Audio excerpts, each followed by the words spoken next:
Hello and welcome. I'm Leigh Ann Gerrans and you're watching W News, broadcasting live from the Al Arabiya studios in Riyadh. These are our top stories. President Trump says a ceasefire with Iran is on life support, while Hegseth faces tough questions about the conflict from Congress. British Prime Minister Keir Starmer battles to stay in number 10, facing a revolt from over 80 Labour MPs. And the PFL Mina returns to Jeddah, with Saudi Arabian stars returning to the cage.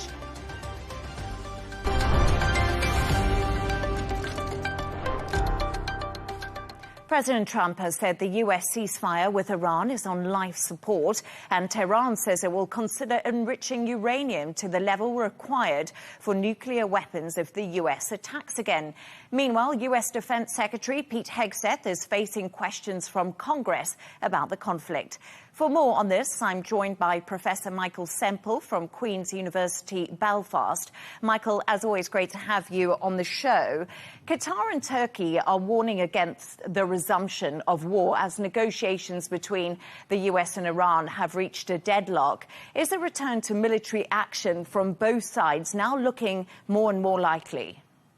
I think that is precisely why Qatar and Turkey have weighed in there, expressing a clear preference to solve this at the negotiation table rather than restarting the fighting. The trouble is, of course, that the negotiations so far have not yielded a deal. The two sides are quite some way apart, and that's why both of them have returned to saber rattling.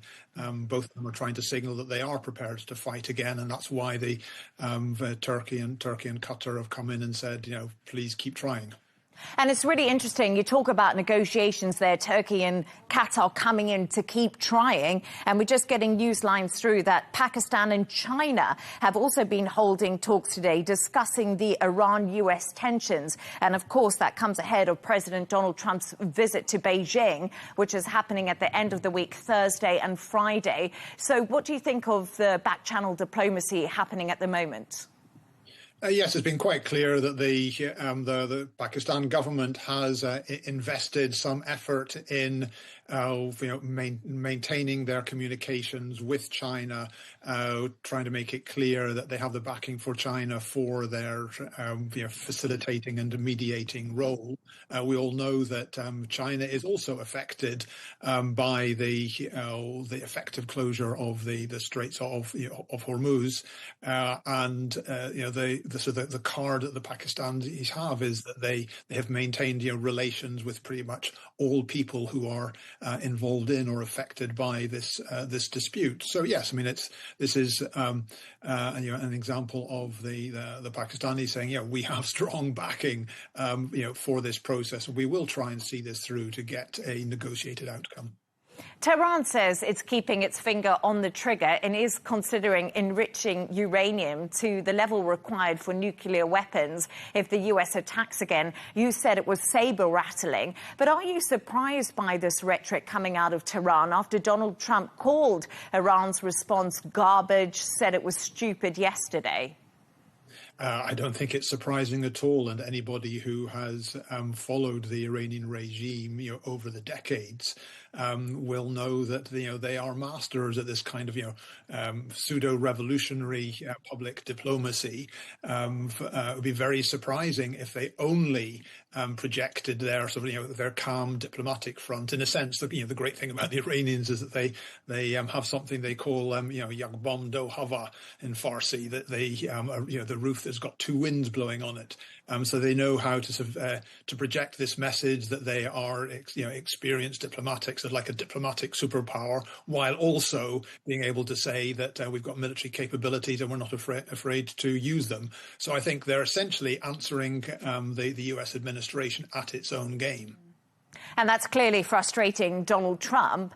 But Tehran is now insisting on sovereignty over the Strait of Hormuz, describing that as a reasonable demand in the latest peace proposal. We got some of that out yesterday. But for the US and Gulf states, this is a red line. Do you think there's any room for things to return to pre-war norms in the Strait of Hormuz as things stand at the moment?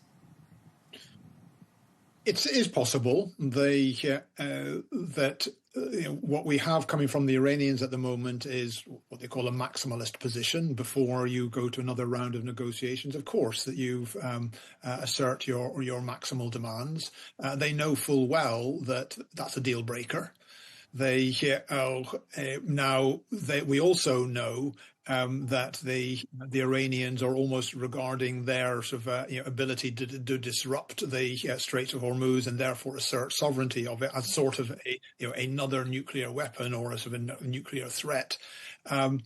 It's possible that in a negotiated outcome there might be some kind of fudge whereby that the strait was fully open for business as previously, status quo, but the Iranians made a rhetorical assertion of sovereignty which other people didn't recognize. That's the kind of fudge that you might get. But it does seem that the current situation with the Iranians, both rhetorically and in terms of actions by their armed forces along the strait, trying to dominate it, that's a no deal. It's difficult to see how the US administration could possibly accept this in a final outcome. And the US Defense Secretary, Pete Hegseth, is actually facing tough questions right now from lawmakers as I speak to you. How long can America sustain this Iran war without clear approval from Congress? Yes, absolutely. But Pete Hegseth is, I think, now very experienced at facing tough questions, and he's given pretty robust answers to all of them. The administration was able to initiate this war without getting congressional approval.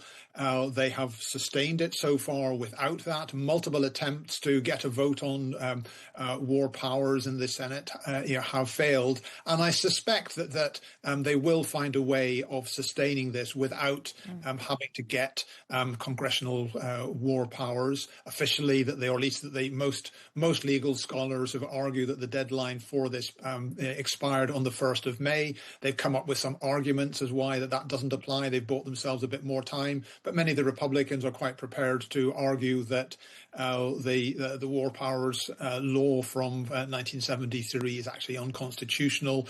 So probably if they even if they have to go back to further hostilities, I wouldn't be at all surprised if they came up with legal arguments to carry on with the war, essentially as long as it takes. Now they are under different pressure, political pressure, to bring the war to an end within a reasonable time. But I don't think that that the administration will be primarily looking to sort of legal deadlines imposed by the War Powers Resolution of 73 or the Law of 73. I think they'll be looking to what happens in the financial and stock markets, or what happens to the oil price, and of course they have an eye on the congressional midterm elections at the start of November.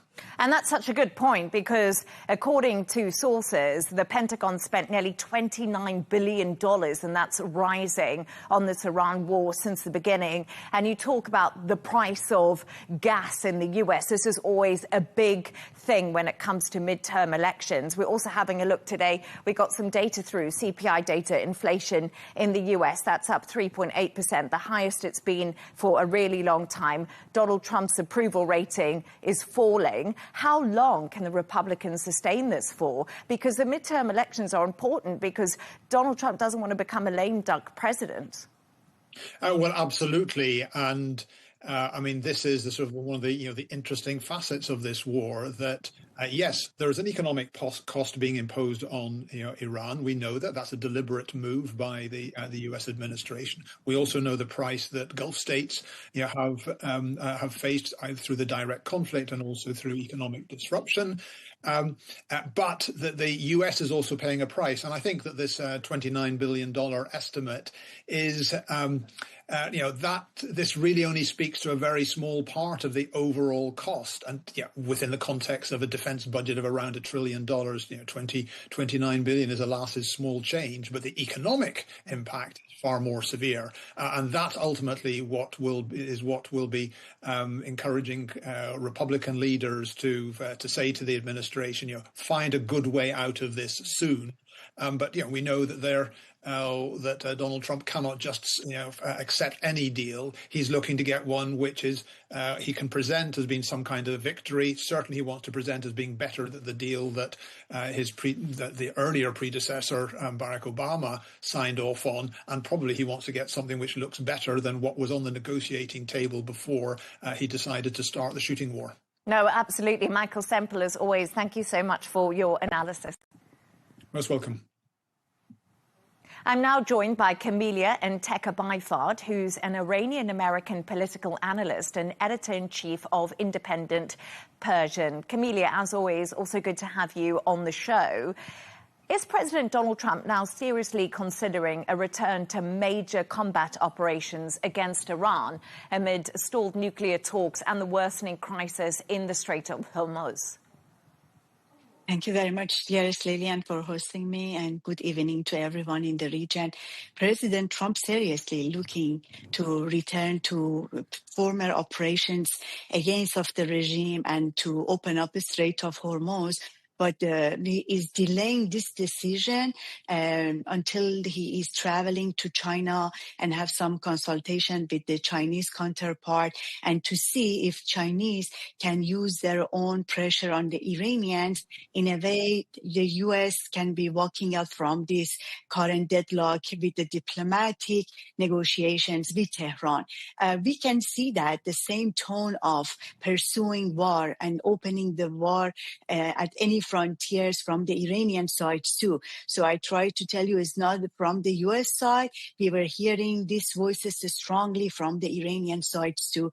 Today there was a report that the Revolutionary Guards were expanding their authority and the operations inside of the Strait of Hormuz and beyond these borders. That indicated that they are also making themselves prepare in case if President Trump decide to launch an attack in Iran, they would not get surprised like the previous time. And as you did say, President Trump could be delaying his decision because we know that he's heading to Beijing at the end of the week for this high-stakes meeting with Xi Jinping. And today we have got news lines out that Pakistan and China have been discussing the Iran-US tensions ahead of Trump's visit to Beijing. So is China going to become a key mediator, do you think? Yes, it will. And Iran is insisting to having a guarantor since day first of the ceasefire. They were seeking to have Russians and Chinese, and we are seeing still there were some delays or not that big interest from these big two powers to enter themselves to these conflicts. But in bottom line, since China has lots of interest in Iran, its Iranian partners in different ways, strategically, economically, and it's the most biggest importer of Iranian oils. If there would be new conflicts on the sides and on the border to be started again, China, I can see that they would get involved in order to diplomatically solve the issue.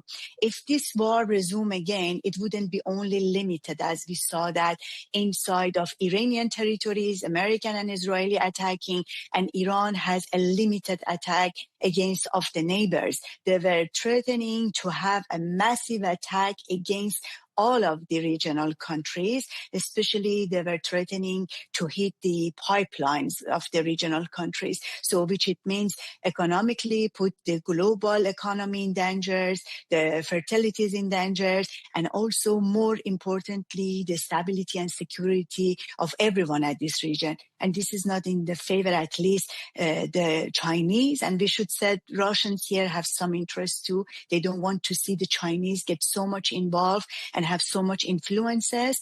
And we would see, hopefully, I don't know if it's in interest of everyone, which it is, some results of President Trump's in a favor of everyone upon his return from China.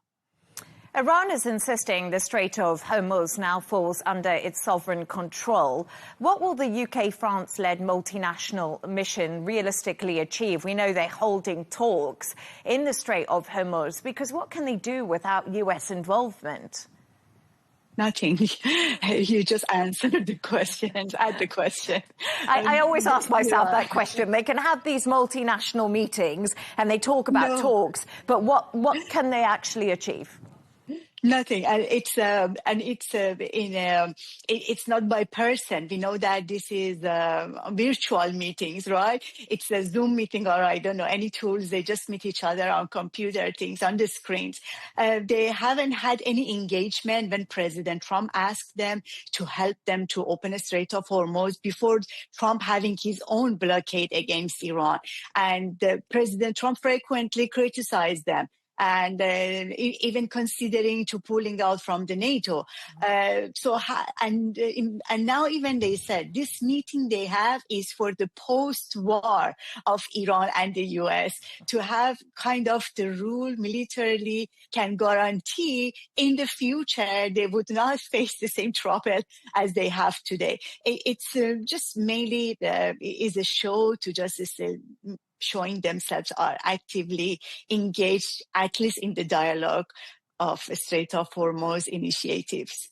Yes, we know Donald Trump is no fan of Keir Starmer, don't we? He's having problems at home, and Donald Trump says he's no Winston Churchill. But US inflation has increased sharply due to factors linked to the Iran war. Trump has said, we're not going to rush anything. We have a blockade. We know there's that parallel US blockade in place in the Strait of Hormuz. Reports suggesting the war's costing the Pentagon so far $29 million. I mean, how long is this sustainable for, realistically, for President Donald Trump? He's saying, I'll hold out for the deal I want because it's got to be better than Barack Obama's. But what's the timeline here? Sure. I guess that was a typo on your reading. $29 billion is correct. And in the U.S., that amount of the money really doesn't make so much differences in Americans' economy.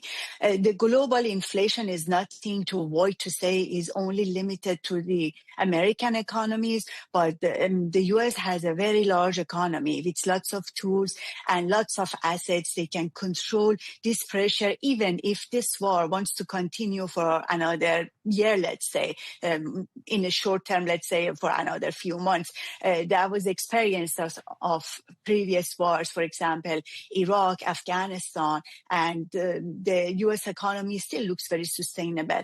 But about the Americans maybe questionings or feeling the pressures, mainly is over questioning the reason for this war rather than they can feel the economically pressure. And even it has the impact on the gas station. It's reasonable to most of the Americans, but still we are not seeing Americans were mobilizing as a big call to asking President Trump to withdraw from this war. President Trump still have some time, maybe until midsummer, if he want to avoid the results of the midterm election at the Congress, which that can be having an effect on the result of U.S. internal policies. But in general, some of the Americans these days, when I'm asking them about war, they cannot make differences between Iraq and Iran. Look, I try to just tell you, still at this very big nations, not so many people know exactly the U.S. is in a conflict with which country in the Middle East. So it still is too soon for them to know what's going on in the Middle East, because the size of these conflicts and the number of the casualties and the involvement of the U.S. wasn't a big portion. They can acknowledge that as the way we are seeing in the Middle East or in the Europe. Camelia Ekin, thank you so much for joining me. Yes, I just wanted to say you were completely right. Pentagon, $29 billion so far for the Iran war. Sorry, I did misspeak there, but great to have you on the show. Thank you. Thank you so much for hosting.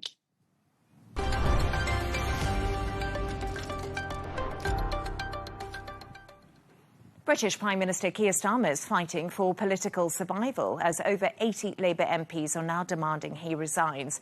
3 members of his government, including Home Office Minister Jess Phillips, have quit after the PM told his cabinet he's not stepping down earlier. But in the last couple of hours, more than 100 Labour MPs have signed a statement, and that's actually backing him. We can now speak to former Labour Party official Richard Power Saeed. Richard, Starmer's refusal to resign, this whole circus started 24 hours ago when he made that reset speech, which, let's be honest, landed flat with the public and with the party. Is Starmer's insistence to keep calm and carry on going to reassure his critics? No, it's certainly not. His critics are going to carry on being as angry and resentful as they already have been, and they've got pretty good reason to. He's not done a good job as Prime Minister, I'm afraid. But I don't actually think, his speech and any other interventions he's made over the last few days are really supposed to reassure anyone. I think he knows perfectly well that that's not what they're going to do. Rather, it's just supposed to buy him time, and there's 2 things that time gives him. One is the hope that some solution turns up. Maybe there's another global crisis that makes his MPs think twice about kicking him out and creating even more chaos. Or indeed, it's the fact that there's a large number of MPs who actually don't want him to go quite yet. They want him to go in a few months' time.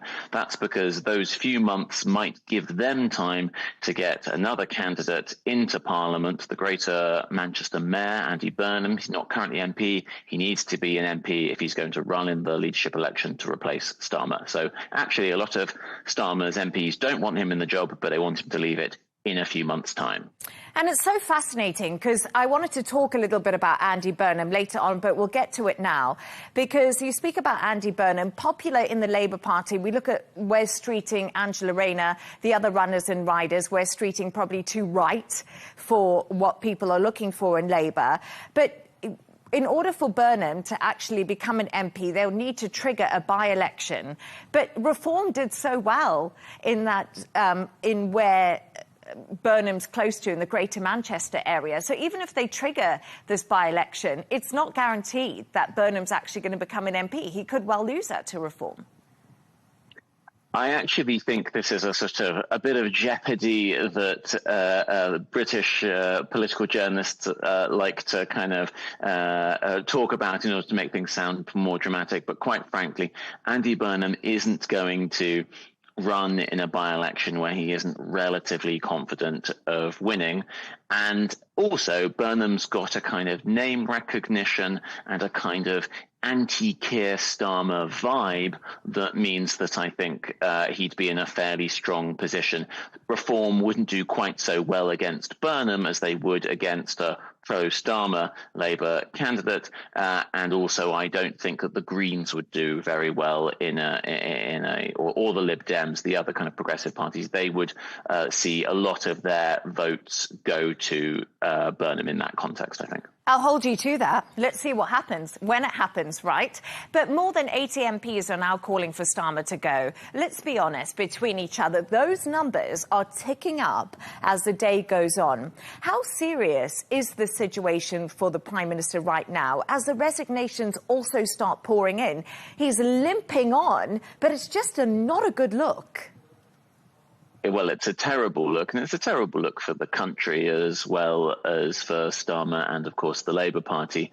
The one qualification to that I would make is that, the kind of 80 plus, I think it might have got to 88, 89 MPs now who've called for the Prime Minister to resign. There is quite a division amongst them because some of them are saying Starmer go now or ASAP, but actually a lot of them are saying we want an orderly transition.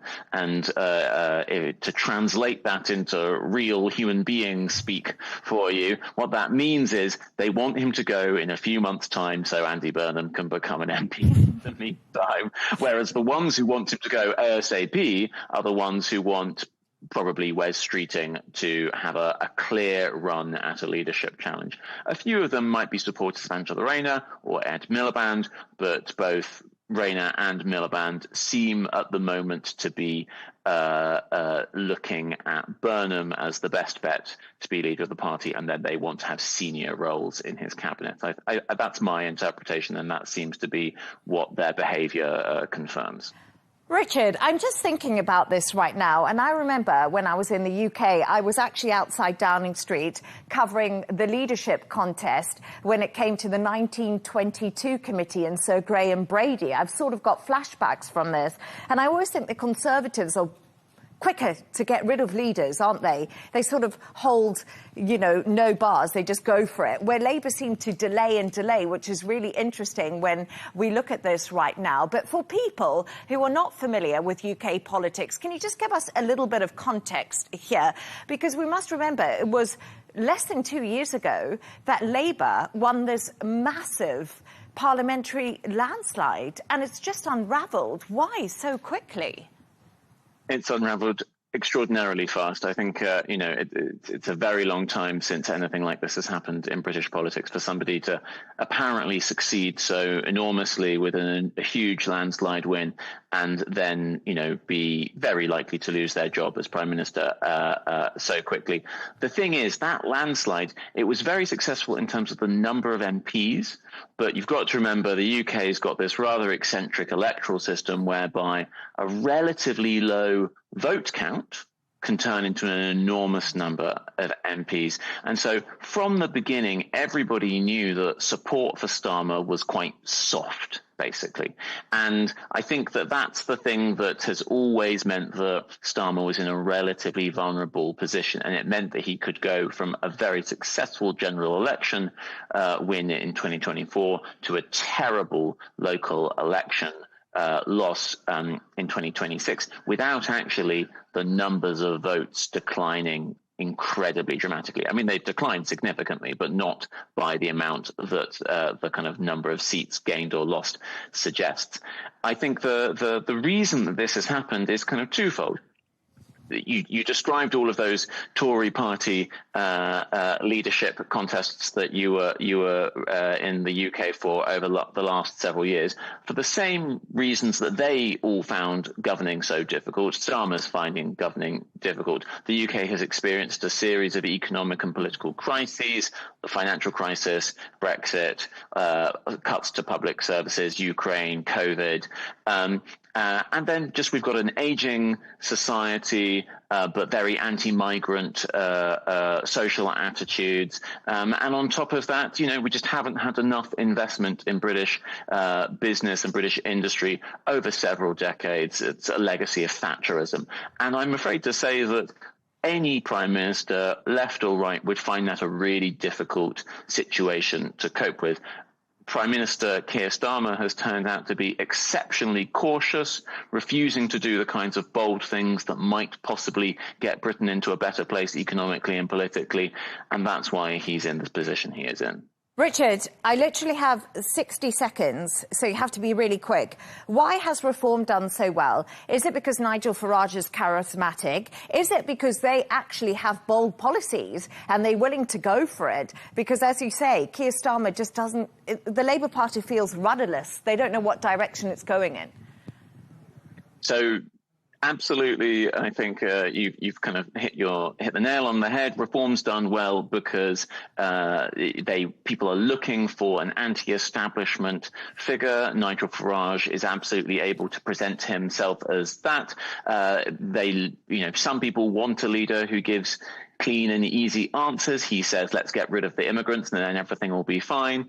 But the really important thing to remember is that there's a significant chunk, about 30% of the British voters, who will support that, but everyone else hates it. And Farage doesn't seem to be able to get any more than that 30% to support him. And that's always going to be a cap, a lid on how successful he can be. Yeah, you might be right there, but I wonder if they would ever form a coalition with the Tories.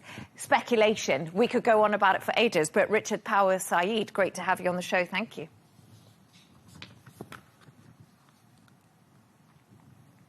Thanks very much for having me. Now, US President Donald Trump says he'll touch on arms sales to Taiwan in talks with Chinese leader Xi Jinping when he visits Beijing this week. It's a key point of contention for China, which regards its self-governed islands as part of its territory and has repeatedly warned Washington against the sales. Emily Sue reports. Look, I have a great relationship with President Xi. It's likely to be the most sensitive topic on the agenda in talks between the leaders of the U.S. and China when they meet. But President Donald Trump says he won't shy away from the issue of arms sales to Taiwan. There's a lot of support for Taiwan from Japan and from countries from that area. Do you think we should still be selling them weapons? The United States should Well, I'm going to have that weapons discussion with President Xi. President Xi would like us not to. And I'll have that discussion. That's one of the many things I'll be talking about. Arms transfers to Taiwan are a long source of friction in relations between Washington and Beijing. In December, the Trump administration approved a record $11 billion weapons package for Taipei. Reports say Washington's yet to move ahead with the arms deliveries. It's fueled concern among some Republican lawmakers that Taiwan is being used as a bargaining chip in negotiations with China. Taiwan says it will continue to deepen ties with the U.S. and that it will be eyeing the talks closely. From Taiwan's perspective, we will also continue to enhance cooperation with the United States and build effective deterrence forces and jointly maintain peace and stability in the Taiwan Strait. Last Friday, Taiwanese lawmakers signed off on a separate special defense budget of $25 billion to buy missiles and other weapons from the U.S., well short of the $40 billion the government wanted to counter China's military pressure around the island. The Trump administration is pushing Taipei to step up defense spending to strengthen its deterrence capabilities.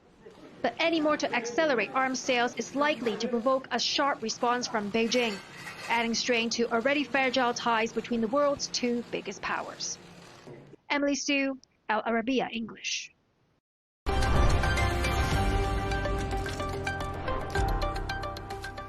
Now, the Professional Fighters League has recently announced that it's set to return to Jeddah on Friday, the 19th of June. The event will take place at the King Abdullah Sports Centre Arena as PFL MENA continues its 2026 season. It will also mark the highly anticipated professional debut and return of Saudi Arabia's Hassan Al-Saif, who's the region's breakout female MMA star. Also on the card will be the undefeated Saudi Arabian standout flyweight Malik Bashahal. And I would like to say that we are now joined in the studio by Jerome Mazet, who's the general manager for PFL and MENA. Jerome, great to have you in the studio. Thank you so much for your time with me. So as I just outlined there, PFL returning to Jeddah in June. What does this say about Saudi Arabia's growing role in global MMA? And of course, what can all the fans expect? Thank you for having us, for having me today. I think Saudi Arabia has shown over the past few years that it's a capital of combat sports, whether it's boxing, whether it's MMA. And MMA over the past 3 years, I want to say, has really grown and has become central to the sports scene of Saudi Arabia. And I think what's outstanding for the fans is you have local heroes like Hassan Al-Saif. We now have 7 Saudi fighters, male and female, was just a few years back, there was only 2, I think, that were really competing at the regional and the global level. So the fans are there, the fighters are there, and I think ultimately the appetite for it is there. Why do you think that it's become so popular in this region? Because you talk about MMA and how much it's grown, but what is the inspiration behind it? I think part of it is also the way MMA is structured. On a global basis, MMA appeals very much to the 18 to 32 years old. And obviously, in this part of the world, there's a lot of young people, comparatively in the population. I think there's also an overall appetite in this sport when they come from karate or they come from jiu-jitsu, which is taught in school, where you have a whole culture around it. And then ultimately, I think they have role models. And when you look at Khabib, what he's done, in the past, he's Muslim. He's inspired a lot of kids. He has his foundation. He has his schools where a lot of kids are training. And I think he's become a role model for them. And now you have the next generation. And Hassan Al-Saif specifically, being a female, the first ever for Saudi we have in the UAE, Zamzam Al-Hamadi, also first Emirati fighter to enter the cage. those are moments, and those are new role models that are suddenly appealing to a whole new population. And when we do an event in Saudi with Hatan, we know we can expect more than 20% of the ticket holders to be female, which is unheard of in the sports of MMA. So it's showing that it's a sport for everyone, that it's accessible, and that even women and families enjoy it.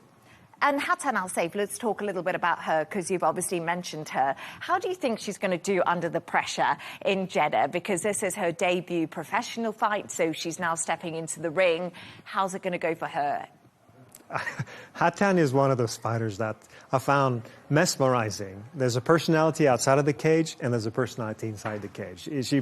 We say, she puts the superhero, not the cape, but the gloves, and when the door closes, there's a different person that's in the cage. And I think that's what the fans like. She's been ready and prepared for that for a long time. She was supposed to start her professional career last year in December in Khobar, and she unfortunately got injured, so it got postponed. She hasn't fought since July last year when she fought in Riyadh and had a decisive win. So she's more hungry than ever. And we wanted to bring her to a new location, and Jeddah has a culture of MMA. It's the first ever city in Saudi to have MMA. The fans love MMA over there. We haven't been there for a year, so everything is reunited to have a full house cheering for her. And we know she's going to want to end up the fight very, very quickly. On home turf too. That's it. It's always good when the crowd's behind you, of course. This is my place. Yeah. But, you touched on it a little bit earlier, but, we talk about Hatan right now, but how significant is this for women's sport in the region and how it's growing? Because it's something new, but as you said, more females are buying tickets to watch MMA. It's become something more culturally now.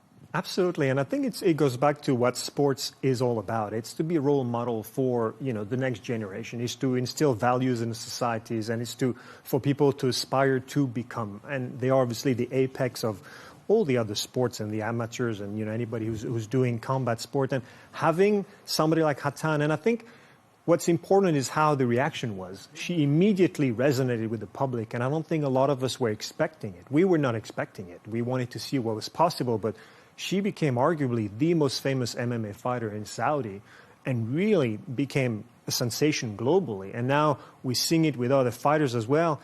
It's showing that, there's an appetite for it. There was a desire for it. It was just never met. And, it's again being an inspiration for the next generation. So we want to see more women in sports, whether it's MMA or not. It's important. Got to be a brave woman to do MMA. That's what I think. But we've seen UFC's Dana White, we're going to do a bit of a switch here on questions, introduce his own boxing league at the moment. Do you think there's scope for boxers and MMA fighters to cross over at the moment? Do you think we're going to see more boxers into the MMA ring or vice versa? We've seen quite a few. We've seen Francis Ngannou, who transitioned into boxing and came back into MMA. We've seen the other way around, where we've had boxers coming into MMA and coming back after into boxing. So I think it's the whole combat sport is now, if you look back 10 years ago, in a completely different and a great situation. And Saudi Arabia, especially in boxing, has had a massive role in this, rebirth of boxing. And I think it's just showing how this whole, combat sport is now being more popular, especially with the young generation, and how they consume media. They want a shorter attention span. Show me the KO. What's the 10 seconds highlights, which back in the days, the older generation wanted to see a 45-minute, 90 minutes, football game. They were in it. They wanted to go it. The way of consuming, the intensity, and the fact that you have this flag representation. When we do PFL MENA, we have 11 nationalities represented. You can have a Jordanian, but hold on, my country is represented. You can have an Egyptian. I mean, all those countries suddenly have representation. And I think from a fan perspective, it helps also a bit like during the World Cup. You might not be a fan of football, but when the World Cup is on, hold on, my country is playing. And there's a bit of that as in where every country is pretty much represented in the sports in combat sports. That is so true, actually. When I think about it, I don't watch football. But if my country is playing, I might consider it. And it's so interesting, like you say, Saudi Arabia, Tyson Fury comes to fight here. It's just becoming a bigger and bigger stage for combat sports. But also, Jake Paul, it's quite interesting because he obviously went into the ring with Anthony Joshua, which a lot of people thought was absolutely crazy. it was just, you know, he got really, really hurt. And we know that he had to have jaw operations. Do you think that he could have a potential career in the PFL? Because it didn't go so well in the boxing, did it? Funny you say that. I think Jake Paul overall has shown that he's a tremendous promoter of boxing. What he's done is outstanding, and really kudos to him, and he's created something. The fact that he's now interested into MMA means something to me, and especially to the mainstream media. We now have this transition where MMA used to be a fringe sport and is now becoming a mainstream sport. And in this region, particularly in the Gulf area, it is now a mainstream sport. I think after football, it's the second most popular sport. So there's a natural appetite for him to venture into MMA, and what you were saying about the boxing crossover, UFC does it also with Zuffa Boxing. So now it's all combat sports that are together. I don't think he wants to fight in MMA. Let's see, first of all, if he can go back into boxing, but I don't think fighting MMA he was never interested into it. But as a promoter, let's see what, you know, he has a fight obviously scheduled this weekend. I think it's good for the sports, it's good for the entertainment, and yeah, I think it's good for everybody. So if Jake Paul wants to get into PFL, he can contact you. He knows people. He knows a lot of people. Jerome Mazzei, thank you so much for joining me. Thank you. And that's all from us on W News. Don't forget to subscribe to our YouTube channel. Of course, follow us on X. And we'll be back in a couple of hours with W News Extra. Goodbye and thank you.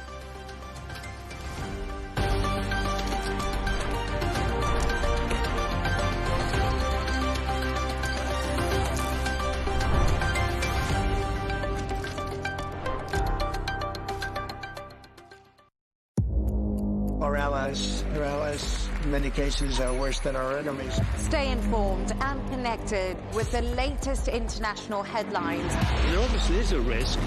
From breaking news to in-depth analysis, it would appear that this war is coming to an end. Who buys this stuff? Investors, pension funds. We deliver the most important developments straight to your screen. Iran always wanted to deal with militia. Join us for compelling, expert-driven conversations. A curfew order has been established. And an insightful look at the issues shaping our world today. There are lots of proposals about European architecture for security. I'm Leigh Ann Gerrans, and this is W News. We dealt with this when I was Chief of Staff in the first term. Where you don't just hear the headlines, you get the full story.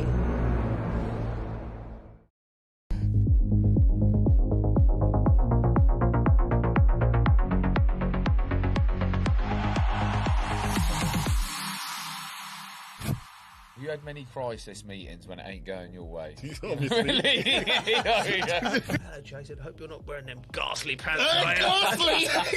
You've got the type of face that they just want to abuse, Geese. I know. Right, lads, shall we get into it? The FA Cup, what a weekend of football. Did the Port Vale win over Sunderland? Proved that the magic of the cup's still there. The geezer who scored the goal, big Newcastle fan. Is it? And he's done the Shearer to the Sunderland fans. Yeah, so yeah. I love all that. I love that. It's a League One side into the quarterfinals, so it's still on. It's still on. What did you make, Bridget? Did you watch any of the games? It was good. I watched the Wrexham-Chelsea game. Yeah. I thought it was a wicked game. Yeah. Yeah, it was a good game. It was a good game, wasn't it? It was a tough game, definitely a tough game. They played really well. Yeah. Some standout players. Who was the one who done well? Yeah. It was the guy up front. Smith. Yeah, took his goal well as well. They just played really well. Yeah.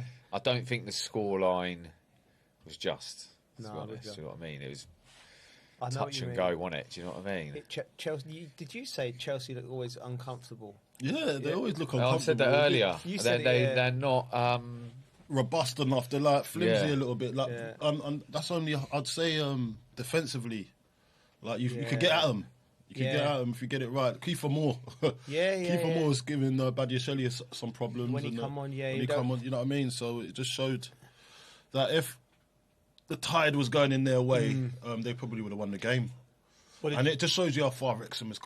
Wrexham, come on. I know, mate. I was there. What did you think of my punditry? Was I bang average. I didn't watch your channel, mate. Do you know what I've noticed? You don't watch it when I was telling you. Do you know what I do? I love watching Joe telly, right? Is that Joe? No, change the channel up. What's going on here? You know what? You can't hide happiness, you. I know. It's always happy. The Chelsea game the other day and they got a great result. You just look so happy.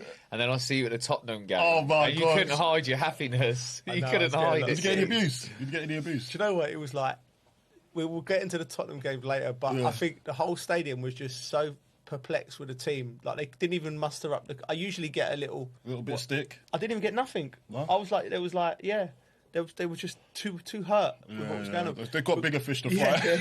Don't worry about me. Yeah. But going to the Chelsea Wrexham game, so I went up there on the day of the game. It's a really small stadium, and they're doing it up. And the two boys that were there, that the owners, Ryan Reynolds and the other fella, Rob McKelney, and was having a look round for Blake Lively as well. She was on the pitch after the game. Was she? Yeah. You didn't get to meet him? No, I didn't meet him. I didn't want to be that guy. Why? All right, mate. Chase them around with your phone camera. No. Try to get a selfie, eh? No, I didn't know. To be honest with you, this is my bone of contention with them. I'm sure they're lovely people and everything, and I'm only half joking about Blake Lively. No, but anyway, anyway, not what you're saying off camera. Oh yeah. Anyway. Awkward. Go on, then, move on. No. So, like, they wouldn't come over and speak to us, right? And I thought they would, because they're you know what I mean, because when they were in the conference, we was covering that. Yeah. And they was bouncing. No, it was a big thing then. Like, the cameras. They've gone big time, haven't they? Mate, I think Hollywood went big time. They've gone big time. Yeah. Like, nah, we're not giving you free material no more. Plus, Joe Cole's down there. I don't want to speak to him. The atmosphere was great, mate. It sounded like it was. Honestly, the atmosphere was great. Was it good? Yeah. It felt like an old-fashioned FA Cup tie where the proper fans, like they was giving it. And what I would say is their first experience of VAR. I've got a bone to pick with fans. Was this their first experience? I've got a bone to pick with fans up and down the country, because I had another incident at Villa Park where, because we're doing the television and we're pitch side, sort of like, you know what it's like, Coley, like before the end of a game, you have to go down pitch side to get yourself ready to go on, and all there with a camera, and you've got the screens. Now, what people might not realise is I can hear the VAR talk if I choose to, right, when I'm doing comms. So you hear Stockley Park talking about it. So I can hear them going, oh, his toes there and he's there, or there might have been excessive force. So you can hear that. I can hear the conversation. I choose not to, because it don't make no difference to me. They're going to make the decision left, right, centre. But the fans tend to know that we're going to get the decision first. So it's like everyone's looking at me. And I'm going, and this geezer was abusing me. This fella at Villa Park, right? Because there's a couple of dodgy decisions. Yeah. So I've got my earphones in. I can hear him. I can't quite make out what he's saying, and I can hear him. What have you got to do with it? Exactly my point. I'm going. Hello, mate. Sorry, I can hear him being angry and saying something nasty. I can't hear. And I say, I can't hear you again. Like, now I'm getting him at it. Now, and he's like, but now he's everyone's looking at him. Now he's like. I'm going, mate, you don't think I'm making this decision, do you? Well, you think it's me. You think I'm VAR. Yeah, I'm not just us like that. And then the geezer's like, you can see the Are you supposed to be working? Yeah. You want to do it? Right, anyway, because Villa had a couple of bad decisions. Then Wrexham, bad decisions. And but I'm so close to the pitch, I can see how upset all of the fans are, right? Yeah. But I can see them trying to vent the frustration. And then about 7 geezers turn round to this, not the big screen where it says VAR, decisions, like, whatever, and they're just shouting at the screen. At the screen? Mate. That's how much you're frustrating people. It's making people shout at screens. You could hear them singing. Mate, you could hear it on the TV. Honestly, they were going mad about VAR. Were they? Yeah, mad. Mate, they better get used to it, because if they want to play in the big leagues, you know what I mean? You can't be shouting at the screen. The screen's not done nothing to you. I'm thinking, like, so if anyone's there and I'm there with, listen, it's not my fault, all right? Don't have a go at me. Carry on doing it. Carry on doing it. You've got the type of face that they just want to abuse, geez. I know. Anyway, we move on. It was a good game. Yeah. Wrexham, have to give them their plaudits for fair play to them, fair play. And do you know what? a lot of our coverage afterwards, Bridgie, was like, you know, like they've lost the game, but they've played well. So we're like, I didn't want to sound condescending to them. They're championship players now. Yeah. It's not like it's Chelsea playing against a conference team or a League Two team. They're there. They could be in the Premier League next year. It's about our mind adjusting to them being there. So I think there's more of that. Because it's Wrexham. If Chelsea would have beaten, let's say, for instance... I don't think it's the name as well. West Brom or Coventry. Not even doing as well... Coventry. Right. You wouldn't be going, plucky underdog. So I found that... So if any of the Wrexham players were thinking we were being a bit condescending, I make them right. I think we should have... Even at sending off, they were still in it. Yeah. Still had chances. Serious outfit now. A proper serious outfit. Bridgie... Saints went through as well.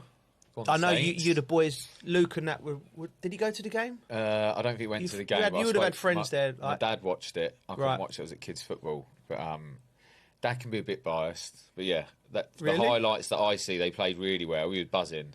It's the most excited I've seen Dad about Saints for a while. Really? And I watched some of the highlights. Mate, they had loads of chances. In fact, they only went through with a penalty. Yeah. So they had loads of chances. First half, it went clean through. What do you make of it, Bridgie, right? You've played for Fulham, so it's both your old clubs. So Marco Silva made 9 changes for the game. Bearing in mind, they're not really, you know, and bearing in mind Palace won the FA Cup. What do you think of that? And what would Fulham fans think of that? Well, I don't know. I just feel like that happens. Yeah, but with the FA Cup, whether I agree with it or not. What about? It depends how bad you want it. Because obviously when I was at Chelsea, and obviously Ash was there, a lot of the cup games I might play, but they might depend who we're playing. I just think that happens these days. I think players are rested more than what they were. But 9 changes. It was never 9 changes in our day. Do you not think? No, maybe changes. 5, 6, maybe. 5, 6 maximum. Yeah, fifth round. Yeah, fifth round. Yeah, it's a late in the day for it. Yeah. Wholesale. What do you think? Well, I can't remember like playing like in FA Cups, you know. Yeah, but I know what you've done though. You've. He's faked an injury. Had the weekend off. You mean? No. I've tried that a few times. I did try that a few times. You know, you want your weekends off, like you're thinking, you know what? Especially when you're playing regularly, you don't really want to be wheeled out for it. You want to just like save your legs. No, I wanted to be wheeled out. I know you did because you're that type of man. You just want to play. You played the other day. You know what I mean? You still play. I don't play. So I love the game, but I don't love it that much to put my body through turmoil all the time. So, but plus I had a bad knee back then as well, so I wanted the rest in the cup games if I could. But you got a good record in the cup games, right? The FA Cup record. I think so. Yeah. Let's have a look. It's something I prepared earlier. Huh? You should have took less weekends off. Golly. So, go on, let's have a look. Listen, I decided to just, you know what you do. You go on AI now and then. Yeah. Come on, get on with it. So across his career, Carlton Cole played 21 FA Cup games. I didn't even know that. Yeah. Scoring 8 goals in the FA Cup. That's decent. You know what I mean? It's very good. Those appearances came while playing for Chelsea, Charlton, Villa and West Ham. So West Ham played 15 times, scored 5 goals. Mm-hmm. It's 1 in 3, isn't it? It's decent. 1 in 3. Chelsea played 4 times in the FA Cup, scored 2 goals. 1 in 2. 1 in 2. Charlton, I'm 1 in 1. Do you know what I mean? Aston Villa, no goals, but one appearance for them. But yeah, so 21 times, 8 goals, not bad. That's all right. Yeah, that's very good. How was yours? What about not as yours? good as that, mate. I'm going to ask now. FA Cup goals. I'm going to ask Joe Cole, FA Cup appearances and goals. I don't even bother about. Oh yeah, I know I've won it. Oh yeah, you've won it. Yeah. That's the only stat that matters. That's all the stat that matters. That's all I've been trying to do all of my life. Anyway, so Joe Cole, FA Cup appearances and goals. Joe Cole had a strong record. Oh, go on, well in the done, FA Cup, yeah. Mainly with Chelsea and West Ham. Overall FA Cup record appearances, 38 appearances. Okay. 38. It's a lot. Mate. I played a long time. 7 goals. Okay, it's not bad from midfield. So West Ham, West Ham, 11 appearances in the FA Cup, 2 goals. Chelsea, 22 appearances and 5 goals. Liverpool, 3, no goals. It didn't happen for me there. Yeah. That ain't always right though, that chat GBT. Yeah. Yeah, I've got to do the kids' homework. And then I said that's wrong, and they went, "Oh yeah, you're right." Oh, so even ChatGPT said I was right. Richie knows best. You shouldn't be doing that, mate. Come on, man. We're better than that. No, we had a rush. We were away for the weekend, and we had to get it done. So I had to help him. So I needed the answers myself. Mate, your school's going to be after this your school's gonna be on to you. It's all right. You know what I mean? They're gonna be on to you. Anyway, Wayne Bridge overall. Oh, you played 30 times. Have I? Yeah, you scored 1 goal. Did I? Who was that against? Shut up. Who did I score against? A goal. I reckon that could be wrong, you know. You want it to be right now, didn't you? Hey, you want it to be right now. And then we're worried about this thing taking over the world. Doesn't even know how many goals Bridges scored in the FA Cup. Rubbish. We're moving on. Another game. These two seem to be playing against each other so much. Newcastle lost to Man City. Who've also knocked them out of the Carabao Cup. Yeah. You know, is a question for you, Coley. Is there pressure on Eddie Howe, bearing in mind he's give that club the first trophy in 60 years, Champions League football, some brilliant nights at St James's. Is football mental now that we're even considering that, or is just the way it is? Look, any way you look at it, he's a legend over there. It's up to him what he wants to do now. The ball's in his court. Does he feel that he's taken that club as far as they can go? That's up to him to recognise that the club are always going to want him there. The fans are always going to want him there. They love him. But it's up to him. What does he want out of his...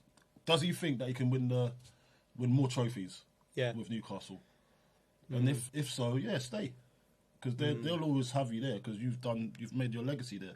But what I would say is if a good job came available, a very good, tantalising job that you'd think, do you know what, I'll fancy that. Would he want to do it? When you say tantalising, do you think the England job, that comes into that? Yeah, I'm with you on that. I think he's the next England manager in waiting, Eddie Howe. I thought he would have taken it before Tuchel. Yeah. But I don't know what things are going so well for him, aren't they? Yeah. When there was talk of that. Just the timing of everything. It's always timing with football managers. Like, he's going to manage England at some point, you know, because the field's clear for him. Unless somebody comes from left field and he just goes on a run and becomes... Because he's the next best English manager we got. Why do you think they've had Mate, I just think... a bit of a slope? Well, I think two things, right? So you've got the financial restraints that Newcastle are under, right? So to Elliot Anderson, who's arguably going to start for England at the World Cup, he was at Newcastle, right? I know for a fact Eddie did not want to sell him, right? But because they had to balance the books, because of their, you know, this financial regulations, they've had to sell him. So straight, if you're trying to build a club and you've got a great young player, you're prepared. It's not just, you know, you're not just thinking. You're thinking in the 12 months down the line, he's going to be there, and I'm going to be. You know what I mean? I'm going to build your team around him. So I think that's frustrated him, not being able to build on what he's done. And I still don't... I mean, we'll talk about it another time. I still don't understand how Man City are still just doing what they're doing with all the regulations and restraints that they got on. But then Aston Villa and Newcastle seem like they're chasing their tail, trying to sell players, like scrapping away. Man City just go in the window. Semenyo, Mark Gurhey, come in, two massive... They ain't going to be on £3 a week, are they? They're going to be on big wages. But it's about the infrastructure, isn't it? Yeah, but like... To get the points. Yeah, but the infrastructure... Man City are not Liverpool or Manchester United as much as they're... Like, in terms of global economics, what they can bring in. So I don't know how they can actually do it. Do you know what I mean? Newcastle fill their stadium. They're in the Champions League. Why can't they... anyway. No, we need to talk to their accountant. Yeah, it's way beyond... You're not going to get... We need a forensic accountant. Yeah, they do. But dive deep into their finances. But I think Eddie see the season out, and I think he should probably go and just wait for the England job, because I think it's not fair on him. I think, and it's not fair on Newcastle as well, that they can't go and spend the money and go and buy some of the top players. Because remember they were talking about when the Saudis come in, they were thinking they're going to get Mbappe's. Yeah, I know. Yeah, because that's what Chelsea done under Roman. Roman come in and no one was going, there's financial constraints. He went and bought Crespo, was Argentina's number 9. Varane was Argentina's number 10. Man City done it before. What's the equivalent? Man City done it before as well. Robinho. Remember when Robinho first came when he first got the money in? I feel for Eddie because I think he's done a great job there. And I'd like to see him as England manager at some point down the line in his career. I think he deserves it. Yeah, so good luck to Eddie Howe, obviously. Doing a fantastic job. Could always be better. But before we leave the FA Cup, has anybody had any funny stories or some bad stories to tell, or something that's interesting to talk about the FA Cup? I'm not bad. So my first FA Cup final was a weird experience in the whole day. What with who? Did you play when we beat United 1-0 at Wembley? In the final, yeah. You played, right? Yeah. So, about 3 months before, Prince William was doing because he's the president of the FA. Yeah. So he come to training, and he met us all at training, and then we were staying at the Lowry Hotel, and he's gone. And then we were all told like he wants to come and have a look at what you boys do after training. So you leave. He's going to go and they call it a royal walk, right? Do you not remember this? You might not. Anyways, you're never present, are you? I was there, but you're never there. I can't remember. It was 3 months before the final, right? Where was it? In the hotel? At the Lowry. Oh, and we had the whole. We had the whole of the floor and there's security to get up. So like you pop in each other's rooms. Yeah. So they said leave your door open. He's going to come and have a walk round, and he's got the camera crew with him because he's like his picture opportunity. It says Prince William with. I don't know, David Beckham or something. And you didn't know that he was coming? No, I knew he was coming, but I forgot. Right?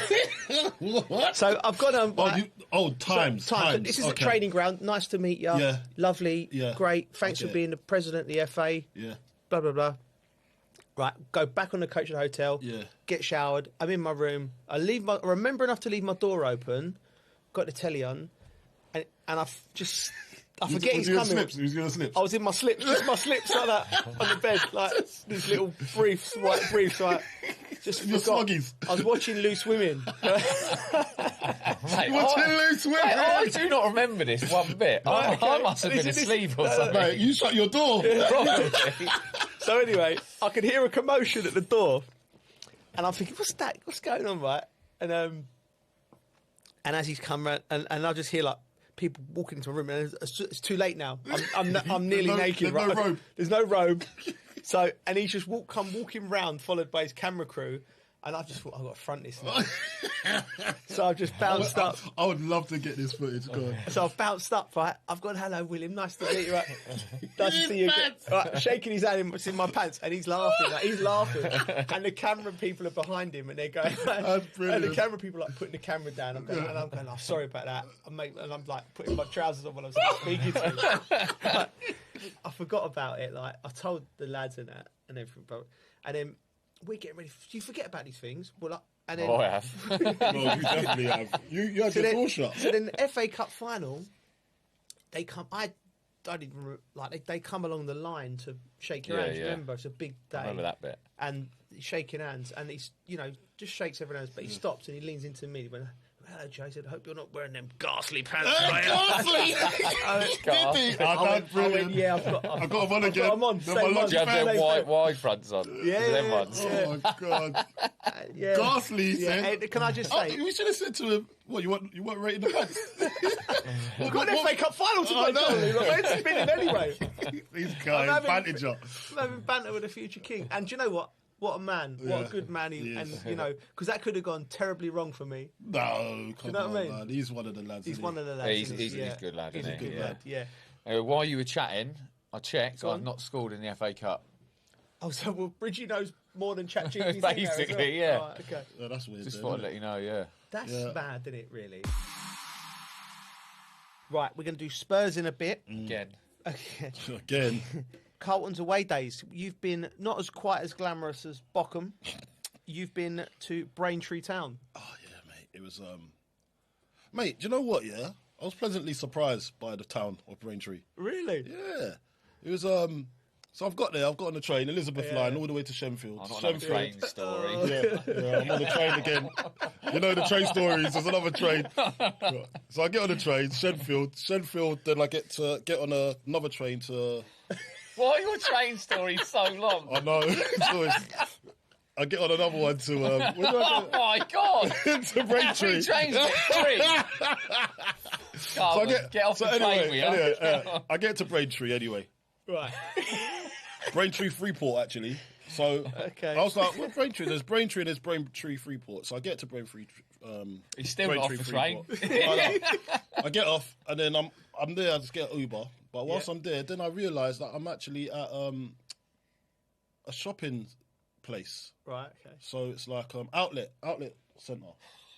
So I'm thinking, I want to go and get some stuff. I said, Bridgie would love it here because it's got Ralph Lauren, it's got everything there. Do you know what I mean? It's all cheap as well. Bridgie would love it. We'd love it. So I was thinking, we'll come back here. You'd love this gaff. So I'm in. And listen, Braintree Freeport, you just walk off the train, you're there, right in the middle of it. How excited he is. Anyway, so I didn't know where I was going. I got an Uber, gone to the stadium. Yeah. Well, if you want to call it a stadium, it's one of those, like loads of scaffolding around. Yeah. So it's Braintree, innit? And they got a nice stand, but I got there like an hour before kickoff. I was thinking, I was there twiddling my thumbs. I was thinking, what am I doing here? Yeah. Too early, 2 hours. Yeah. So I stand behind the goal. I'm looking at, because Mason Terry, we put him on loan from West Ham there. Young goalkeeper. Young goalkeeper, yeah, doing really well.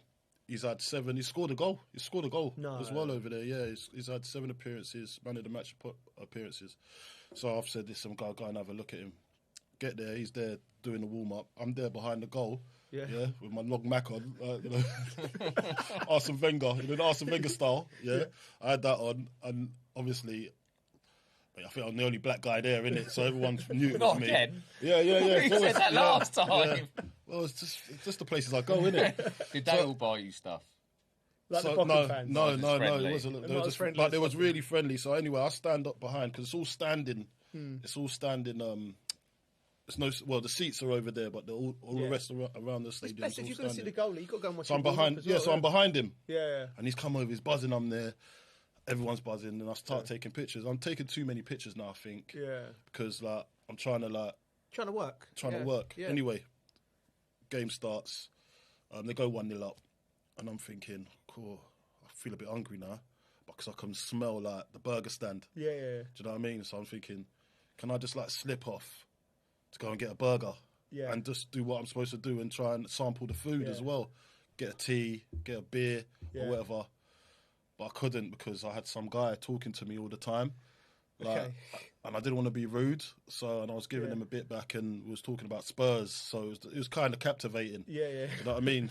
But I'm watching the team and I'm thinking, the opposite team, they got the Brazil kit on. So they're playing Wildstone. Yeah. Wildstone, I've got yellow top, blue shorts and white socks. No. Brazil. Yeah. And some of their football, I must say, it was like watching Brazil. Really? It was like watching Brazil. and you know what, right? I must say, it was quite today. They won 4-1 in the end. And he done well?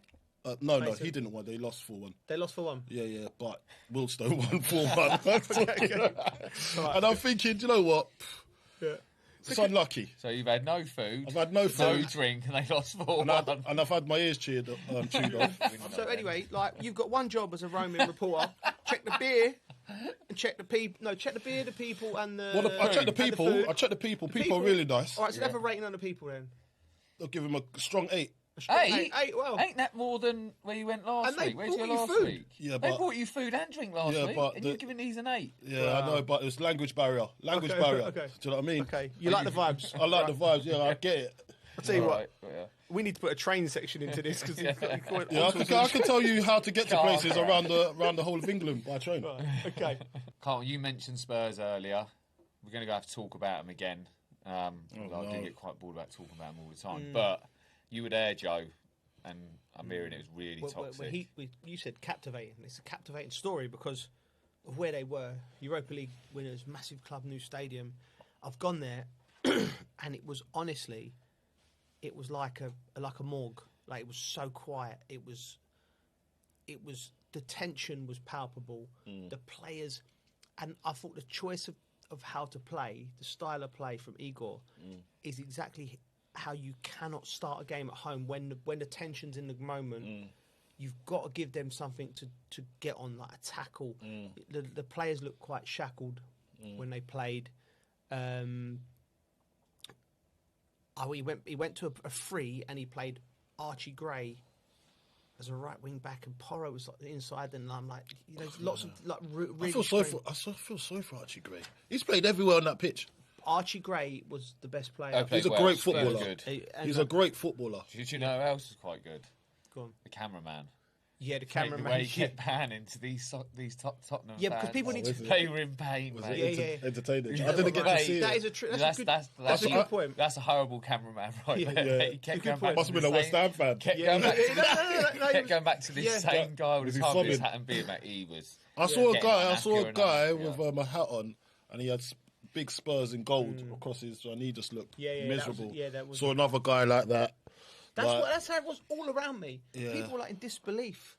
Yeah. Like it even got to the point where a couple of Spurs fans who were sitting next to me going, "Joe, like messing about, get your boots on." Oh yeah, that one's always happened. Like, wow. That one always is willed out, like when you're not doing well, innit? Like, there was something about that game. Even the lads group chat. I mean, a couple with you, and in a couple of us, my mates back home. But it was like everyone was excited for this game. Yeah, I know. But they couldn't believe what they were seeing. We've got no Spurs fans in our group chats, by the way, but everybody was excited to see what was going to happen, what was going to unfold.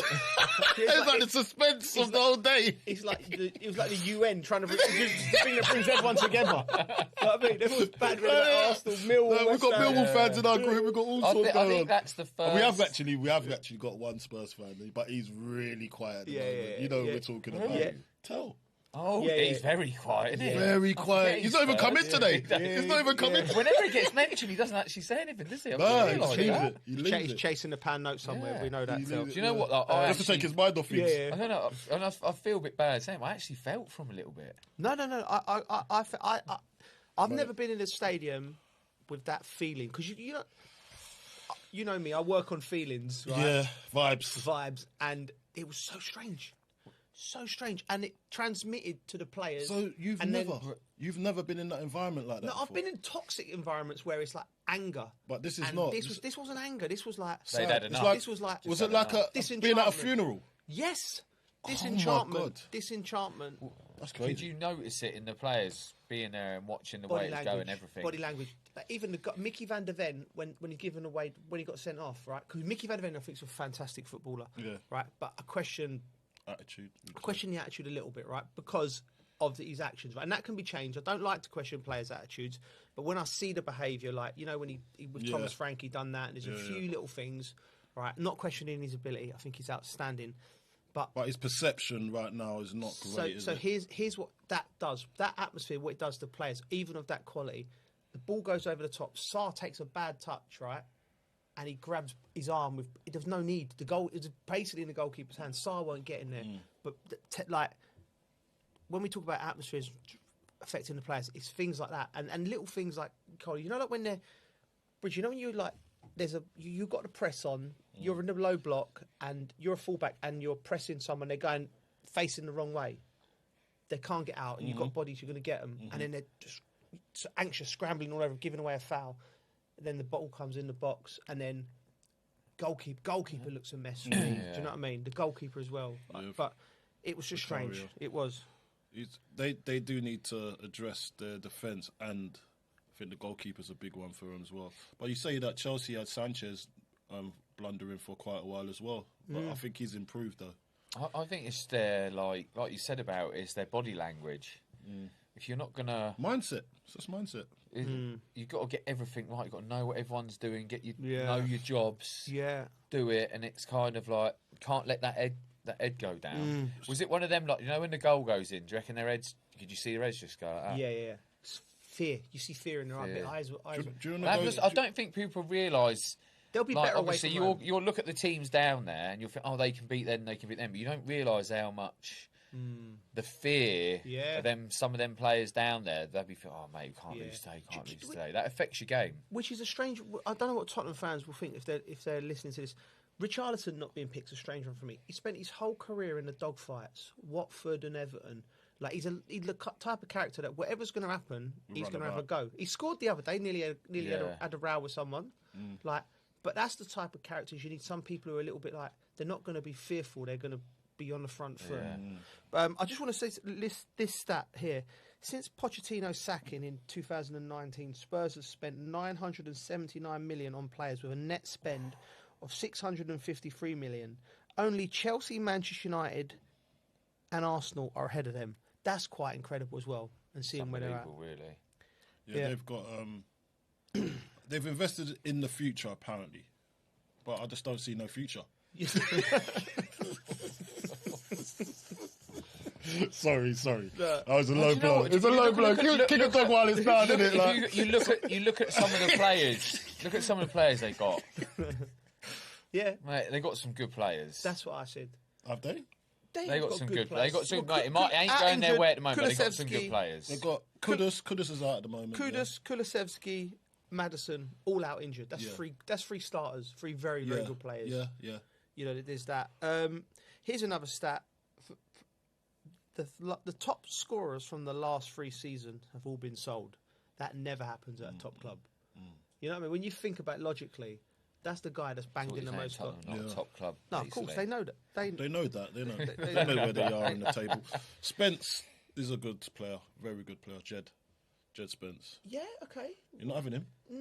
I'm not sure. Are you sure? Really? I'm not sure. I need to watch more. I don't think a lot of people get past in 1v1s. Very good at 1v1 defending. Have you had many crisis meetings when it ain't going your way? At a club? At a club.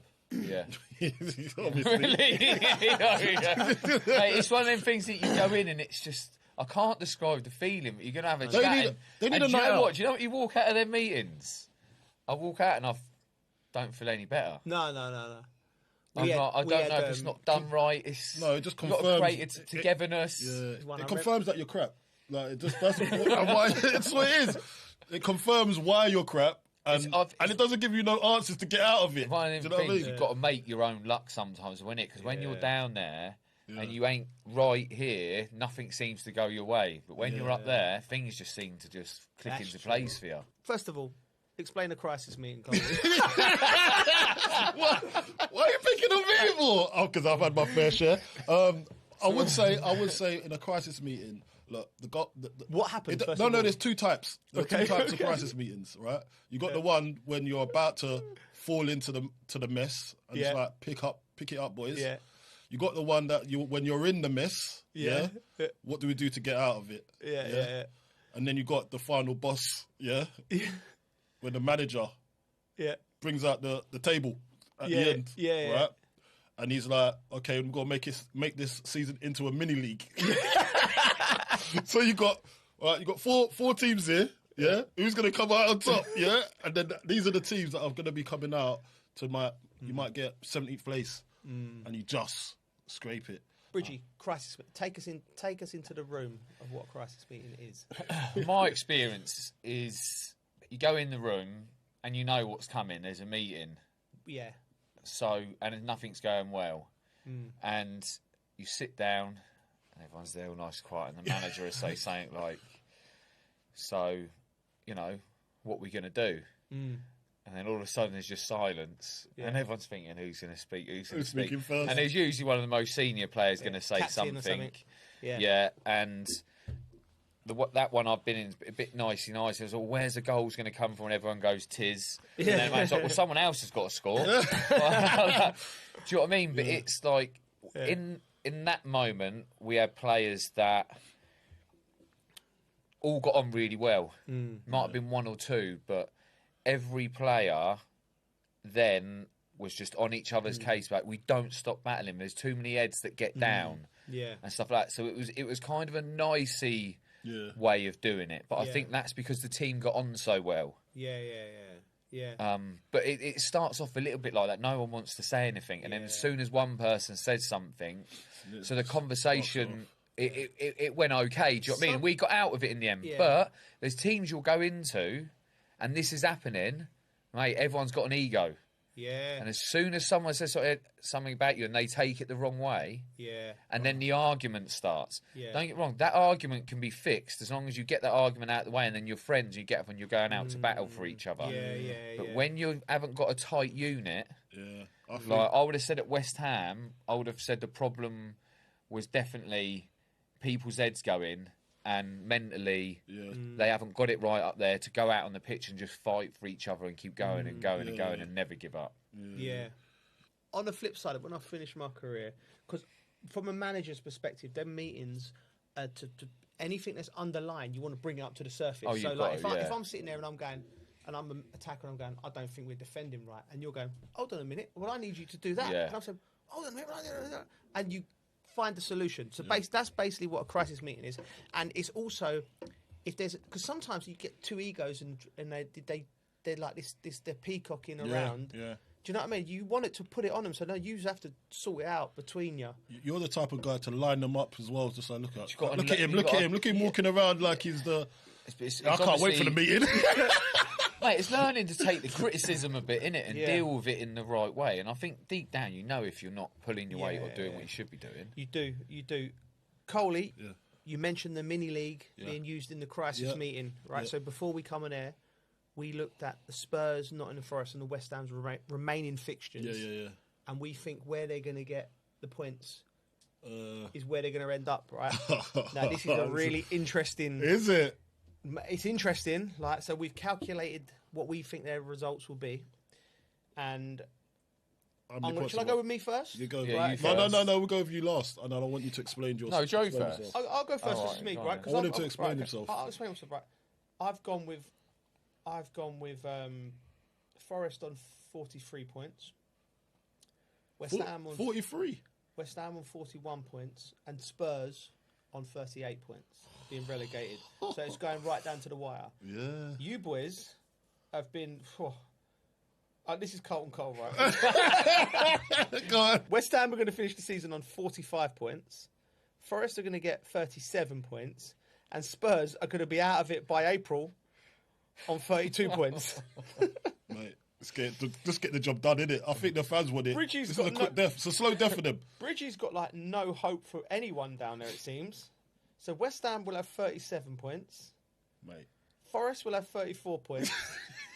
And Spurs will have 32 points. I think Spurs have got like 30 Yeah, but to be honest, now. I don't think the point thing really matters. We've come up with the same scenario of the positions they're going to be in. Yeah, I think so there ain't much difference. Not much difference. Really in like the position. You've got to have some faith in some fighting. There's got to be some fighting. What do you mean? But we've still got the same outcome, though. I think you're giving them 3 points. Yeah, but we've still got the same outcome. He's just giving them loads of points. I'm not giving many of them hardly any points. All right, okay, all right. So I'll tell you what, we've done our predictions, right? And we'll see who's closest. Whoever's closest, on the pod after that, whoever's the furthest away can buy lunch. I'm reasonable. Look at me. Whoever wins, 45 whoever gets closest decides what we do, and then whoever's last has to pay. All right, sweet. I'm happy with that. I'm 100% going to win that. Okay, so mate, you got your hopes up, mate. I actually gave 32 points. I've done the same as you. Yeah, I gave Spurs 32. He didn't want to do the same as me. He wanted to give them more points. I did. He thinks West Ham are getting into Europe. 45 points. Right, from the relegation zone to the Champions League, some great fixtures this week. Bridgie, you've got the fixtures involving all the English clubs. Let's make some predictions. v Liverpool in Turkey. Yeah, I think that's going to be a draw. That I was thinking draw as well, and I fancy Liverpool to nick it at home. Yeah, I'll go with that. I mean, Osimhen's the player, isn't he? Proper player. He's at Coley. How's he not in the Premier League? Like, I think. Tied himself in knots with a contract. That's what he done. Yeah, and I think it's and he wants a lot of money as well. Does he? It'll be a tough game. Yeah, a tough game there. Yeah, but he could be a good player in the Premier League. I think he will move here eventually, though. Yeah. Definitely, he's got family here. Has he? Yeah. You sound like you're part. You know. I know the setup. Okay. I think Liverpool nick it overall. Are you trying to get a little agent's fee to get him into England? Mate, I work for West Ham, please. Well, they're in Europe next year. You know what I mean? Well, he's got to go West Ham, isn't he? Hey? You got Atletico v Spurs. Atletico at home. I was trying to be nice to the Spurs fans. You weren't. You've given 32 points. Well, no, but in this game, I was going to try and be nice, but I'm still thinking it's going to be 2-0 Atletico, something like that. I think it'll be 1-0 Atletico. Like Atletico is my most annoying team to watch. Yeah, Spurs are good in Europe. These guys don't turn up. They don't turn up for Premier League. They're bread and butter, but they turn up for Europe. It's weird behaviour. Yeah, strange behaviour. Yeah, they're just trying to advertise themselves across the world, and domestically they're not interested. What's going on? Romero's been linked with Atletico Madrid. Of course he has. Yeah, he's right up their street. He's right up their street. Just a big, aggressive, angry centre-half causing carnage. Yeah. Anyway, getting sent off every other week. Simeone's he'll do for us. Right, we're saying they're losing then. Then you got Newcastle at home to Barca. Now this is the one that I really like. Do you know what? I think Newcastle do it. I was at they played them in the group stage. They've got a chance. Yeah. They've got a chance. I covered the game, right? And what was interesting in the first game, something to look out for, is the way that Newcastle pressed with Gordon as the number 9. Yeah. It was brilliant. They dropped off and they set traps, and they got good pressers. They had, you got the boys in midfield. Guimaraes, I think's out. Tonali, Joe Linton. Tonali, what a player. They got players. They all bought into it. The place was they should have been 2-0 up. Yeah, Newcastle. So the first 20-30 minutes in that game is crucial. Get on. It's a tough one to call. I think it's going to finish a draw, but I think Newcastle are going to take the lead. That's my prediction. Yeah, and then you got Leverkusen v Arsenal. I think that's just Arsenal. Yeah, it's Arsenal. It's Arsenal. Yeah. They're just good. They're just a good, strong, solid team. And I don't buy into all of the, they're boring or they're winning games of football. Well, they are boring, but yeah. PSG Chelsea. Two things could be easily right at the same time, mate. They are boring. PSG Chelsea. Yeah, I'm out in Paris. Oh yeah, yeah, I'm there. Oh, you can give us a report on there. Maybe you could try some food and drink this time. I'll tell you what. Let us know what a train journey is like. He is definitely not getting on a train either. By the way, he'll either be on a bike, scooter, or an Uber. Imagine that. Where you go, juggle the map on the subway. Got to tell Carlton what the train's like. check the aircon out for me, yeah. It's a tough one to call that. Chelsea defo need to strengthen up a bit defensively if they're going to get any kind of result. Yeah. Yeah, PSG, Chelsea. PSG are not quite at it, but nor are Chelsea. But nor Chelsea, man. By heart, I want Chelsea to win, obviously, but I think Chelsea get beat. I think the advantage is how they PSG. Get beat. The advantage is with PSG. The league has moved the matches around. They moved games around for them. I've gone draw. I'm thinking draw for that one. That's amazing. If Chelsea get if they get draw, it's an amazing result. That'd be a great. Take them back to I the think bridge. that's coming from my heart. A lot of that. That's what we have to. Yeah. I think. Yeah, 2-1 PSG. And Chelsea's still in it, by the way. 2-1 PSG, and then return leg, innit? Yeah. Will be all right. And last but not least, Real Madrid v City. Well, you know the news here, didn't you? Kylian Mbappe is looking like he could possibly out alongside Rodrigo and Bellingham. That's three massive players for him. Man City, last time they went there, won 2-1, I believe. I think there could be a few goals in there. Yeah, 100%. I'm going Man City. I'm going Man City. Yeah, I'm going Man City. Man City 3-1. I'm going 3-1. I'm going big. I'm going 3-2. Yeah, mate, it's toxic. That Real Madrid when they go goal down at the Bernabeu, it can get really toxic. Okay, so we've done relegation, we've done Champions League, and before we go, I'll tell you what I was up to this weekend. I was at the Grassroots playing. Yeah. Yeah. The bottom of the barrel. It obviously went well because he's got a big smile on his face. You score. He defo scored. He's gone. All right, go on, tell us. Talk. No. I know why are you mentioning this, but you want to mention it, don't you? Still wheeling yourself out on the pitch. We're literally wheeling myself. Zimmer frame and all that. Yeah. So I did a gig for Specsavers. It was like basically it's a question. Specsavers. Yeah. They're doing a campaign where they found the worst Sunday League team in the country. Mika Richards is the director of football. How do they measure that? How do you measure the worst football team in the Sunday League? Worst football team in Sunday League? Yeah, but listen, across the globe. It can't be across the globe. It can't be. Anyway, lovely Luke was the manager, lovely fella, right, and a great bunch of lads, right. So last year, you know what Sunday League's like, right? So they finished with 4 points and a minus 81 goal difference, right? Damn, they're bad. Yeah. But Luke said to me, he said on the positive, we turned up. We had 16 every week. So there's 16 lads getting out of their bed on a Sunday morning. Great lads, right? So Specsavers have swooped him, and they're like, we need to sort this out. So they've got Mika Richards. Mika's the director of football. I was the loan signing. They've had James Milner doing a little bit of fitness with them. They've been put on a fitness program, and this season they got 17 points. And I was coming in for the run-in to try and get promotion, and we won 3-1. It's the proper grassroots like Sunday League. Lads have been out on a Saturday, had a few beers, but they turned up and played football. Yeah. Okay. They've just been going through a tough time. So they didn't know I was playing yesterday. So I just turned up. I'll surprise them. I think they heard it was Jermaine Defoe, so they was a little bit disappointed. They need goals. They would have been buzzing you were there. They would have been absolutely buzzing. I bet they were buzzing. They would have been. Do you know what it was like? Because I was in Wrexham night before. I didn't get home till late, and I was like, God, As soon as I got there and I smelt the grass, and it does, doesn't it? It does. And I got into it. Geezer cleaned me out in the first minute on the floor. And, what do you mean he cleaned you out? Like, just he got tight and just bodied me. No way. Did you look at him, say anything? I bet you just got up and walked off. Of course, I always do. Yeah, he always does. Did you say something? Mate, any time he gets smashed, there is literally no retaliation. He just gets up and carries on. Yeah, that's a man that's been down on the block 3 times. That's a man that's used to it. No, we got taught as a kid. Never show him you're hurt. Never show him you're hurt. And do you know what? There ain't a lot of kids. You can now. There ain't a lot of kids out there that do that. I've seen one kid who plays in Parker's team, and he's so strong, and he gets stuck in. You know, he plays fair.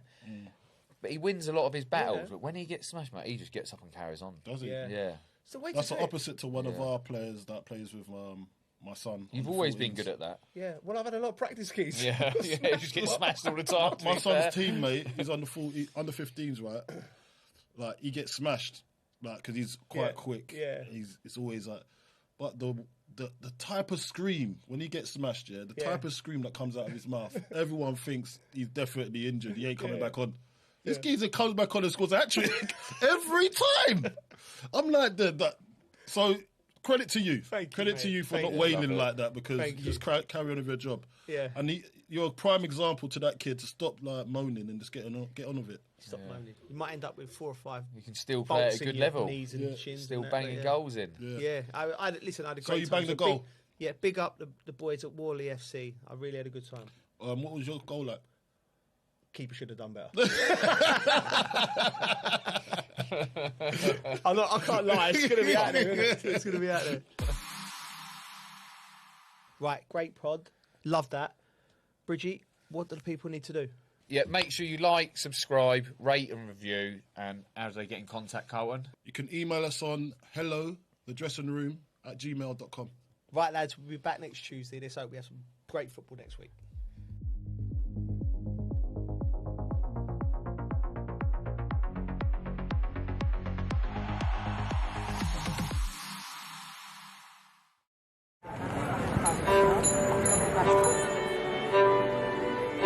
People think that we launder money, but actually we make money black. It's a weird law. They call it gedoogbeleid, like this.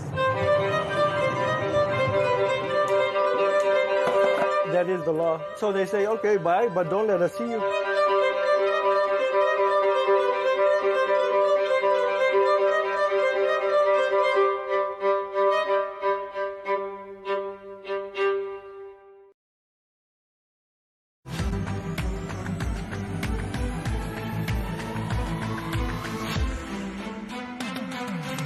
Africa is at a crossroads. Amidst vicious global competition, Africa must forge its own path and secure a place at the table. In May 2026, Africa's business and political leaders will unite at the Africa CEO Forum Annual Summit to set the course for the continent. Join us and shape the future of Africa. Arabiya English, your media partner. Welcome. The relationship between Moscow and the Arab world has never been a straight line. It has seen decades of rises and falls, from peaks of alliance during the Arab-Israeli wars to a sharp decline after the collapse of the Soviet Union, and then a notable return through the Syrian gateway, followed by Gulf caution amid the war in Ukraine. Today, with the Arab-Russian summit convening in Moscow, a central question is being asked.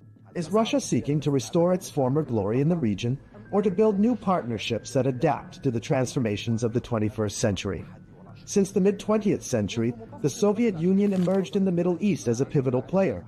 As its early support for the independence of Egypt, Syria, Algeria, and South Yemen granted it special influence with Arab capitals, that influence soon turned into an active military and political presence, reaching its height during the wars of 1967 and 1973, when Moscow supplied Cairo and Damascus with weapons, experts, and pilots, becoming a principal partner in the Arabs' battles with Israel.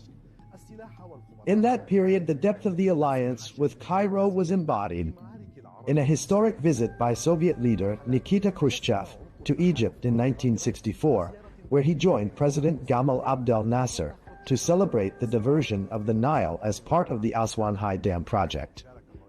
Those were highly symbolic moments that cemented Egypt as Moscow's closest Arab ally, and showed how development and weaponry, together with political positioning, became interlocking tools of the Soviet project in the region. At that time, Khrushchev delivered his famous line, "The High Dam is not just an engineering project. It is a symbol of friendship between the Egyptian and Soviet people." From there, a new phase began in which the Soviet Union became the primary patron of Arab nationalist and socialist regimes. But that alliance gradually began to crack through the 1970s, when President Anwar Sadat rose to power following the death of Nasser. Sadat sought to free his political and military decision-making from Soviet dominance and to pave the way for a rapprochement with the West.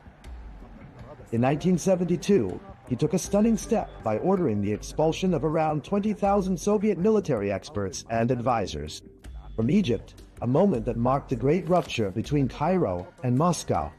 And although cooperation in arming the Egyptian military continued up to the October War, what followed, the signing of the Camp David Accords and Cairo's opening to Washington, effectively ended the Soviet presence in Egypt and pushed Moscow to seek alternatives in Syria, Algeria, and Libya to compensate for the loss of its largest Arab ally, with the Soviet Union's collapse in 1991.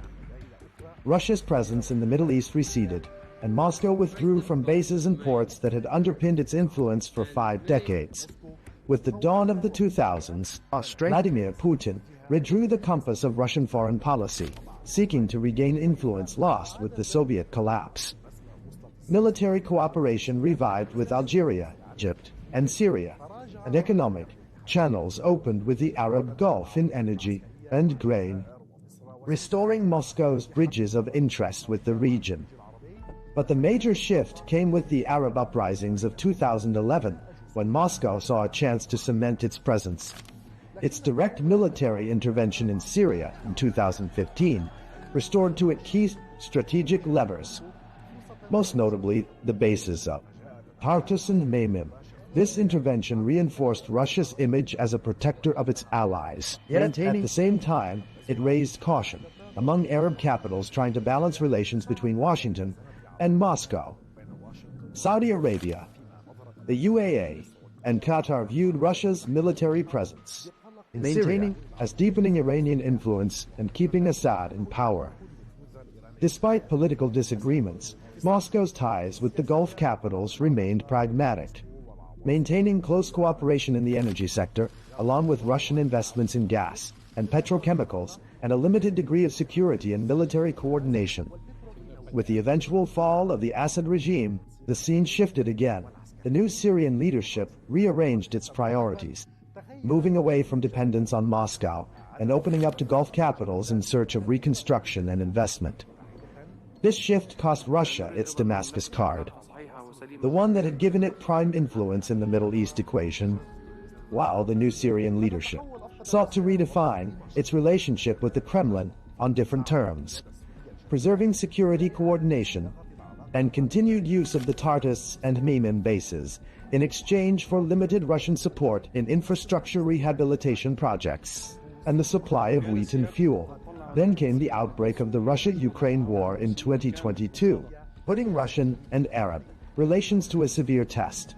Saudi Arabia, the UAE, and most Gulf states adopted a policy of neutrality, maintaining oil cooperation with Moscow, while on the other hand, Egypt and Algeria continued their economic and military partnerships with Russia despite Western pressure. But Western sanctions affected grain and fertilizer trade and energy prices, driving several Arab countries to seek a careful balance between their interests with Moscow and their need for Western partners.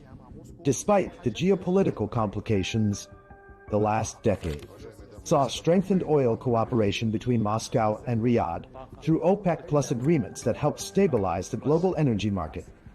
Mutual investments also expanded in petrochemicals, agriculture, and religious tourism, with high-level visits between Russian and Gulf leaders keeping communication lines open even at the height of crises. In parallel, Moscow maintained its traditional stance on the Palestinian issue, affirming support for a two-state solution along the 1967 borders and the establishment of an independent Palestinian state beside Israel, while calling, during the recent Gaza events, for an immediate ceasefire and civilian protection to preserve balance in its relations with both Palestinians and Israel. Russia's presence has not been limited to the Gulf, Syria, and Egypt. Algeria has been one of Moscow's oldest military partners and the largest importer of Russian weapons in Africa and the Arab world. Since 2019, Russia has played a prominent role in Libya through the Wagner Group supporting Haftar's eastern forces, giving it military and economic leverage in key regions. In Sudan, there was the 2020 signing of a preliminary agreement to establish a naval logistics base at Port Sudan, not yet implemented because of political circumstances. Meanwhile, Russia has remained a major arms supplier to Sudan. In Tunisia and Morocco, cooperation centers on agriculture, trade, and tourism, while in Lebanon, Moscow's influence is confined to the energy and offshore gas sectors. Thus, over 7 decades, Russia has shifted from a strategic ally of Arab nationalist regimes to an oil and investment partner for the Gulf states, and finally to a party in confrontation with the West, one that directly impacts the Middle East stability. Today, with the Ukraine war still raging, Arab capitals face the challenge of mediating between East and West, while Moscow strives to entrench its footing in the region despite global isolation, and to deepen cooperation with Arab countries in economics and energy. In this context, attention turns to the Arab-Russian summit, on which Moscow pins hopes to represent itself as a principal actor in the Middle East, and to broaden its political and economic partnerships with the Arab world amid a phase of profound regional and global transformation.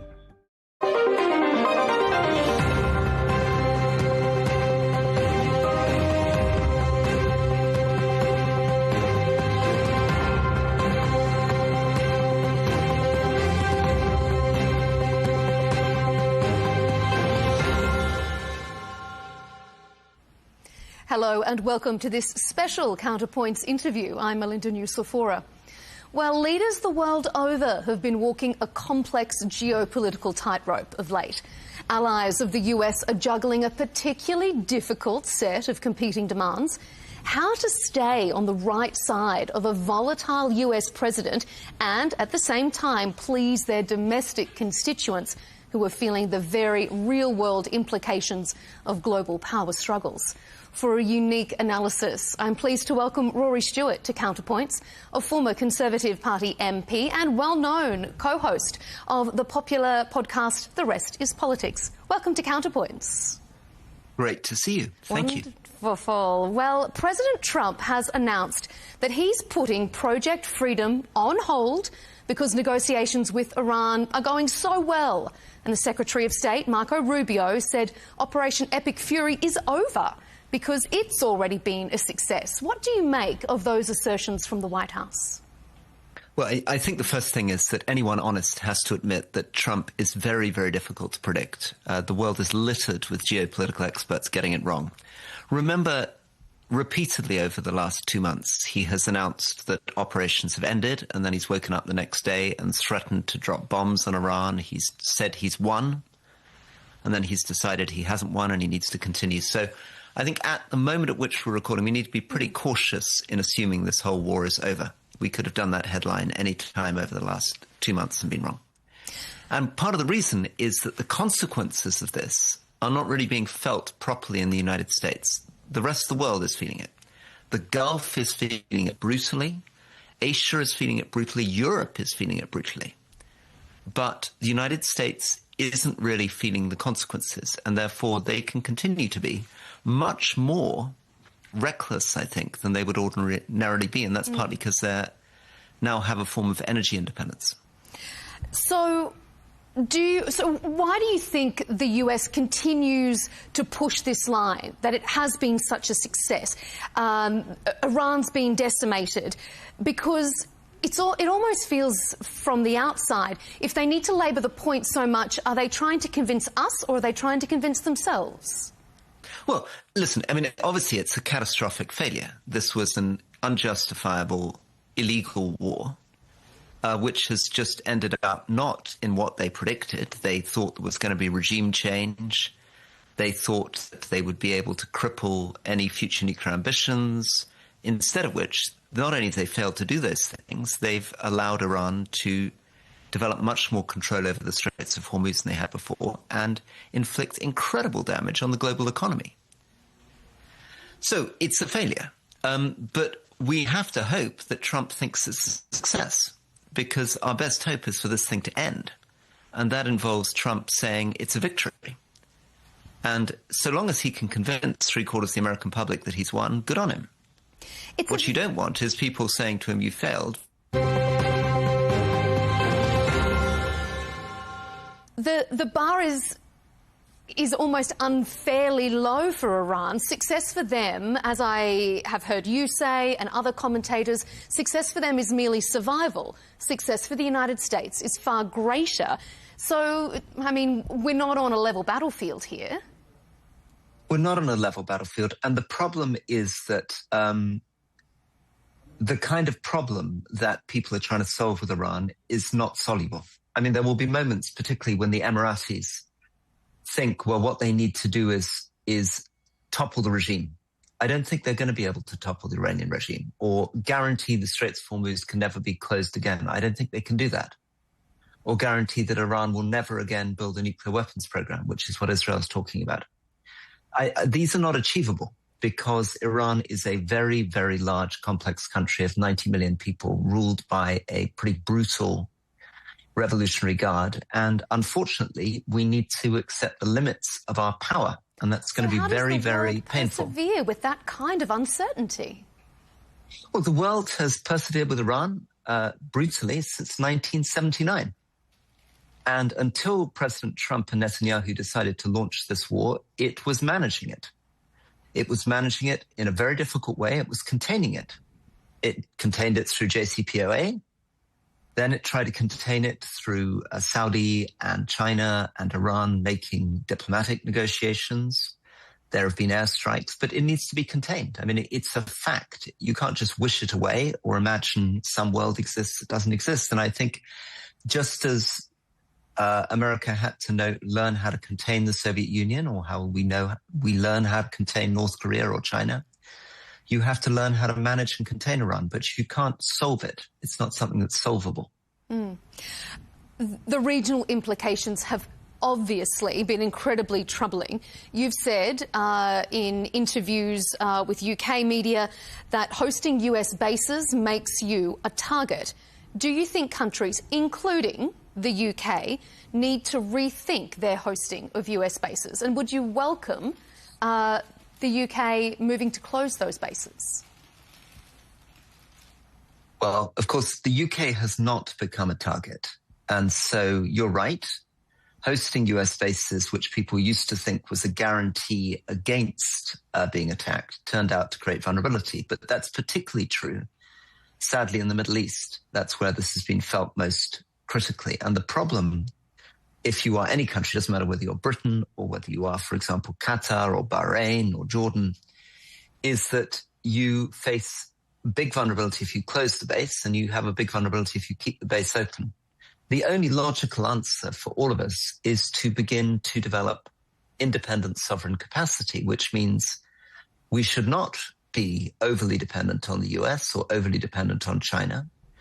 It's time, I think, for Europe and the Gulf to think about creating a new independent structure, as it were, a third leg to the global stool, where we're not forced to choose all the time between American bases or Chinese tech or American cloud or Chinese AI, but actually have our own independent sovereign versions of those things.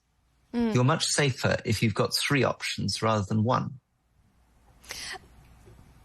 I've heard you saying on your very popular podcast that the UK has done well to keep itself out of this conflict. Many prominent US allies, particularly across Europe, have been critical of President Trump and Prime Minister Netanyahu for their actions in Iran. But when the UK or when Europe says this is not our war, with regards to Iran. Isn't that just handing President Trump the right to say, well, this isn't our war with regards to Russia and Ukraine? Well, that's certainly what he's threatening. That's certainly what he's threatening. But in a sense, that's inevitable with President Trump. I mean, anybody who thinks that he shows loyalty or gratitude is mistaking themselves. I mean, we've made this mistake for more than a year, which is thinking if we do him a favor in place A, he's going to help us out in place B. Some countries have been very generous to him in giving him contracts or hotels. It's true in the Balkans, for example. It's been true in the Gulf. Other countries have thought if they play nice with him on Greenland, he's going to help them out somewhere else. And the truth of the matter is that he does what he wants. He's either going to help Ukraine against Russia or he's not. I don't think whether you do him a favor on tariffs or let him build a golf course or a hotel makes any difference, or help him in his war in Iran makes any difference to these things. I think he wakes up every morning and decides he's going to do what he wants to do, and he doesn't really have friends or allies in that sense. I don't think he feels a sense of continuing obligation. He'll pretend he does. He'll say, you didn't help me here, so I'm not going to help you there. But that's just because he's a bully. He likes threatening people. I don't think we would have been in a stronger position by just giving in to him.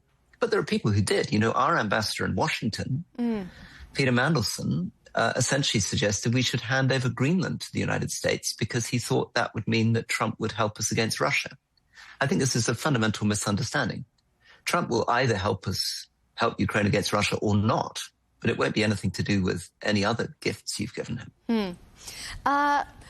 An interesting bit of info that came out earlier this week was from former US President Barack Obama. He pointed to the war being a success for Israeli Prime Minister Netanyahu, who he says tried to pressure him to go to war with Iran during his presidency. Why do you think Israel was more successful in, if you believe it was Israel pressuring President Trump to go to this war, than it was with President Obama? Well, President Netanyahu has been trying to do something like this since the 1990s. He's had a continual script for 30 years of saying Iran is on the brink of developing a nuclear weapon and we need to intervene immediately. When I was a British diplomat in 2003, there was pressure to try to intervene militarily in Iran after the Iraq War, people saying, the next invasion needs to be Iran. So it's a very old story. Why did Netanyahu not get away with it in the past? Well, because the US State Department and the US military thought that there would be real risks of closing the Straits of Hormuz. There would be real risks of damage to the global economy, real risks to American allies in the Middle East, Asia, and Europe, and that it was unlikely to topple the regime or have much impact on their long-term nuclear ambitions. So what changed? What changed is a US that became oil independent and that ceased to care. Fundamentally, this is a story about an America that's behaving like the bankers in the 2008 financial crisis. It's an America that is happy to take the risk and let other people bear the consequences. It's other people's economies who are being trashed. The American economy is fine so far. Has this war, do you think, shown limitations of American power? And do you think we're passing the peak of America as a great power in the world right now?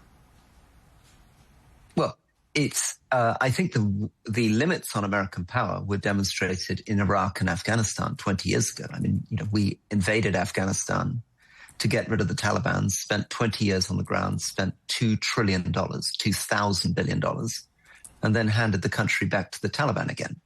So the limits of American military power have been obvious for a very, very long time.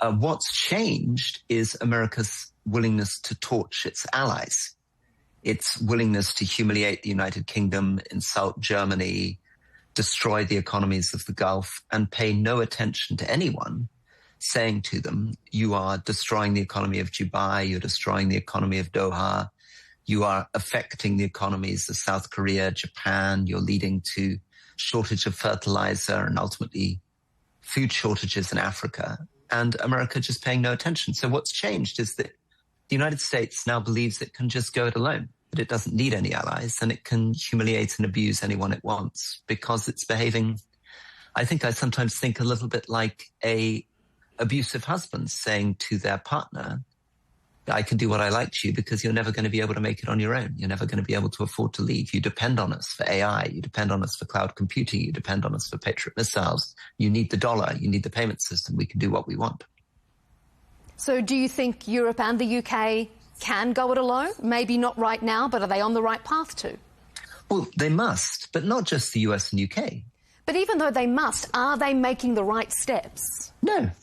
People are being much too slow because it's very painful and it's very difficult and it's very risky. So the tendency from every country is going to be to hope that this is a temporary phase and that a new president will come and it'll all be okay. But the writing is on the wall. I mean, this Iran intervention was the big revelation, the big moment where the United States really revealed to the world that it genuinely didn't care about what happened to the rest of us or our economies, that it was prepared to unleash this reckless thing without consultation. And so, yes, working backwards from that, it doesn't matter whether you are the United Kingdom or Europe or Canada or Japan or South Korea or India, or to be honest, one of the Gulf countries. The logic is the same. Over the next 5 to 7 years, we need to become much more independent of the United States. It's easy to say, perhaps, but do European leaders, do any UK politicians have the guts to actually do that? Because is that riskier than just continuing with the status quo? Well, there will be an intermittent risk. I mean, if you try to say to the US, we are fed up with being humiliated and abused in this fashion, so we're going to try to develop our own independent nuclear weapons. We're going to try to develop our own independent AI. We're going to try to develop our own cloud computing. We're going to regulate American companies. Trump will fight back. The risk is, in the short term, he will punish people. America pretends, you can hear this from J.D. Vance, that he wants other countries to be independent, wants Europe to stand on its own 2 feet and pay for defense. But of course, they don't really want Europe to be independent. What they mean is they want America to pay for U.S. defense equipment. If the U.S. suddenly finds Europe and others genuinely trying to become independent of the United States, they'll fight them.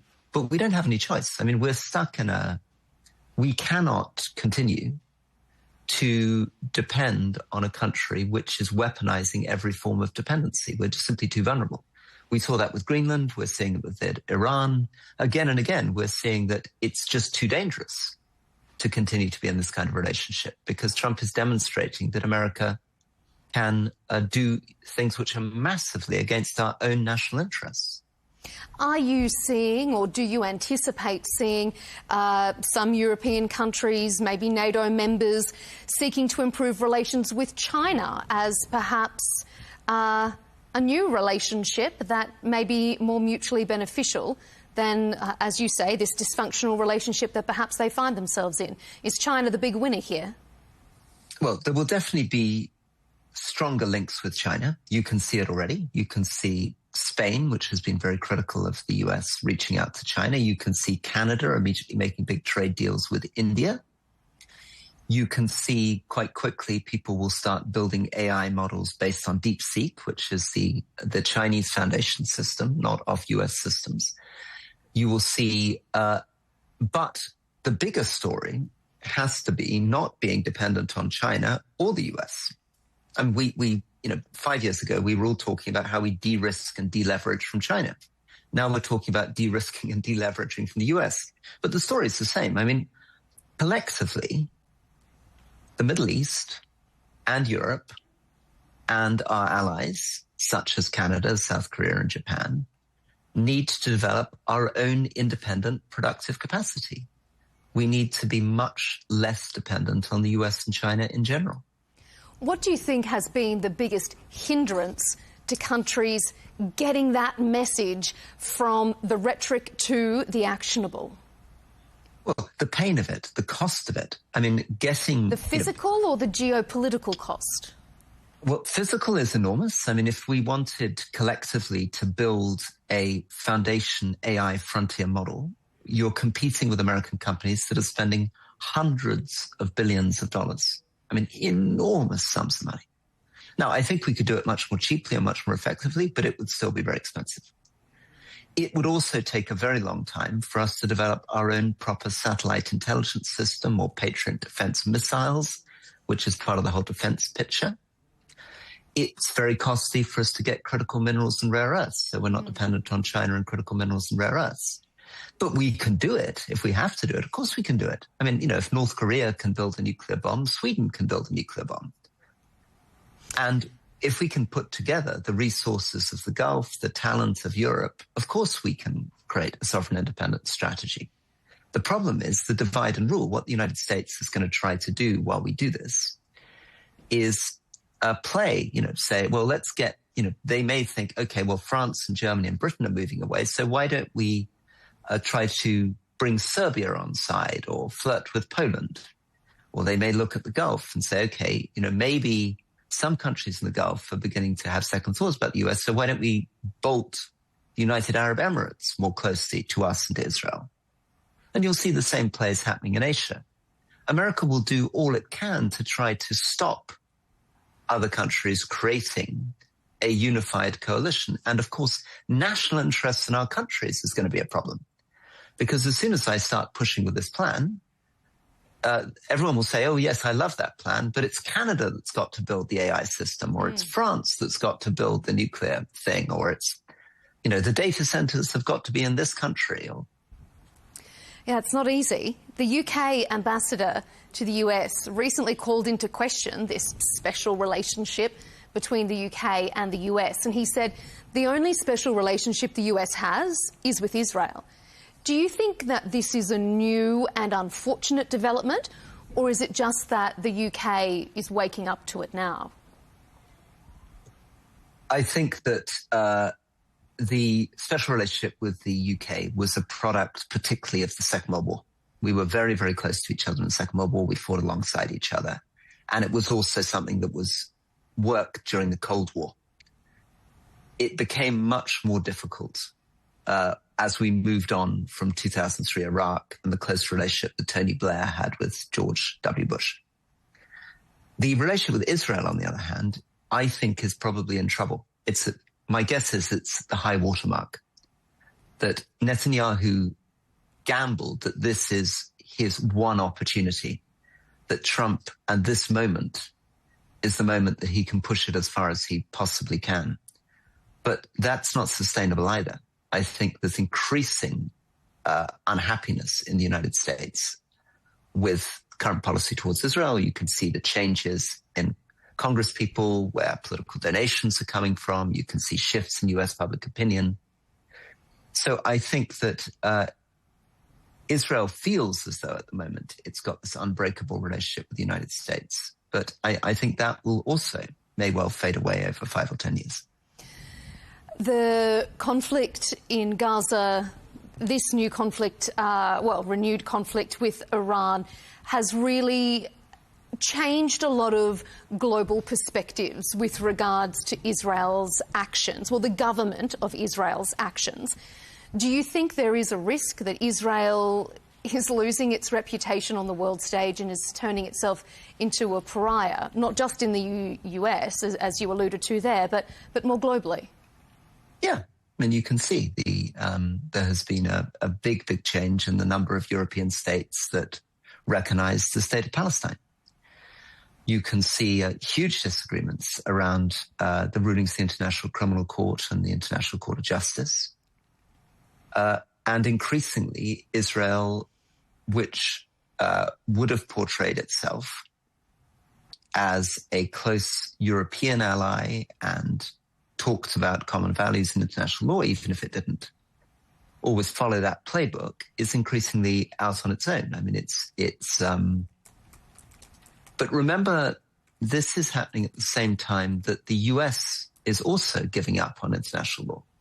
I mean, the US is effectively becoming a rogue state. The US is no longer pretending to abide by the normal conventions of the laws of war, even by normal congressional rules, normal judicial rules. It's behaving, increasingly And I think it's not just the US. You can see some of the US behavior. You can see some of Netanyahu's behavior is like that. And you can increasingly will begin to see states in Africa, and states in the Middle East, and states in Asia, and potentially in Europe. Certainly the Russians are behaving like this. So we're entering a very, very dangerous world where countries are giving up on the thing that kept peace from 1945 onwards, which was a sense of a rules-based international order, however hypocritical, a free open trading system, which is now being replaced by tariffs and protectionism, and giving up on a lot of what used to be considered the basic tenets of rule of law, checks and balances, all of that going out the window too. If you can sort of look into your crystal ball, I suppose, ahead in Israel, they obviously have another round of elections coming up later this year. Do you think that Israel will adapt and change to this perception of their actions on the world stage? Could a new government alter the course, or is the ideology now baked in as a result of October 7? I think there's been a huge change since October the 7th. The vast majority of the Israeli people seem, in most opinion polls, to be supportive of the brutal operations in Gaza, and appear to be very, very unwilling to confront the war crimes that were committed. I think they are also very, very largely in support of the Iran operations, which again is an illegal, unjustifiable, dangerous operation that is damaging the world. And I don't think it matters much who the next prime minister is. They will find it very difficult to reset their international relations because the Israeli population are much more, in a sense, right-wing than they were 5-10 years ago. The settler violence is increasing. And, you know, how would you reset your international relations? Presumably, the normal way is that you would acknowledge what you've done wrong and apologize. And I don't think any Israeli prime minister is going to do that because I don't think the Israeli public would let them. We're going to turn to the UK, but before we look to domestically, I want to ask you how you think Prime Minister Keir Starmer has handled this difficult relationship with President Trump and these global power struggles on the world stage. Globally, how do you think Sir Keir Starmer has conducted himself? Well, that's often very different to how they're perceived domestically. I think he's been okay tactically. What he's failed to do is see the big picture. The big strategic picture is about reorganizing the world. Fundamentally, his policy has been to keep his head down, try to be polite to Trump, and hope that this whole thing, that he can sort of navigate his way through and the whole thing will pass. I think he's failing to really seize the big story, which is that the world has changed permanently, that the UK can no longer build its entire foreign policy and military around the United States, and that we need to get much closer to the European Union for a start. OK, well, let's look domestically. Has he been an ineffective, effective leader domestically? I think I already know the answer to that. I've been listening to your podcast this week. You think he's been ineffective. Will Labor need a new leader at some point this year, and if so, who? Well, nobody in the Labour Party thinks that Keir Starmer can lead them into the next election. So if he's not going to lead them into the next election, that means they need a new leader, sooner or later. And my guess is it's better to go sooner. And what's the point of letting a guy sit around for another 2 years if nobody thinks that he's up to the job and nobody thinks he can win the next election? You might as well try somebody else. And Britain desperately needs this. Who do you think it should be?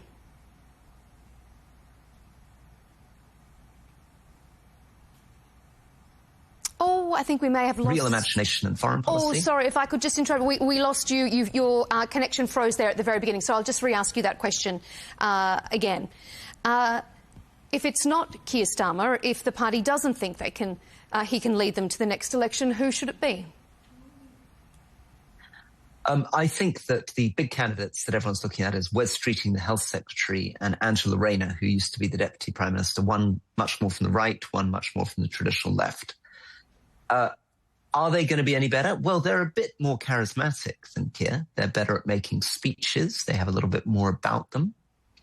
At the moment, the smart money seems to be on Angela Rayner because the sense is that the Labour Party is more left-wing, the party in the country, and wouldn't accept Wes Streeting. I think there are other figures, though, that we haven't thought about. There's Al Khan's, who's an extraordinary war hero, who's one of our junior defence ministers. Peter Kyle, the business secretary. But almost anybody is going to be better than Keir Starmer. I mean, there's no point, I think, keeping around somebody who you don't think can lead you into the next election.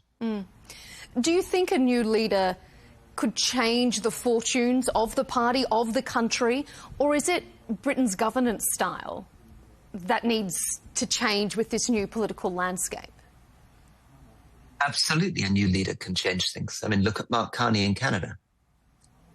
It's extraordinary how, if you get the right leader, they can do extraordinary things, but they need unusual skills. They need leadership, they need vision, they need values, and they need to take risk and be brave.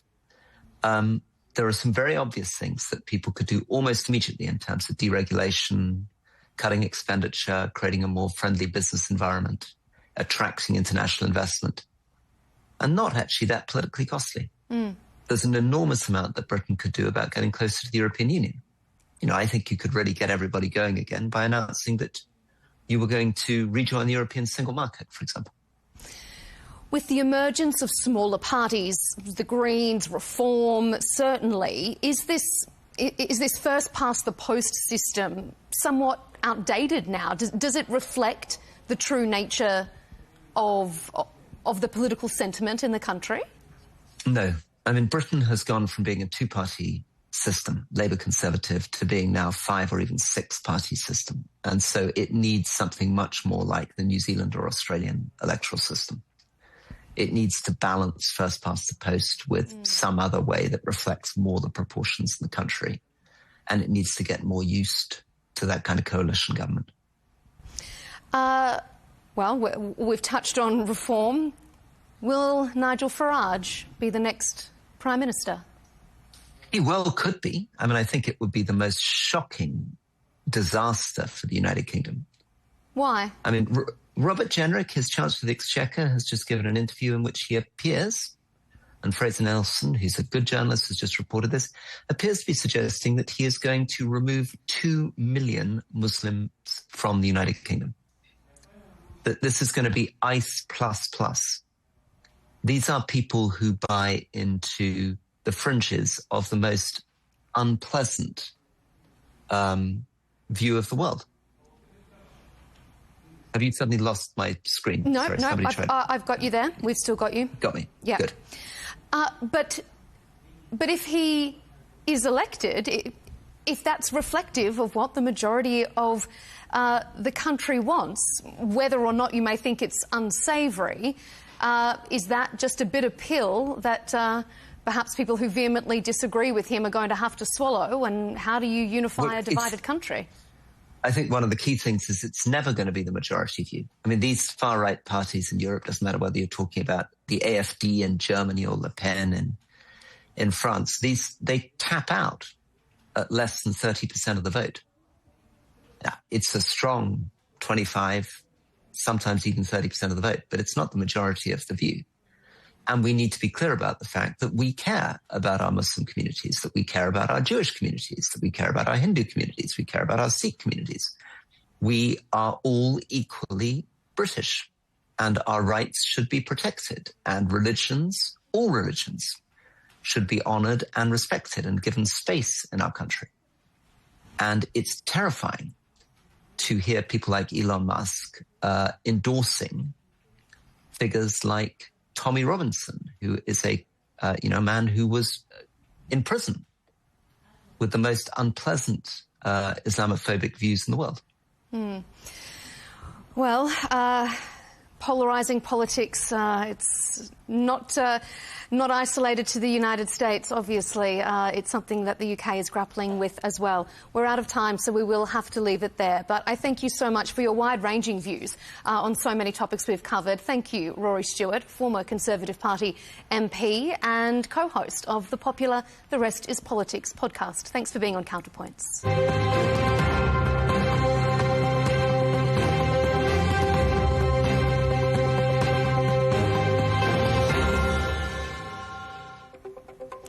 Thank you for tuning in to this special interview episode of Counterpoints. Of course, you can catch our latest debates on our YouTube channel on Al Arabiya English, and you can follow us on X and TikTok. We'll see you next time.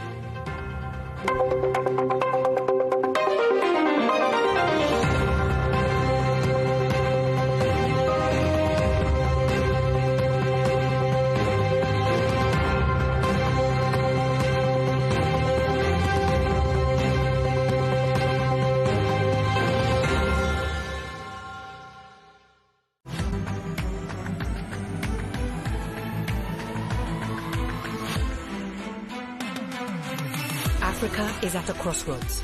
Amidst vicious global competition, Africa must forge its own path and secure a place at the table.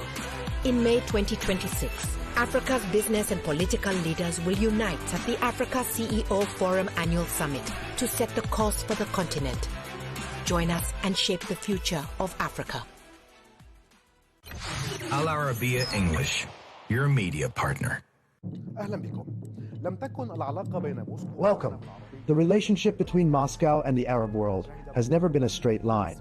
It has seen decades of rises and falls, from peaks of alliance during the Arab-Israeli wars to a sharp decline after the collapse of the Soviet Union, and then a notable return through the Syrian gateway, followed by Gulf caution amid the war in Ukraine. Today, with the Arab-Russian summit convening in Moscow, a central question is being asked. Is Russia seeking to restore its former glory in the region, or to build new partnerships that adapt to the transformations of the 21st century? Since the mid-20th century, the Soviet Union emerged in the Middle East as a pivotal player. As its early support for the independence of Egypt, Syria, Algeria, and South Yemen granted it special influence with Arab capitals, that influence soon turned into an active military and political presence, reaching its height during the wars of 1967 and 1973, when Moscow supplied Cairo and Damascus with weapons, experts, and pilots, becoming a principal partner in the Arabs' battles with Israel. In that period, the depth of the alliance with Cairo was embodied in a historic visit by Soviet leader Nikita Khrushchev to Egypt in 1964, where he joined President Gamal Abdel Nasser to celebrate the diversion of the Nile as part of the Aswan High Dam project. Those were highly symbolic moments that cemented Egypt as Moscow's closest Arab ally, and showed how development and weaponry, together with political positioning, became interlocking tools of the Soviet project in the region. At that time, Khrushchev delivered his famous line, "The High Dam is not just an engineering project. It is a symbol of friendship between the Egyptian and Soviet people." From there, a new phase began in which the Soviet Union became the primary patron of Arab nationalist and socialist regimes. But that alliance gradually began to crack through the 1970s, when President Anwar Sadat rose to power following the death of Nasser. Sadat sought to free his political and military decision-making from Soviet dominance and to pave the way for a rapprochement with the West. In 1972, he took a stunning step by ordering the expulsion of around 20,000 Soviet military experts and advisors from Egypt, a moment that marked the great rupture between Cairo and Moscow. And although cooperation in arming the Egyptian military continued up to the October War, what followed, the signing of the Camp David Accords and Cairo's opening to Washington, effectively ended the Soviet presence in Egypt and pushed Moscow to seek alternatives in Syria, Algeria, and Libya to compensate for the loss of its largest Arab ally, with the Soviet Union's collapse in 1991. Russia's presence in the Middle East receded, and Moscow withdrew from bases and ports that had underpinned its influence for 5 decades. With the dawn of the 2000s, Vladimir Putin redrew the compass of Russian foreign policy, seeking to regain influence lost with the Soviet collapse. Military cooperation revived with Algeria, Egypt, and Syria, and economic channels opened with the Arab Gulf in energy and grain, restoring Moscow's bridges of interest with the region. But the major shift came with the Arab uprisings of 2011, when Moscow saw a chance to cement its presence. Its direct military intervention in Syria in 2015 restored to it key strategic levers, most notably the bases of Tartus and Memim, This intervention reinforced Russia's image as a protector of its allies. Yet, at the same time, it raised caution among Arab capitals trying to balance relations between Washington and Moscow. Saudi Arabia, the UAE, and Qatar viewed Russia's military presence, maintaining as deepening Iranian influence and keeping Assad in power. Despite political disagreements, Moscow's ties with the Gulf capitals remained pragmatic, maintaining close cooperation in the energy sector, along with Russian investments in gas and petrochemicals, and a limited degree of security and military coordination. With the eventual fall of the Assad regime, the scene shifted again. The new Syrian leadership rearranged its priorities, moving away from dependence on Moscow and opening up to Gulf capitals in search of reconstruction and investment. This shift cost Russia its Damascus card, the one that had given it prime influence in the Middle East equation, while the new Syrian leadership sought to redefine its relationship with the Kremlin on different terms, preserving security coordination and continued use of the Tartus and Memim bases in exchange for limited Russian support in infrastructure rehabilitation projects and the supply of wheat and fuel. Then came the outbreak of the Russia-Ukraine war in 2022, putting Russian and Arab relations to a severe test. Saudi Arabia, the UAE, and most Gulf states adopted a policy of neutrality, maintaining oil cooperation with Moscow, while on the other hand, Egypt and Algeria continued their economic and military partnerships with Russia despite Western pressure. But Western sanctions affected grain and fertilizer trade and energy prices, driving several Arab countries to seek a careful balance between their interests with Moscow and their need for Western partners. Despite the geopolitical complications, the last decade saw strengthened oil cooperation between Moscow and Riyadh through OPEC Plus agreements that helped stabilize the global energy market.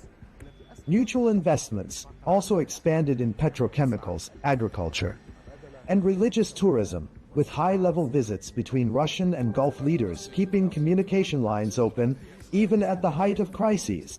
In parallel, Moscow maintained its traditional stance on the Palestinian issue, affirming support for a two-state solution along the 1967 borders and the establishment of an independent Palestinian state beside Israel, while calling, during the recent Gaza events, for an immediate ceasefire and civilian protection to preserve balance in its relations with both Palestinians and Israel.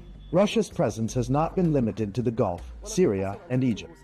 Algeria has been one of Moscow's oldest military partners and the largest importer of Russian weapons in Africa and the Arab world. Since 2019, Russia has played a prominent role in Libya through the Wagner Group supporting Haftar's eastern forces, giving it military and economic leverage in key regions. In Sudan, there was the 2020 signing of a preliminary agreement to establish a naval logistics base at Port Sudan, not yet implemented because of political circumstances. Meanwhile, Russia has remained a major arms supplier to Sudan. In Tunisia and Morocco, cooperation centers on agriculture, trade, and tourism, while in Lebanon, Moscow's influence is confined to the energy and offshore gas sectors. Thus, over 7 decades, Russia has shifted from a strategic ally of Arab nationalist regimes to an oil and investment partner for the Gulf states, and finally to a party in confrontation with the West, one that directly impacts the Middle East stability. Today, with the Ukraine war still raging, Arab capitals face the challenge of mediating between East and West, while Moscow strives to entrench its footing in the region despite global isolation, and to deepen cooperation with Arab countries in economics and energy. In this context, attention turns to the Arab-Russian summit, on which Moscow pins hopes to represent itself as a principal actor in the Middle East, and to broaden its political and economic partnerships with the Arab world amid a phase of profound regional and global transformation.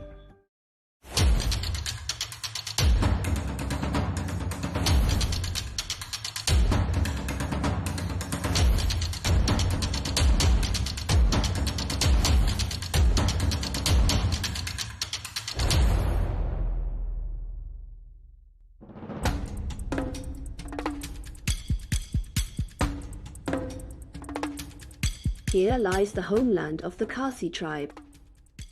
the largest remaining matrilineal society in the world. Its population is estimated at nearly 1 million people in India.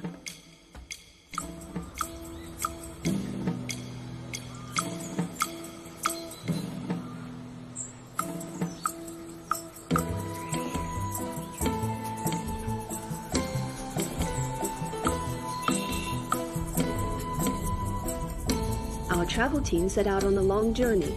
There, through small villages and narrow roads more than 2,000 kilometers from India's capital, New Delhi, to explore the nature of this unique society.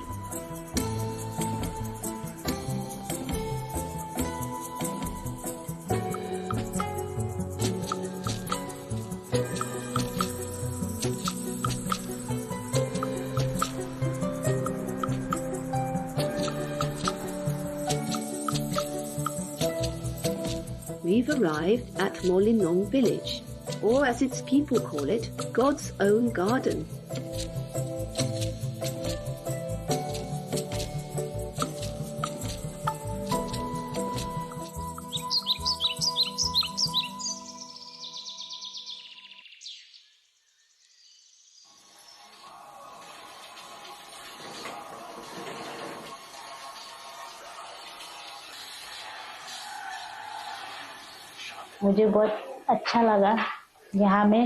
I truly love this place so very much. I love it because it is a Maisi.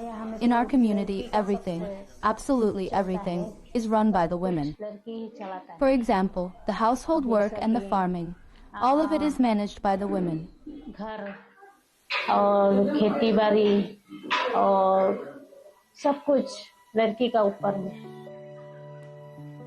We met Salsalaitha, who told us more about being the youngest daughter in a family belonging to the matrilineal Khasi community.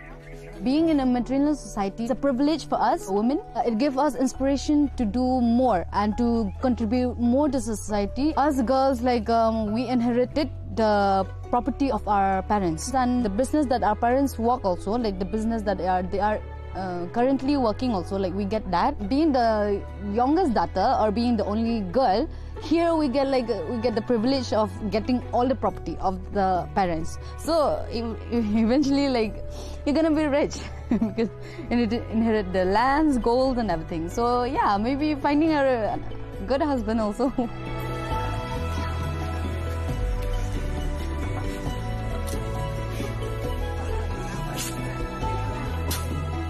We get the help, get the support from the men also.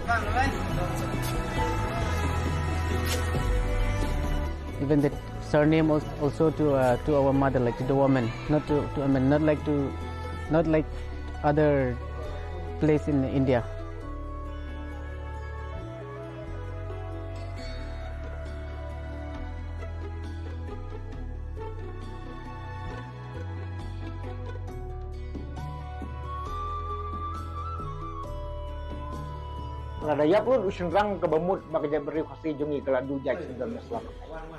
Long ago, titles were passed down from the men. But out of fear that all our men might die in battle, which could cause us to lose our identity as a tribe, the tradition was changed after much thought. So the titles would pass through the women while the man would remain only the head of the household. After that, property also began to pass to the women.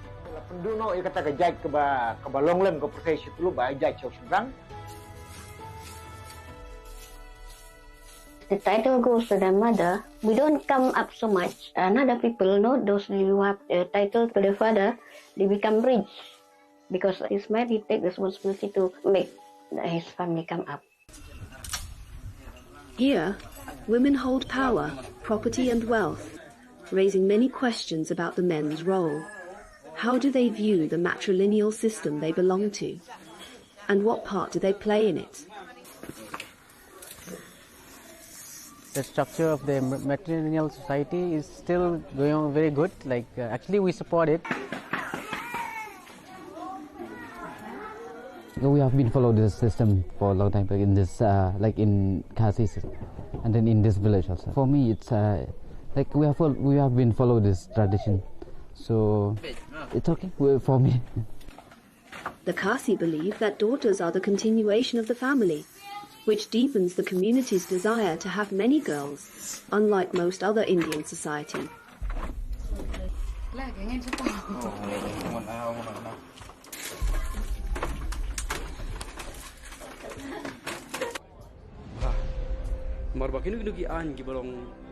Zam, like Sui Tabor, challenge female dominance. He runs an organization calling for the return of men's traditional roles. Men are not really made or born to be like that. They're born to lead, they're born to control, they're born to have authority on something. But he cannot be under authority of someone. So that itself hurts the ego of man. Till this date, as we have done some research, the lifespan of a general Khasi man is about 35 to 45 years age. Very low. Because most of them die of desperation. Most of them die of irresponsibility, we call. So his roles, his responsibility, his dedication is dispersed. For women here, choosing to remain unmarried carries no social stigma at all. Many do so proudly, taking comfort in their independence. And in this place, it is often the husbands who move in with them, joining their families and their homes, rather than the other way around. The Khasi community holds firmly to its historical roots and traditions deeply tied to nature. Some of its legends reflect this matrilineal spirit. On our journey, Cecilia takes us to the Molinong waterfalls. Legends tell of a widow named Kalikai who lived near one of the waterfalls in the Khasi region. She had a beautiful daughter. After her husband's death, people urged her to remarry, to ease her burdens. She did, to a selfish, cruel man. One day, while Kalikai was away from home, the husband killed her daughter and cooked part of her body. When Kalikai returned home and discovered the horrific crime, she collapsed in grief and ran to the edge of the cliff, leaping into the unknown. Her story became a symbol of women's independence in Khasi culture and their refusal to depend on men. There are many Khasi legends like it, yet they do not conflict with Christianity, which most of them follow today.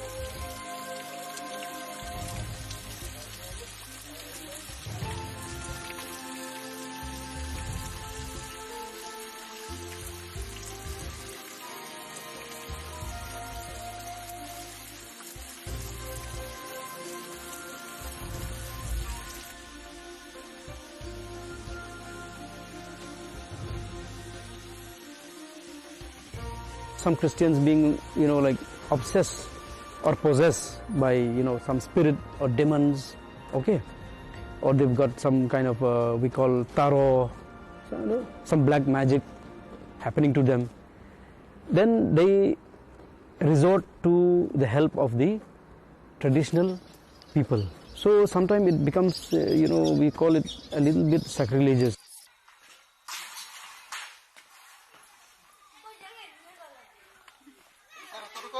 Now it's less that Christian will participate in all Khasi traditional rituals, very less now.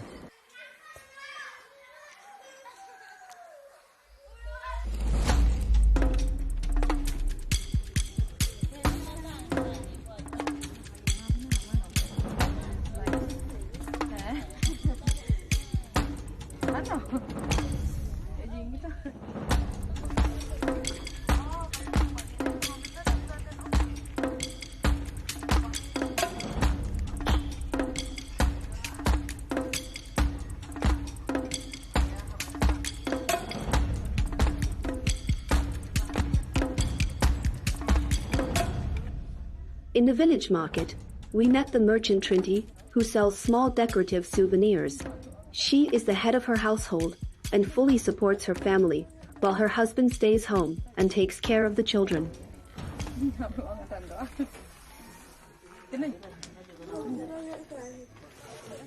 Khasi society, women is the head of the house. Yes, actually I am very proud to be in Khasi matrilineal society.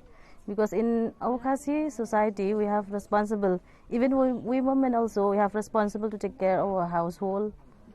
Anything we can arrange or we can manage all things. Because in our society, women also has more power, but the youngest one get more property. All the inherits from parents' side. All the young, only for the youngest one. Out of the 100%, daughter will get like sample 70%, and son will be 30%. More actually we give to the woman, because actually we men, we can work hard, we can work more also. So for women, actually those who are not illiterate, who are not going to school, who are illiterate, so they cannot work. My wife, she's not totally Khasi. Her father is Assamese and her mother is Khasi. Actually my wife, she take her mother's surname. She don't take her father's surname, though he's a non-Khasi also, but still she taken the mother's surname.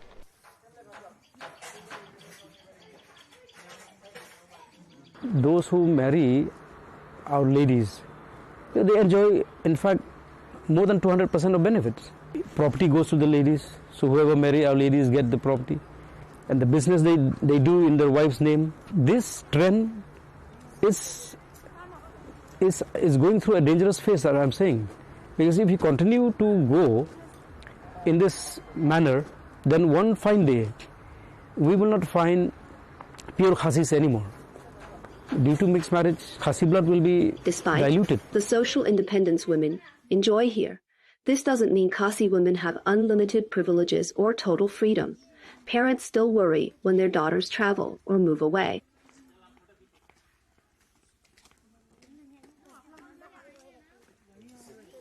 They allow us to study only in like the city, but then like for like the sons, like they will allow them to go abroad also. Like they do find it okay with it. But then us, like in the other hand, like us, like for the girls' child, they are more protective and also more, like, you know, more strict with them. So like, you know, most of the family here, like they don't allow their child to study abroad or to pursue the career like outside of Meghalaya or something like outside of India. Maybe because they're like little protective of their child. That's their main reason.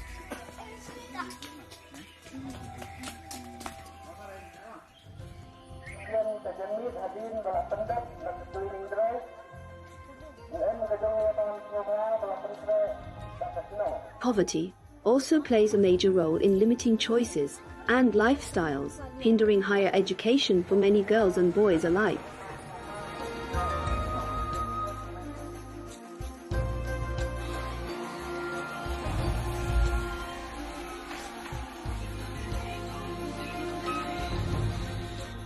Here, young men and women do the same kinds of work. In earlier generations, the wife stayed at home and the husband earned a living. But in our generation, things have changed. Men now do household work, and women take on men's roles. अपना business अपना चलाते हैं आप.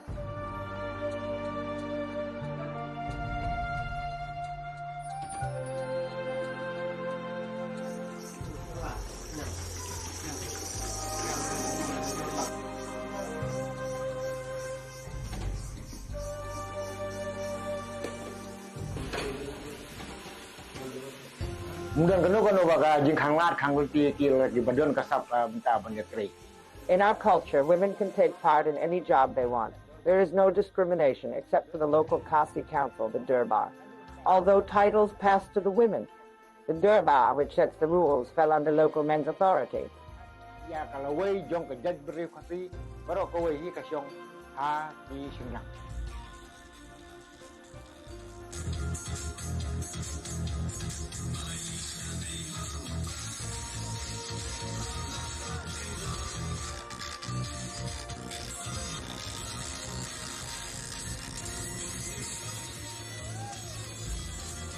The Khasi community is deeply interconnected.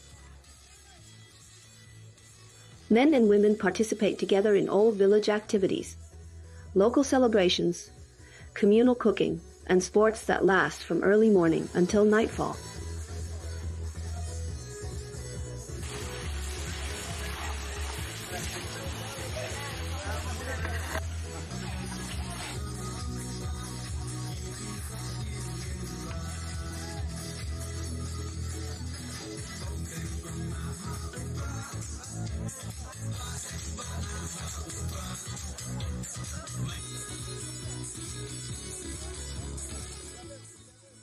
Most of the villagers here are farmers.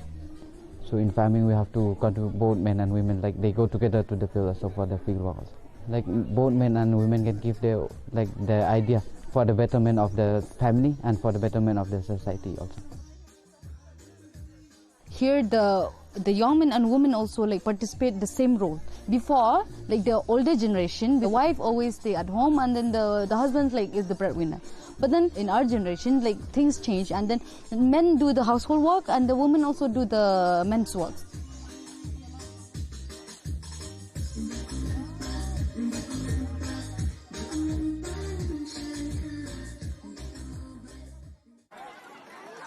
Everyone contributes and everyone shares the meal.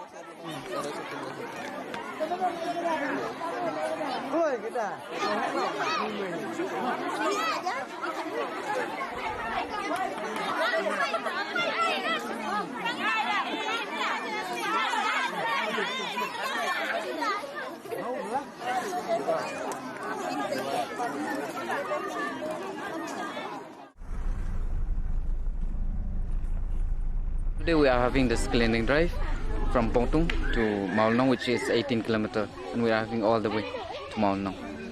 And we are doing this each and every year. This is the 6th time we are doing this cleaning drive.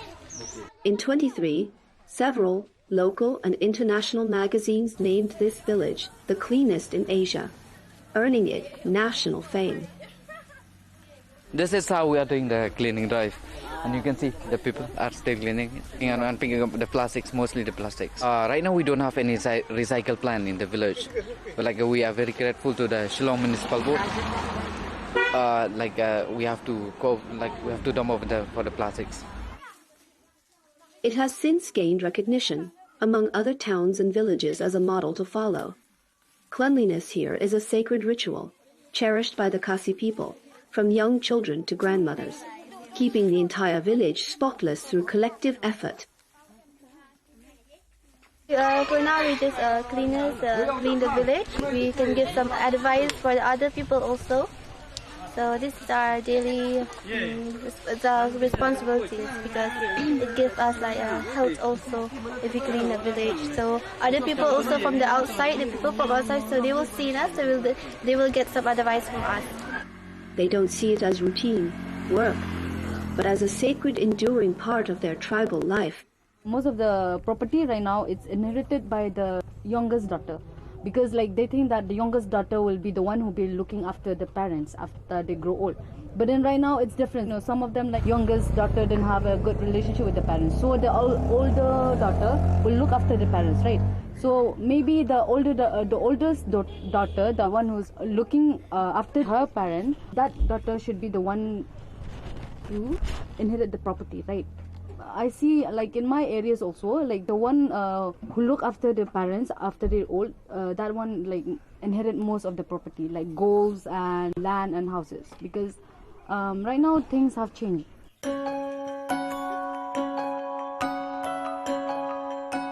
The art of weaving, living plant roots into bridges, is unique to the Khasi tribe. It was created to span rivers. The entire community works together to design, manage, and maintain each bridge. A process that takes more than a decade, shared across generations. The young people caring for these bridges today will walk across them in the future.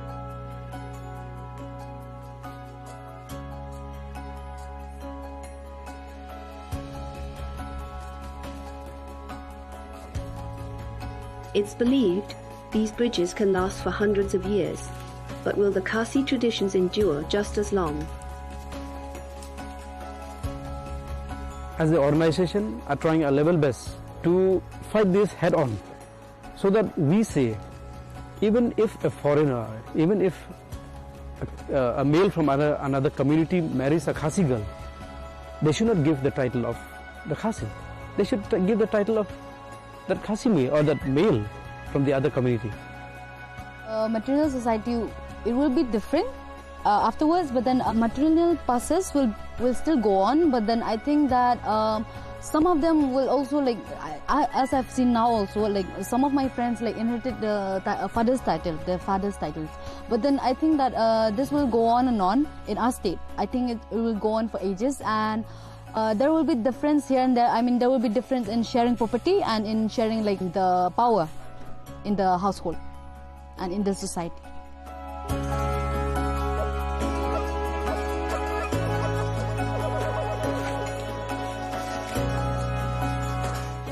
Something we have to adjust with the modern society. But a little bit we have to adjust. Like, I think this system will go on.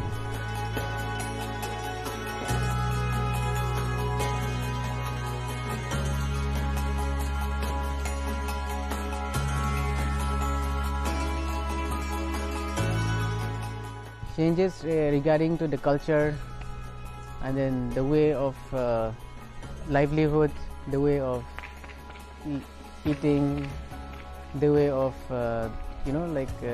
literacy. Actually, it's almost totally changed compared to like the old ages, like long time ago.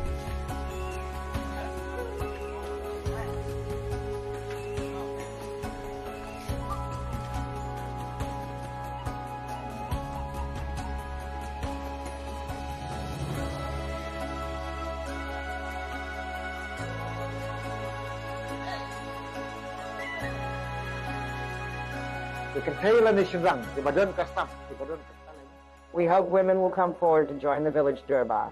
We will work hard together to bring change to our community. Women and men can work in all fields, and they will do it well.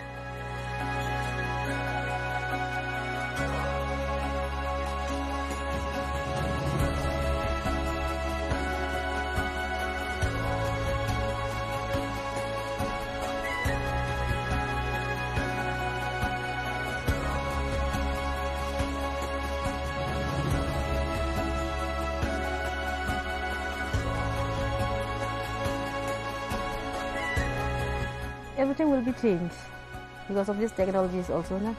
Everything will be changed, but in our heritage, it will be the same, remain the same. I think this society will stay forever. It will not change because every community, they has their own culture. It stays forever.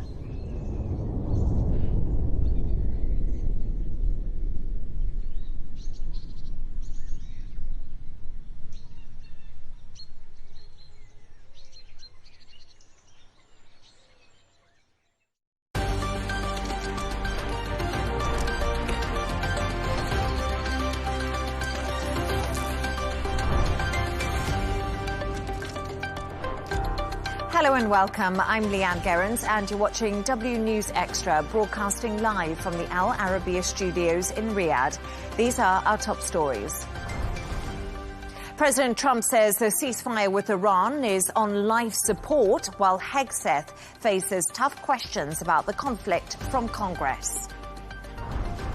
British Prime Minister Keir Starmer battles to stay in number 10, facing a revolt from over 80 Labour MPs. And the US president prepares to travel to Beijing for talks with President Xi, as analysts say Trump needs China more than ever.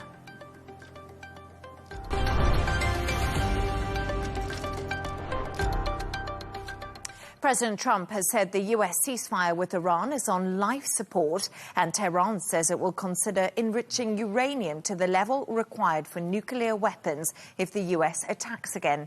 Meanwhile, US Defense Secretary Pete Hegseth is facing questions from Congress about the conflict. To discuss this and all of today's stories, I'm joined by Alex Malouf, founder of Riyadh-based comms consultancy firm Narrative Shapers and managing director of This Is Dubai, Michael Jabri-Pickett. Michael and Alex, great to have you both on the show. Michael, let's begin with you, because it's actually been a day of diplomacy. We've had a lot of different things going on, but we've also heard that the war is estimated to have cost the US $29 billion to date. And a lot of people are asking the question, how can America continue this conflict right now without approval from Congress? So it is what many people would say, you're getting into the inner workings of governing. Some would also say that it is the backbone of democracy. According to the Constitution, the president has to go to Congress for authorization. But it's not that simple. He has 60 days where he could get into a conflict, as he has, and then some would say he has another 30 days, which are supposed to be when he's extricating himself. But Pete Hegseth said recently that because of the pause, the ceasefire, that the 60-day clock was going to be reset. Now, not too many people are believing that. Even many Republicans are saying that's definitely not the case. We have to remember that this Congress, I think we can all admit, has not been the bravest when it comes to standing up to Donald Trump. It's a majority Republicans, and they pretty much have been rubber stamping whatever it is that Donald Trump wants. So in this particular case, where the Constitution, the letter of the law may say something, there is a spirit that's attached to it that I think says something else. I'll give you an example. Donald Trump recognized when he wanted to create his ballroom, he was going to have to tear down at least part of the East Wing. So he stood up in front of the press and he said, I'm only going to be tearing down part of it. Of course, he went ahead and did whatever he wanted to do, and the whole thing came down. And his point of view, you kind of can understand it, is that once it's all gone, there's nothing that they can do. So I think Donald Trump's idea in this particular case, when it comes to something like, did he go to Congress, didn't he go to Congress?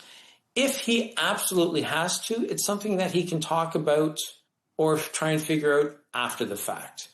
The last thing that I will say on this is that the Constitution divides it a little bit awkwardly, where the Constitution says that Congress has the power to declare war, but we all know that the president, who's the commander-in-chief, controls the military.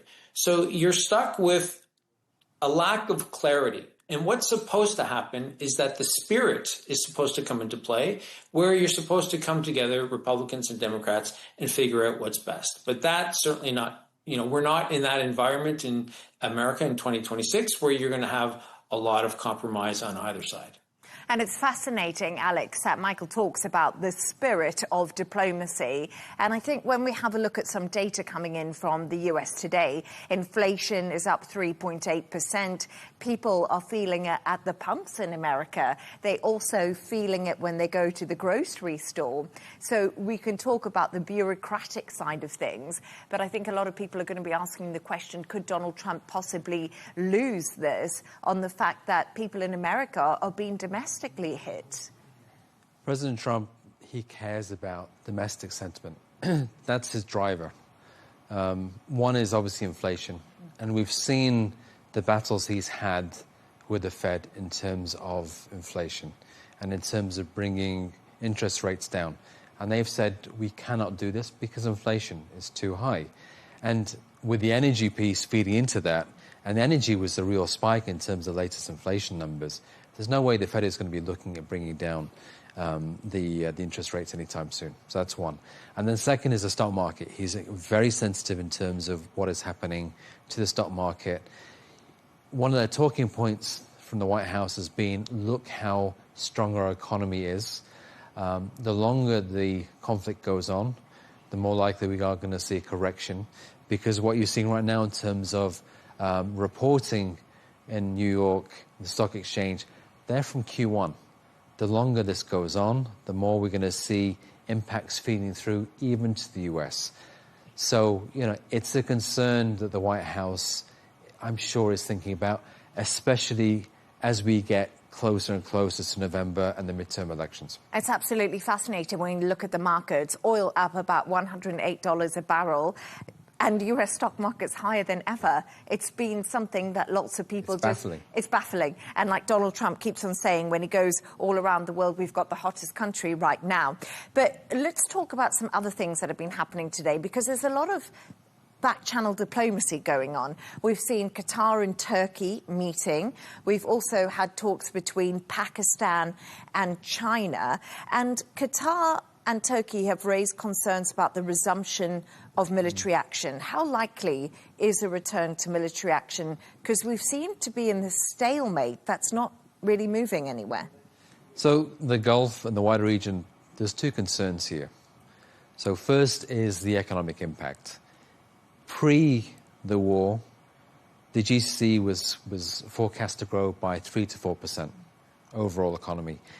Now, certain economies, Qatar, Kuwait, they are going to be shrinking this year, by a significant amount.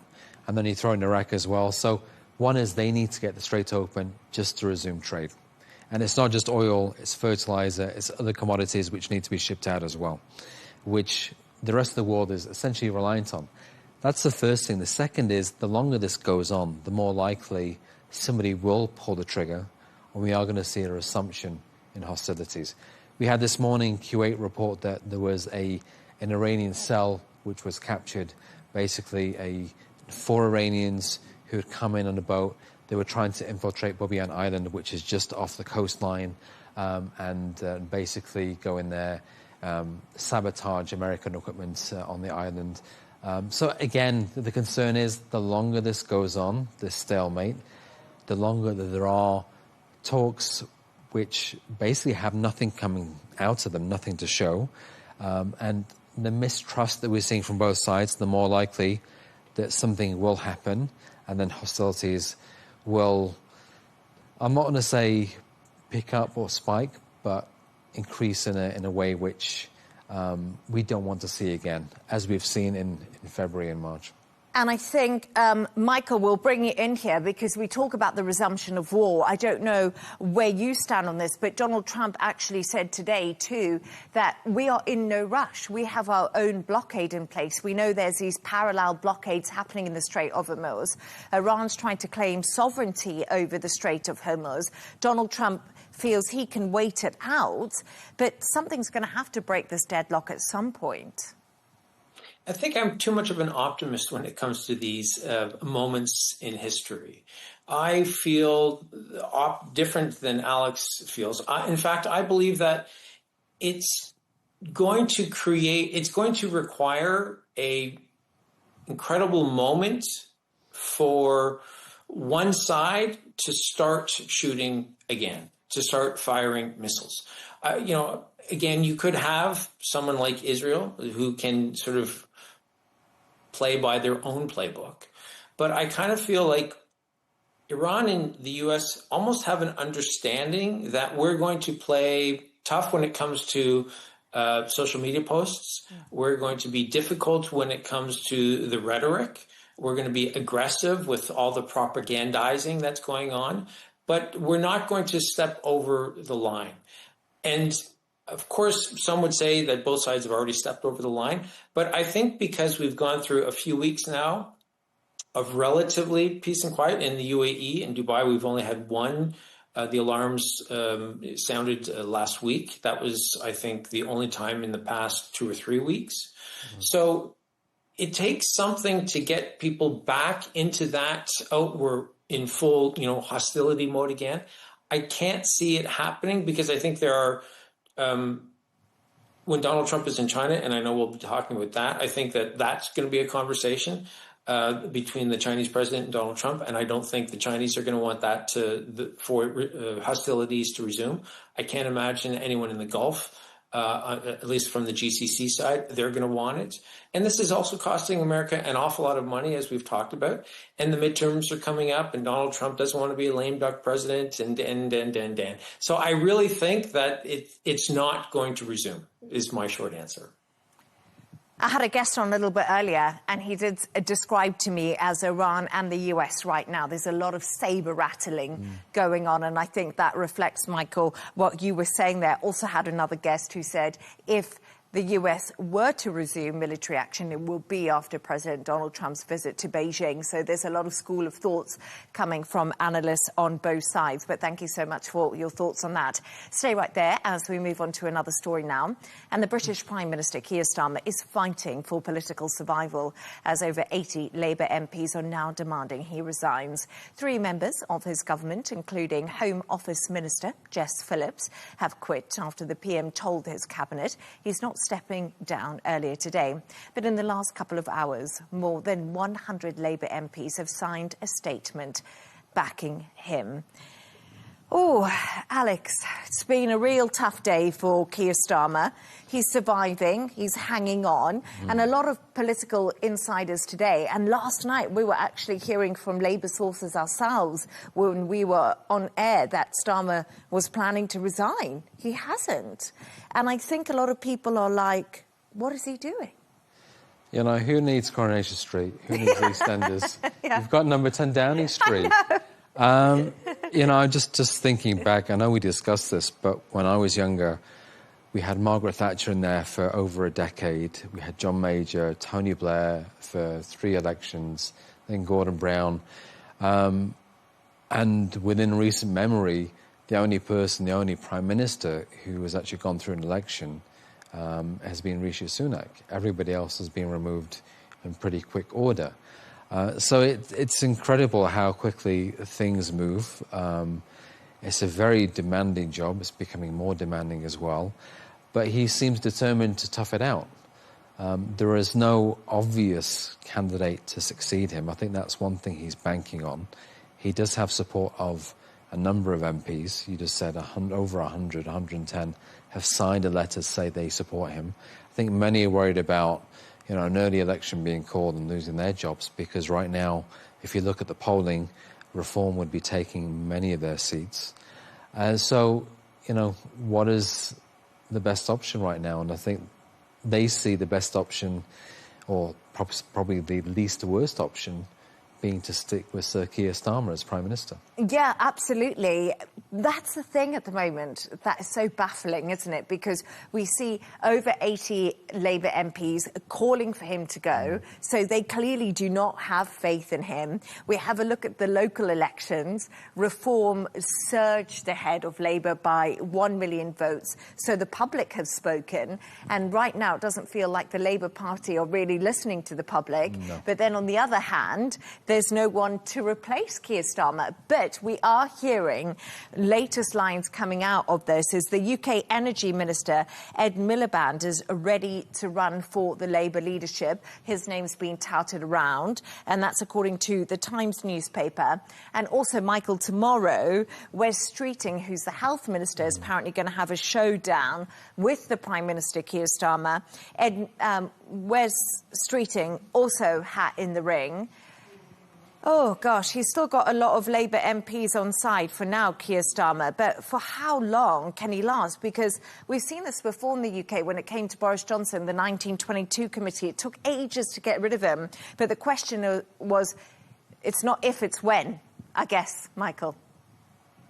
So that would be my guess. If I were to lay a small wager, I think that he will be gone sometime by the summer. This is Keir Starmer. And I say that it almost goes against my instincts, because as a sports person, there are 2 elements when a manager or a coach gets fired. The first is, let's get rid of our guy. The second is, who's going to be the new guy? And I think that lack of clarity when it comes to who's the successor, I think that right now that's helping Keir Starmer.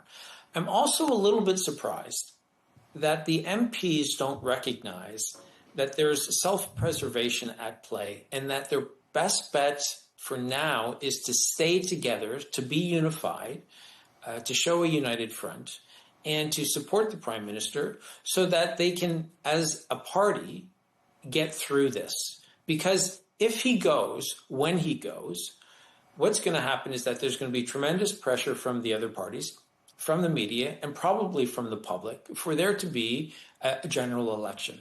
And if there's a general election, there's no indication that any Labour MP would continue to be an MP moving forward. So if the MPs could recognize that they have to come together, they have to weather this storm, they have to come out on the other end in 6 weeks or in 3 months, then they can start to put together some wins. But the first goal right now should be for them to, as I said, have a united front. But I really don't think that that's going to happen. There just seems to be a swell of momentum right now that it's an inevitability that Keir Starmer is probably going to be gone fairly soon. And we also heard from Donald Trump a little bit earlier, because we know Donald Trump likes to talk about UK politics sometimes. And he did come out and say on the lawn that he thinks, I'm going to just find it for you here, Donald Trump has warned Keir Starmer to stop windmilling the country to death. You know, he's really criticised the UK for bringing in all this green energy and windmills. He says it kills the birds. And also in Scotland, it doesn't look very nice near his golf courses. And he's also said, start drilling in North Sea oil. Like, this is where you can make all your money. This is where you can make all your energy. And now we hear the UK Energy Minister, Ed Miliband, to run for leadership. We know Ed Miliband is all about the renewable energy. Well, it's deja vu as well, because Ed was previously Labour leader. I don't think, I think that would actually be very fun to watch, Ed Miliband having a meeting with Donald Trump talking about, you know, the green revolution. You know, if you look at it in terms of where Labour is at, they waited over a decade to come back. You know, they built themselves up. They essentially came in with a landslide the last election. They had 400 MPs. They had a huge majority. And part of the issue that we're facing today is, if you ask anybody what the government has done over the past year and a half, you're not going to find many people saying positive things or even saying anything at all. So I think that's part of the issue that Sir Keir Starmer has to contend with. And then there's also the communications element. You know, even where they have done a good job and they've pushed forward, for example, Shabana Mahmood and the Home Office in terms of immigration, they haven't gone out and they haven't sold that success to the public. So, you know, there are certain things which they have to learn from what has happened over the past week in terms of all the councils they've lost. And they've lost almost 40 councils in total. So, you know, they have to try and change, at the very least, how they communicate, if not how they govern. And I think communication is a huge part of what's been going on, because I think a lot of people would agree with me that Keir Starmer is not a very charismatic man. And also, he's been involved in a lot of scandals since he came into power. Remember Mandelson, tied to the Epstein US ambassador? That created an absolute furore. They all thought that Starmer would lose his job over that. There was the fuel tax that was for the pensioners that they had to roll back on. They took that away, and there was that huge outcry. And then just the amount of times he's changed his mind. And I just think all of this coming together right now, a lot of people are thinking, which direction is Labour going in? Are Labour going right Labour, left Labour? The country's almost rudderless. And then you look at someone like Reform, and kudos to Nigel Farage. He's got charisma. He's got bold policies on immigration. And we're not seeing that coming out of Keir Starmer. Labour, they need a vision. They need to spell out where the country is going to be headed and how it's going to be getting better under their direction. And this is what is really missing from what Sir Keir has been doing. Even if he has been communicating, what he's been communicating has not been getting through to the public. So, again, that has to change. No, absolutely. Very good points. We'll see how long he lasts for. I think a lot of people are thinking Friday, maybe, but who knows? Thank you for your thoughts on that. Now, President Donald Trump will travel to China this week. I just want to bring you a newsline. He's actually left the US for China, and that's for those anticipated talks with President Xi Jinping. It's the first meeting since the two leaders clashed over Trump's trade tariffs. But with the Iran war still ongoing, many analysts believe Trump now needs China more than China actually needs President Donald Trump. Michael, let's start with you. So we do know now that President Donald Trump has left the US. He is on his way for these much-anticipated talks in Beijing. Do you think it's true? Do you think that Donald Trump is now going to China in a weaker position because he hasn't got a deal on this Iran war? I don't know that it puts him in a weaker position. I think it certainly gives the two leaders a lot of material to talk about. I'd also be curious to know how transparent Donald Trump will be with President Xi. Will he be sharing as much information as he should, or will he, be holding all the cards, as he likes to say? Because I do think, if you were if you were a secure world leader, I think you would be comfortable having conversations with your peers and saying, I'm finding myself in a bit of an awkward position. What are your thoughts? Because this is the best way to get yourself out of those tough spots, right? Is to make sure that you have, as many viewpoints as possible. But I do think that what's happening right now is, there have been quotes, for instance, that, Donald Trump, that the U.S. needs China more than China needs the U.S. And I would argue that point. And I'm going to use another sports analogy. And I would say this. Some of the greatest sports rivalries exist because the champion needed the challenger. The one that I came up with that probably cuts across most cultures is Bjorn Borg and John McEnroe when it comes to tennis. They both needed each other so that they could achieve greatness, but then they could also be seen as worthy opponents for each other. And that's how I kind of see this relationship with China and the U.S. If you look at the U.S., they definitely have leverage over China when it comes to tariffs and when it comes to, America's dominance with advanced semiconductors.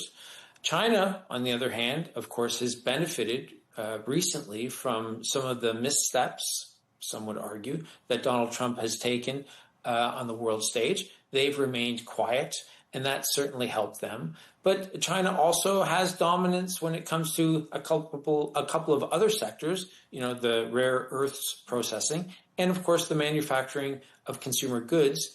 And they also need that American market so that they can send those goods that they've manufactured somewhere, and they're able to recoup that investment. So they both need each other if they're both going to become the best versions that we know of the U.S.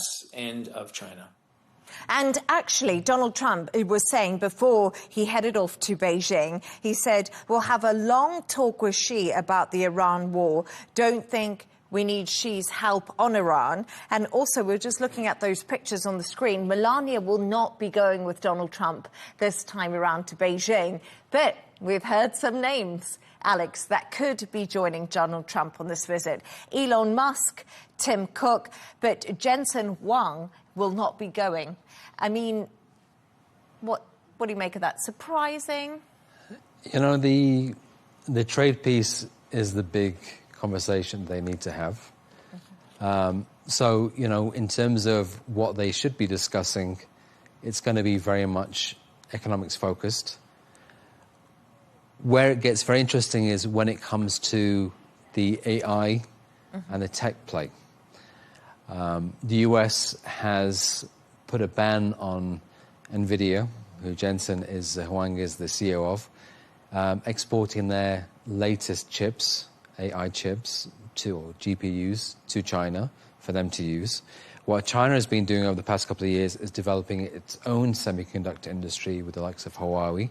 So you are seeing very much, again, this war play out, the competition play out in terms of AI as well. Remember DeepSeek, what happened when that came out, how that essentially rattle the US markets for a number of weeks. And again, it's who's going to be a leader in this space. That's what everybody's going to be watching for. China has become an exporter in terms of AI tech as well, which people don't realize. In terms of building data centers, a lot of the materials now come out of China. But then China is also leading other places, in other spaces like EVs. So this is why you're seeing Elon going over. Elon and Tesla have a large factory in Shanghai. Obviously for Apple as well, China is essentially its factory. Foxconn is the largest provider of services to Apple in terms of production. So there's a lot of things to discuss here. The business leaders are going to be very keen to get more access to China, reduce tariffs as well, because that's also going to help their bottom line. At the same time, Trump wants to see China giving something up in terms of where the deficit is between the two countries, even though that has changed a little bit because of the tariffs. But I think, Iran will play out very much on the Chinese side because China is Iran's biggest customer when it comes to oil. And China will want the oil to flow again, not just for China's sake, but for the wider region. Absolutely. And apparently, according to the US State Department, they have come out and said just ahead of Donald Trump leaving, as we know he has for Beijing, China and the US agree on opposing Strait of Hormuz tolls. So we're getting some little news lines out about what we could possibly get from this meeting. But I think the whole AI war is absolutely fascinating. And of course, Taiwan comes into that all too with the semiconductors. So I think that will be a very busy visit for Donald Trump, but thank you for your thoughts on that. Let's move on to another story now. And this year's Eurovision Song Contest is battling its biggest boycott in recent history as the broadcasters of 5 countries say they're boycotting the event over Israel's inclusion. Spain, the Netherlands, Ireland, Iceland and Slovenia have all refused to take part in the competition. Alex, we're going to start with you. I must admit, I'm actually going to be frank here. I've never watched Eurovision, don't know much about it, but the story is pretty juicy. Israel came close to winning last year, and many of these countries believe they shouldn't be allowed to participate. So we're seeing this boycott happen. Tell me more. So, Eurovision, the misnomer about Eurovision is it's a competition, music competition just for Europe. I didn't know that. Yeah, it's not just for Europe. Australia's there. Israel was actually the first non-European country to be part of Eurovision. This was back in 1973. They've won the competition a number of times. It's very, very popular in Tel Aviv, where you have bars being turned basically into Eurovision centres, people coming out and watching it all night.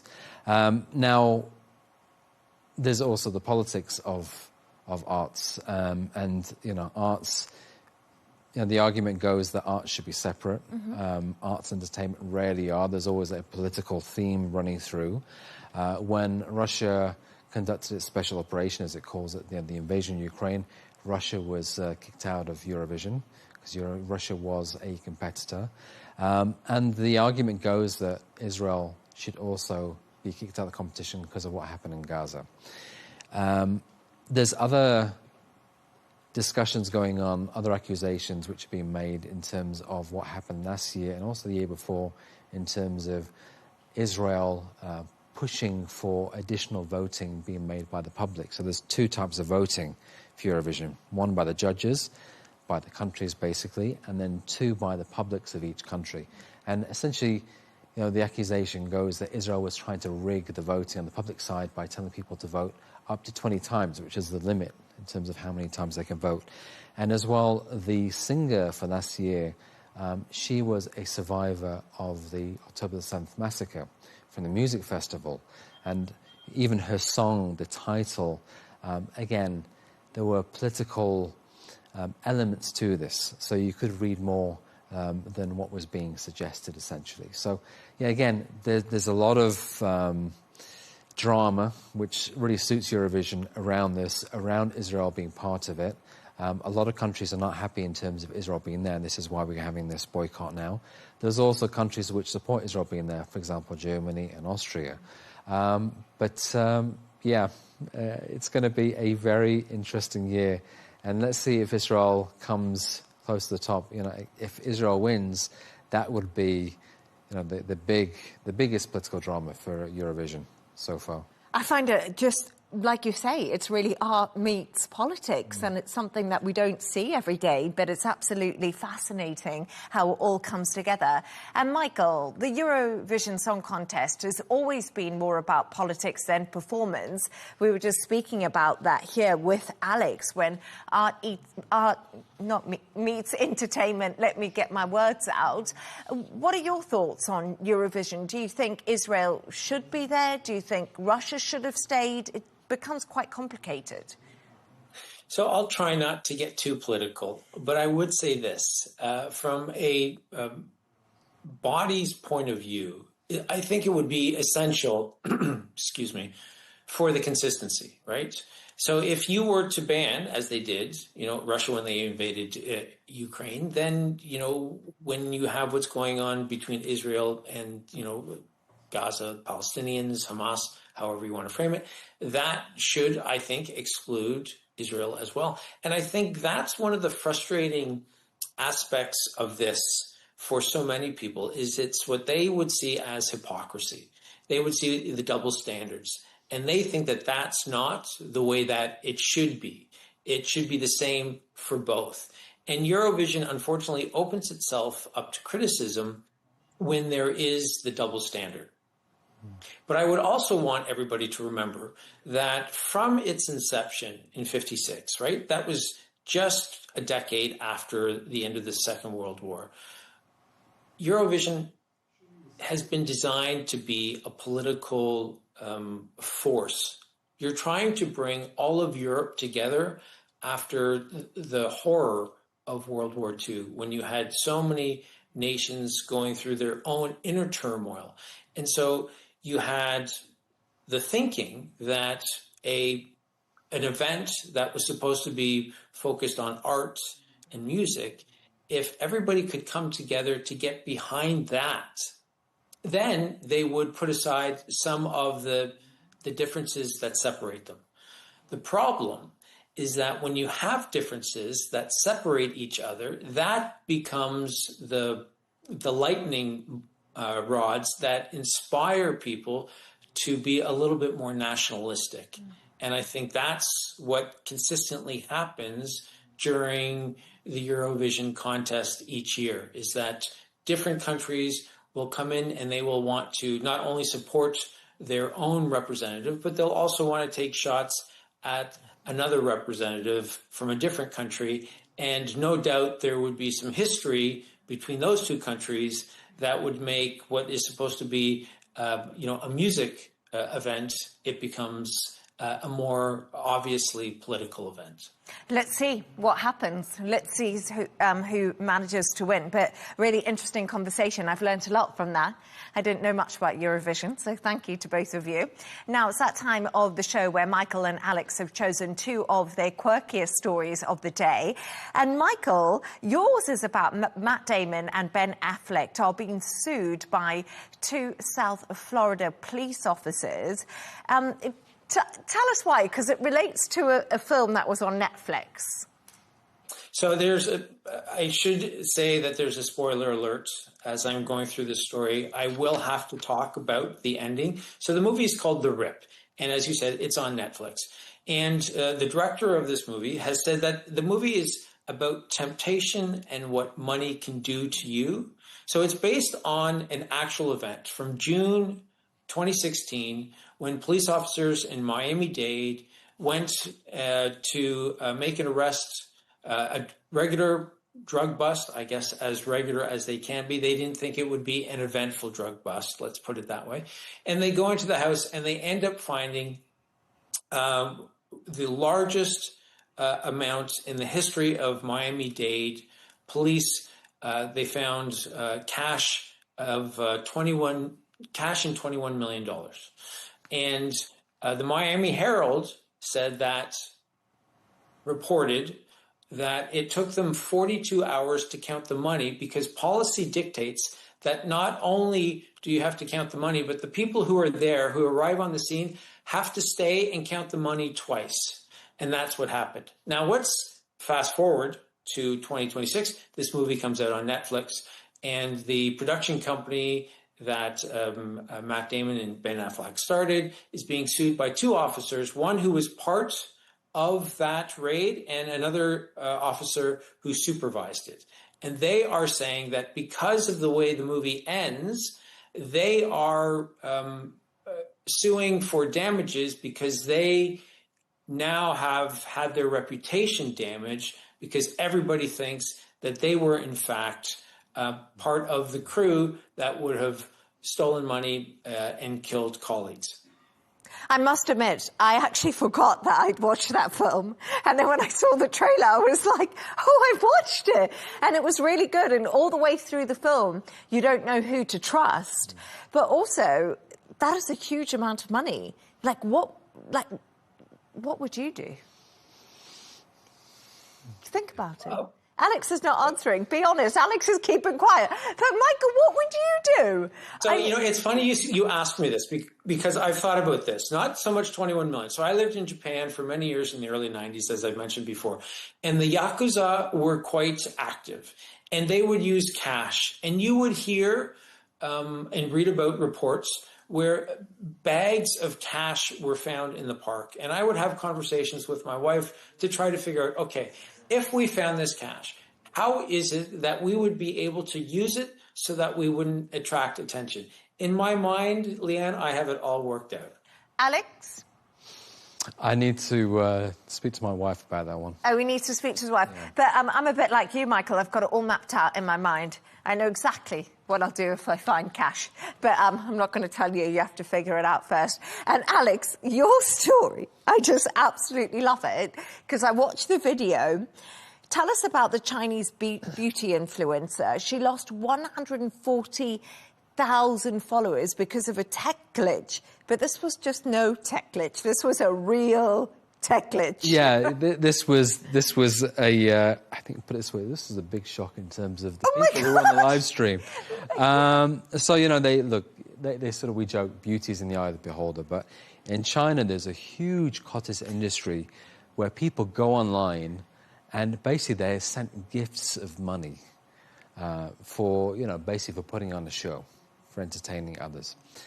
And a lot of young girls go on, and because of their beauty, they amass a large following.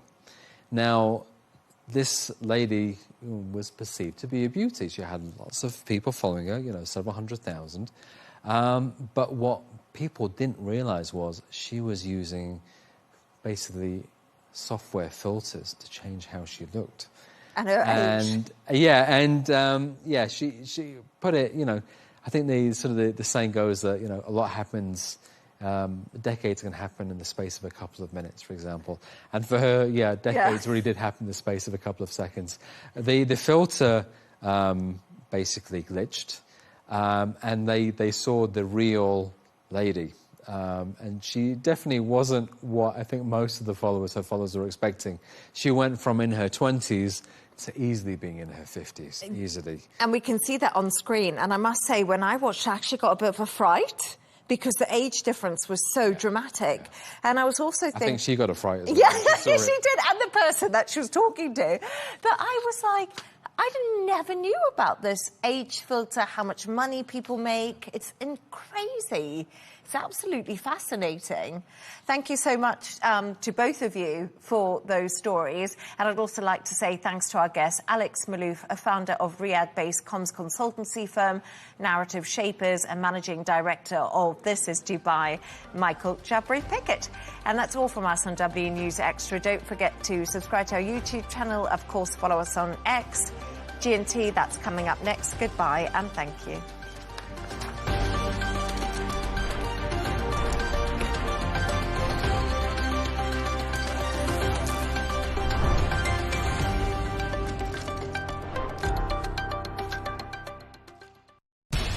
We have to take care of our people, and we're going to take care of our people first. For in-depth analysis and all the latest developments across the globe, make sure you join us every weekday.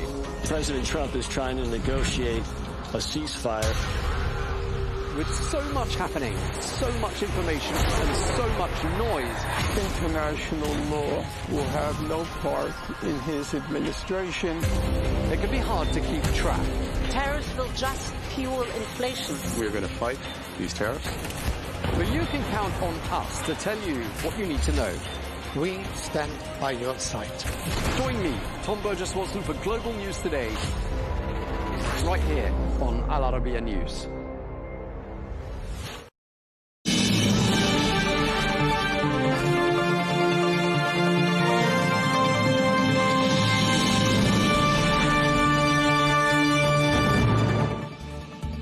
Hello and welcome to Global News Today, bringing you exclusive interviews with leading experts every weekday here on Al Arabiya English from our headquarters in Riyadh. I'm Tom Burges Watson. Coming up today, hopes for a peace deal fade as President Trump says the ceasefire with Iran is on life support, and he calls Tehran's list of demands garbage.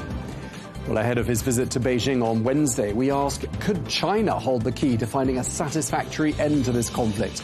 And what can the US offer them in return? And with the US public paying higher prices at the pump and 2/3 of Americans saying they still don't understand why this war began, we assess the political cost of the Iran war.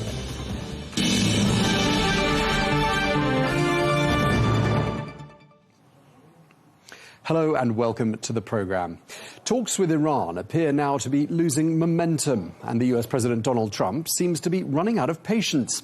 Well, just days ago, there were hopes of a diplomatic breakthrough after proposals were exchanged between Washington and Tehran through Pakistani mediators.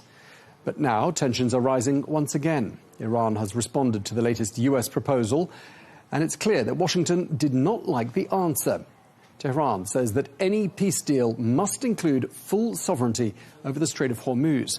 Well, President Trump has called the response garbage, and he says he is considering restarting combat operations in Iran. It's unbelievably weak, I would say. I would call it the weakest right now. After reading that piece of garbage they sent us, I didn't even finish reading it. They said, I'm not going to waste my time reading it. I would say it's one of the weakest right now. It's on life support. They understand. These are all medical people. Dr. Oz, life support is not a good thing. Do you agree? Bad prognostic. I would say the ceasefire is on massive life support, where the doctor walks in and says, sir, your loved one has approximately a 1% chance of living.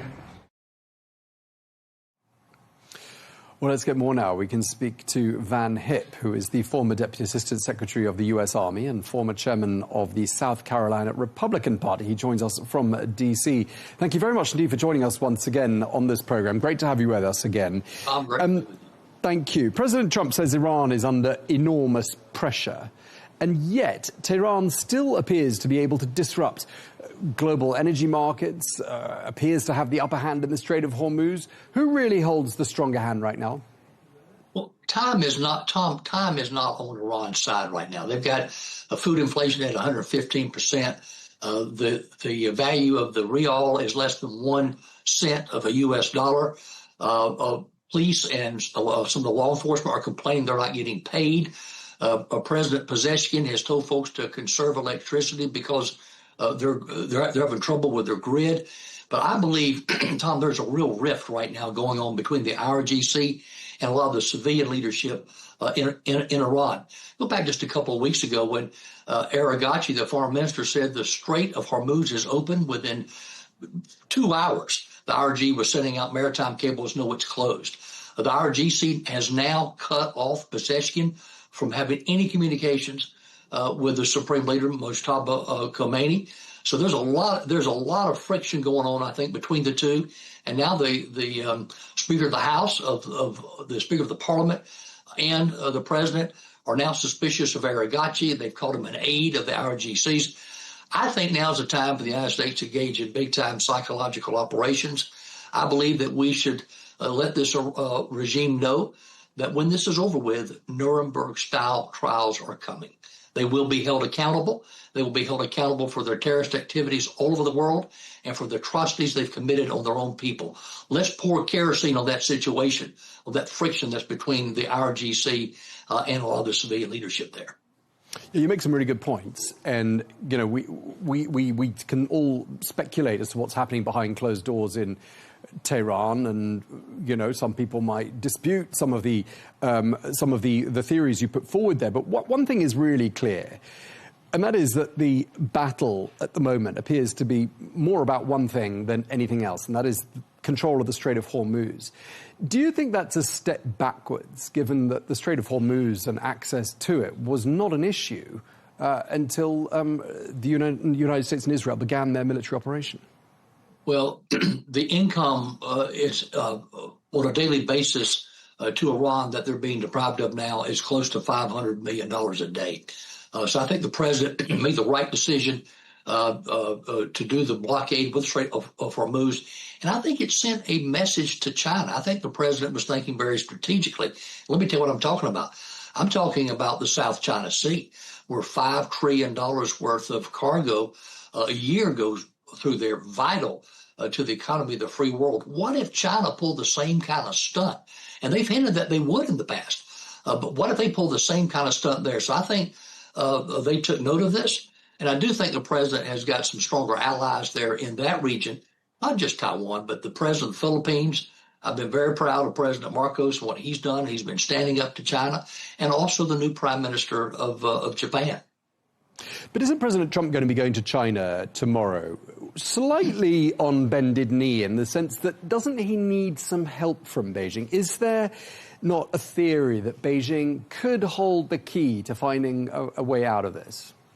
Well, there's no question they can. And, you know, they were supplying a lot of the propellant that Iran was using with their ballistic missile program. And they've been extending the range of that.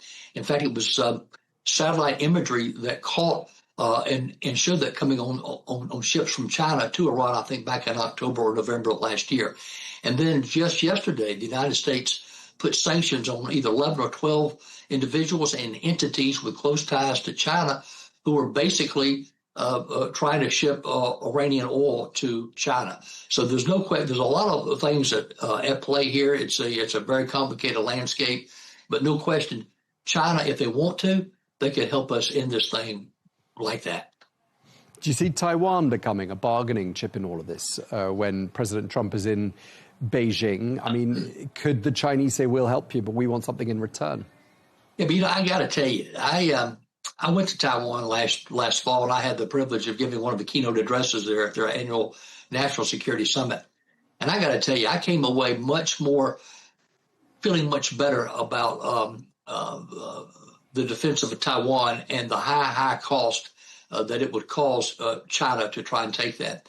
And just a couple of weeks ago, Tom, I had the former Prime Minister of Australia, Scott Morrison, in South Carolina. I did a fireside chat with him, and I asked him point blank, do you think President Xi and China, will they try to take Taiwan? And his exact answer was, not as long as Donald Trump is president. Well, that's only another two and a half years or so, isn't it? I want to ask you a moment to turn our attention to diplomacy. I mean, President Trump describing the ceasefire as being, quote, on life support. I mean, are we looking here at a situation where diplomacy is on the verge of collapse? Well, I think this president has been over backwards. I mean, he has tried. He's sent delegations to Pakistan. He's been over backwards. He was very reasonable. And some of the hardliners in the United States didn't think he was tough enough on what he proposed. But if you look at what the big sticking point was on what the president proposed late last week, and they didn't even mention, was shipping out that enriched uranium. And evidently, the president spoke to Prime Minister Netanyahu over the weekend and said that the shipment of the enriched uranium out of Iran, if they don't agree to that, there's no deal. Because it's all, at the end of the day, it's all about ensuring that Iran never has a nuclear weapon.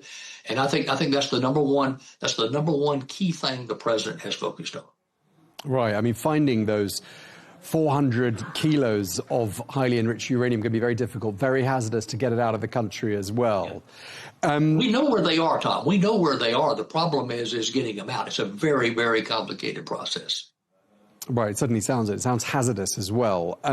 I mean, we do get a sort of, it's difficult to read where we are with diplomacy sometimes with President Trump, and perhaps you can help us, me and our viewers, with this one. I mean, President Trump seems to swing from saying progress has been made, we're on the verge of something. You know, he's twice been on the verge of dispatching his envoys to Pakistan to continue the diplomatic process, and then he pulls out at the last minute, or there's a change of heart, and most recently he's called the Iranian requests and the Iranian proposals as garbage. I mean, is there a technique in all of this? Is this kind of unpredictability somehow a technique at work? What do you think? I believe it is, and it goes back to his book, The Art of the Deal. It's all part of a negotiation with President Trump. But I believe at his heart, he is a peacemaker, and he wants peace. Military involvement is only a last option for him. I do go back to something that our United Nations Ambassador Mike Waltz said just a couple of weeks ago, that if negotiations fail, that this president is prepared to escalate in order to end this thing. And so I think we're at that point. Open source intelligence tells us that there was a big-time wave of new aircraft that went into the region last week. We've got 3 aircraft carrier groups there now. So I think, and you had CENTCOM officials briefing the president yesterday. But again, at the end of the day, I think the president takes his responsibility as commander-in-chief very seriously. And in the preamble to our Constitution in the United States, we have the phrase provide for the common defense. And we're coming up on our 250th anniversary here in America. And the reason the states came together was to provide for that common defense, to keep the people safe. And I think the president, when he saw what was going on with the ballistic missile capability, the enriched uranium combined with their miniaturized nuclear warhead, he knew he had to act when he acted. And I think right now, Tom, if we look at just the lunacy and the derangement coming out of this regime in Iran, I think that underscores why this president did what he did, and that he was right in ensuring that this regime never has a nuclear weapon. Yeah, I mean, they're clearly in survival mode, and that is something we hear repeatedly from the analysts that we speak to. I mean, if, as you say, the Trump administration is weighing escalation as being the next step, the next phase of this conflict, do you see President Trump having more success in this next phase when it comes to building some sort of an international coalition, some sort of international backing from, for example, NATO allies? Well, you did see, I think it was yesterday, a British warship headed to the region, and they've emphasized that it was probably going to be for demining purposes, which would help in the Strait of Hormuz, but that's a good thing. I do think, though, as far as the population of Iran is concerned, we're getting close to tipping point. You know, the president, when he announced Operation Epic Fury, he said, stay sheltered, stay in your homes. People have not come out yet. Their internet has been cut off. And by the way, that's another whole story. They have a 2-tier internet system, and it's really taking the people off who don't have the internet. So I think, and the president did try through the Kurds to arm the people. If we can get comms and arms to the people in Iran, I think this thing's over with. I think 75-80% of the people have had it with this regime. At some point, this is why I think the psychological warfare is so important, and to let these folks know and let the world know that these Nuremberg-style trials are coming, because at some point, these people start cutting and running, and they realize the only way out is to surrender or defect now. And we could have a moment, you know, and you never know what's that one military operation, what's that one thing that's going to set it off, and to where you have an Assad moment where some of these people start to flee to Russia. Right. So clearly, and I think a lot of people would agree that the leadership in Iran is under considerable pressure. But people might also argue that the president of the United States is under pressure domestically, not least because in 6 months from now the country is going to vote, and the elections are important, the midterms.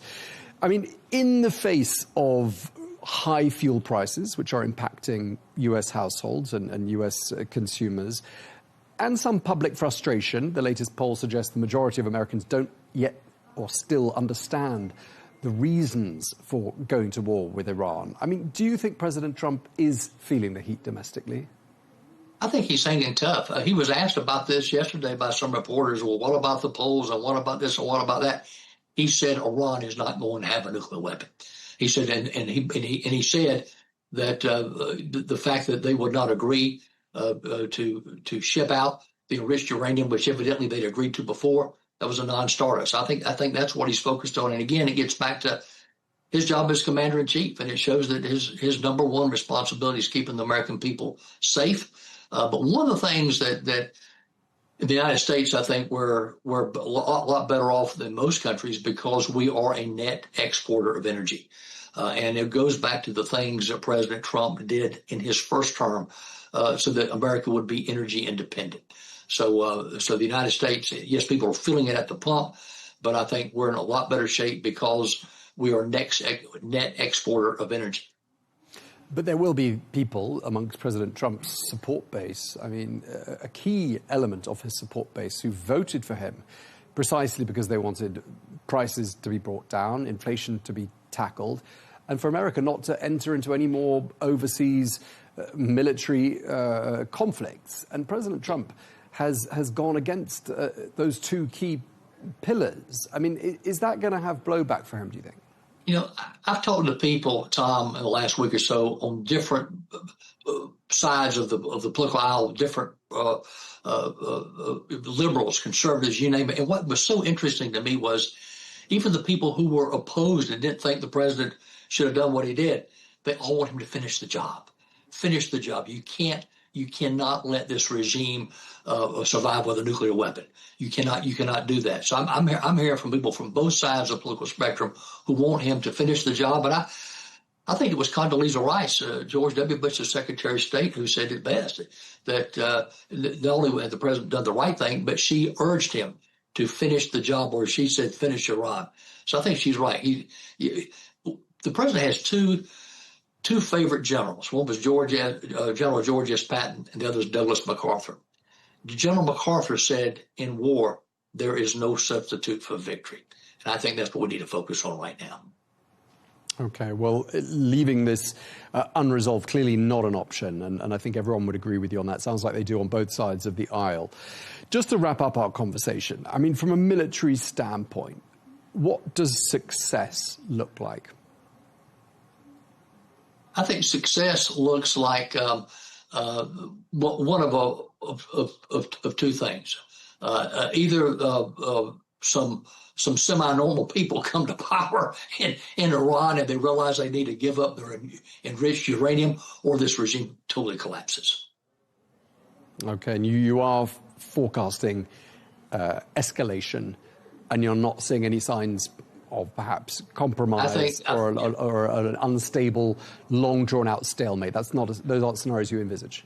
No, I think the president has positioned the military assets he needs in the region. He's got all the options at his disposal. He's been over backwards to try and be a peacemaker. But I think now he's at the point where, as Mike Waltz said, he will escalate in order to finish this thing. Okay, we really appreciate you taking the time to speak to us. Thank you very much indeed, Van Hayek. Great to be with you. Former Deputy Assistant Secretary of the U.S. Army and former Chairman of the South Carolina Republican Party. Thank you for your time, sir. Thank you.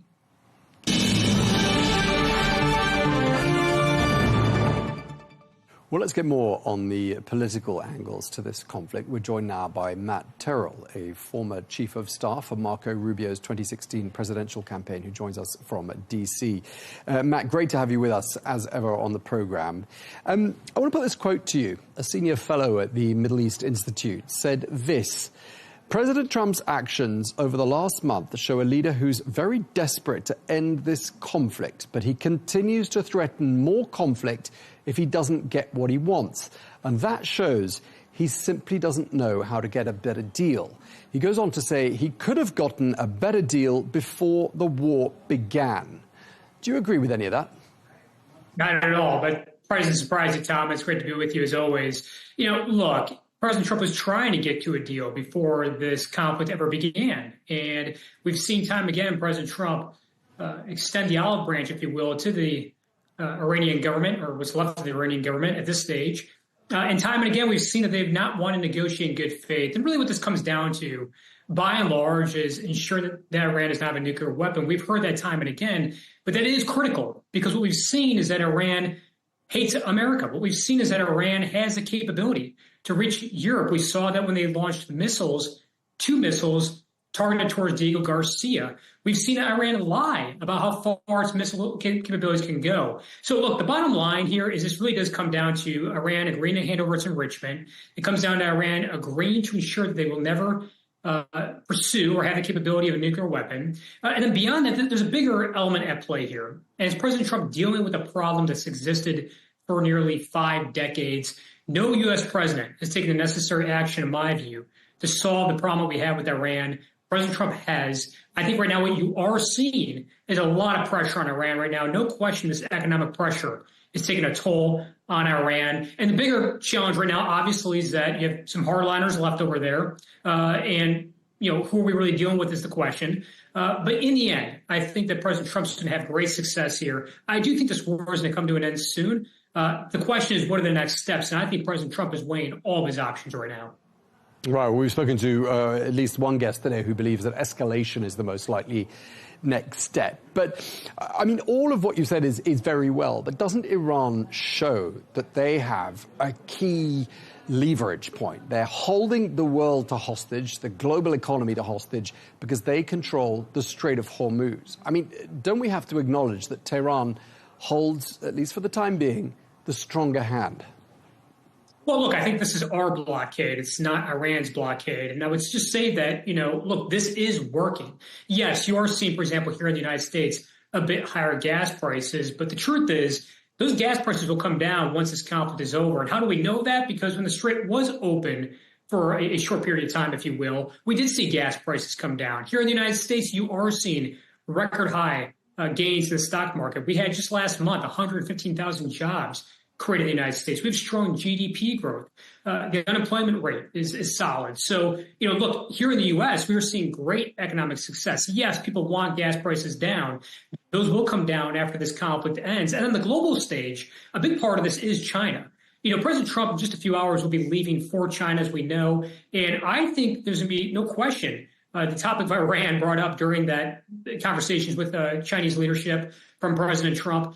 And there's no question that China can put pressure on Iran as well. Look, right now, China's economy is in trouble. Part of it is because they cannot import oil from Iran. There was a time where China was getting north of 1 million barrels a day being imported from Iran. They're not getting that right now. So China's got great economic challenges. One of them is the energy issue. Because they can't get oil from Iran right now, that's a real challenge for China. We'll see what pressure China decides to put Iran. That's going to be a big part of this as well, I think. What would you like to see President Trump come back from China with? I suspect what the president's goal here is in terms of Iran, ensuring that China puts the necessary pressure on Iran as they should to end this conflict. But beyond that, there is a large economic component to this trip. I mean, look, President Trump is having on board with him the CEO of Apple. He's got Elon Musk, other key business leaders going with him to China. So obviously trade is going to be a huge component of this. I think China is obviously going to have on their table, as they always do, discussions around Taiwan. But tech and trade will be the other things that will be discussed here. I think President Trump is always ensuring that he comes back with good economic deals or improving economic relations. And obviously it's going to be a key component here as well. Yeah, and hopefully he'll come back, he must be hoping he'll come back with some good headlines. Because according to polls, most Americans, 2/3 of them, say the White House has not clearly explained to them why the United States went to war with Iran in the first place. I mean, do you acknowledge that this administration has got something wrong when it comes to comms, communicating the rationale for this conflict to the U.S. public? Tom, I don't think they've got anything wrong on it. I actually think this administration has done a better job than previous administrations when it comes to military conflict in general of being very transparent. I mean, look, people know what this conflict is about. I mean, everyone pretty much knows that this is about ensuring that Iran is not a nuclear capability. And that's something that President Trump has been talking about time and time again. So the White House and the president, I think, have been very clear about what this conflict is all about, what he looks like. When presidents don't do that, to your point, Tom, that is a challenge. I don't think this White House has made that mistake. I just think, to be candid with and frank with you, war is never a popular thing. I mean, if you go back and look, wars are not a popular thing. And, generally speaking, people don't like war for, of course, many reasons. One of them is that we're putting the men and women of the United States military lives on the line. and they're the true heroes here at the end of the day. They're doing a fantastic job. But at the end of the day, I think Americans will stand with President Trump. Obviously, you'll have people with different views on this conflict. But at the end of the day, when it's done with, I think the American people are going to say, you know what, this was worth it. It was worth it to ensure that Iran does not have a nuclear capability. It was worth it to ensure national security. And on the global level, what President Trump is doing right now is truly helping the world stage. I mean, look, Europe, other nations around the world are truly impacted by this in a different way than the United States. But in the end, this was also about ensuring that there's a reset to the Middle East. We saw President Trump do that with the Abraham Accords. We saw him do it with his recent trip to the Middle East just a few months back, and now with Iran. Iran has been the greatest state sponsor of terrorism. There's no question President Trump is doing the right thing here.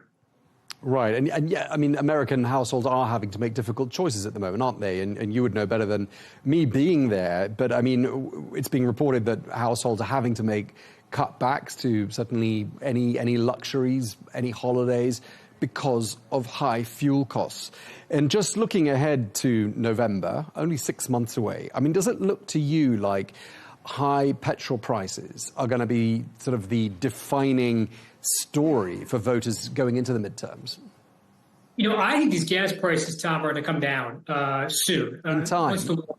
In time. Look, you bring up a good point. Obviously, the midterm elections do matter, but I'm going to be frank with you. I don't think President Trump's focused on the midterms right now. I really don't. I think he's focused on the policy of this and getting this conflict right and dealing with Iran once and for all the way that past U.S. presidents should and didn't. And that is ensuring that we win this conflict and ensure Iran doesn't have a nuclear weapon. But to your question and point about gas prices, look, there's no question Americans want those prices to come down. I'm confident they will. If you compare to where we were under President Biden, you had gas prices north of $5 per gallon under President Biden. But other things have been done here as well by President Trump that leads me to believe with confidence that these prices will come down. He's waived the Jones Act.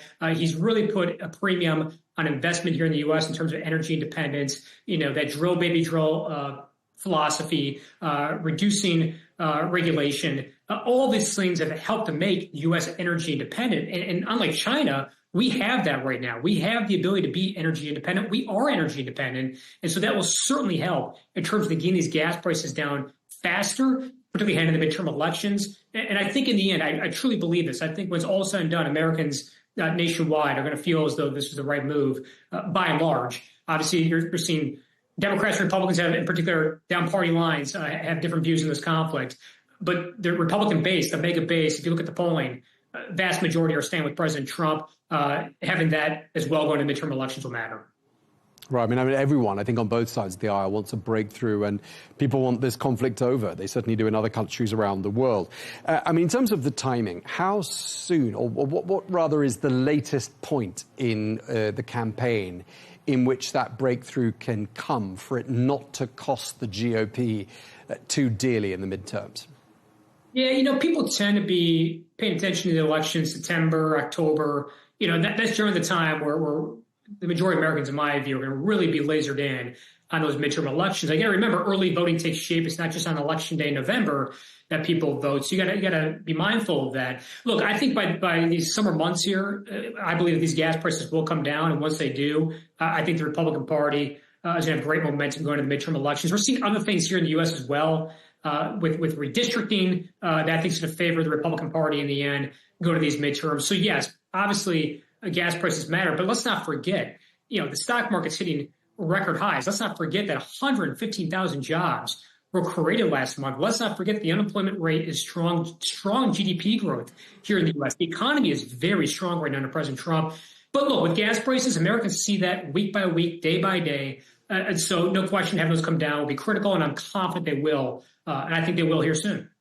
Well, they have to if they're going to chime with the promise that President Trump made, one of which was to bring down prices, the other of which was no wars. I mean, do you think having not delivered on those two promises, almost in one fell swoop, President Trump has managed to damage his own political brand? Well, we are seeing prices come down in other areas. I mean, but back to gas prices, look, as I mentioned, that's just something that people see day in and day out, week in, week out. And there's a cost to that. But I think Americans are going to see those prices come down soon.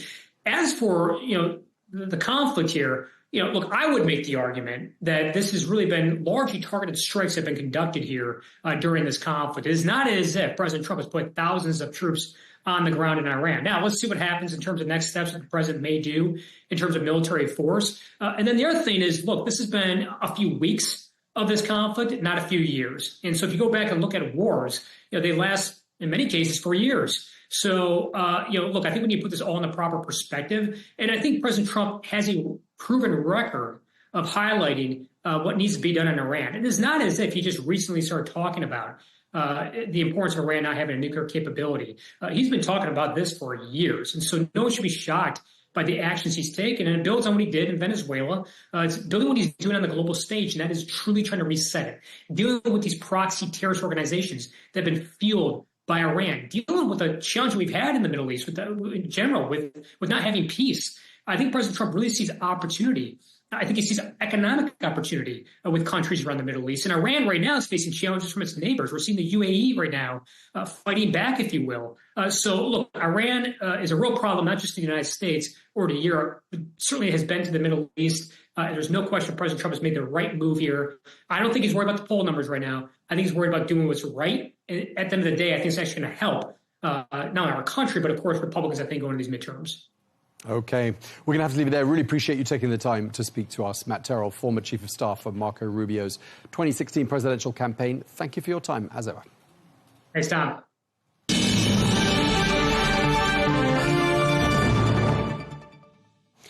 Let's get some further analysis now. We can speak to Vice Admiral Robert Harwood, who is the former Deputy Commander of the U.S. Central Command, and he joins us now from Bucharest. Admiral Harwood, thank you very much indeed for taking the time to speak to us. I mean, the U.S. Navy is often described as being the most powerful naval force on the planet. And I'd like to start by asking you, that being the case, why is reopening the Strait of Hormuz proving to be so difficult?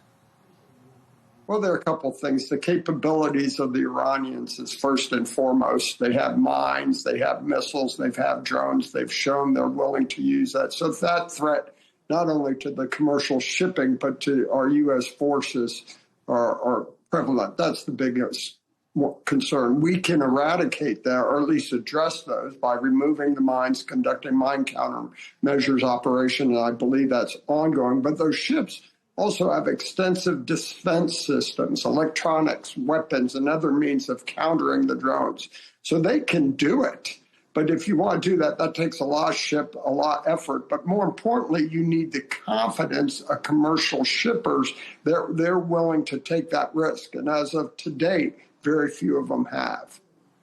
So if these asymmetrical tools are having this effect on such a powerful Navy as the U.S. Navy, doesn't the U.S. Navy need to rethink its asymmetric arsenal so it can fight fire with fire, essentially?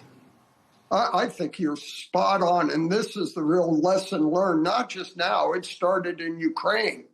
We had spent billions of dollars developing and using drones over Afghanistan and Iraq for years. And those were basically intelligence, surveillance, and reconnaissance aircraft. And we put billions into that.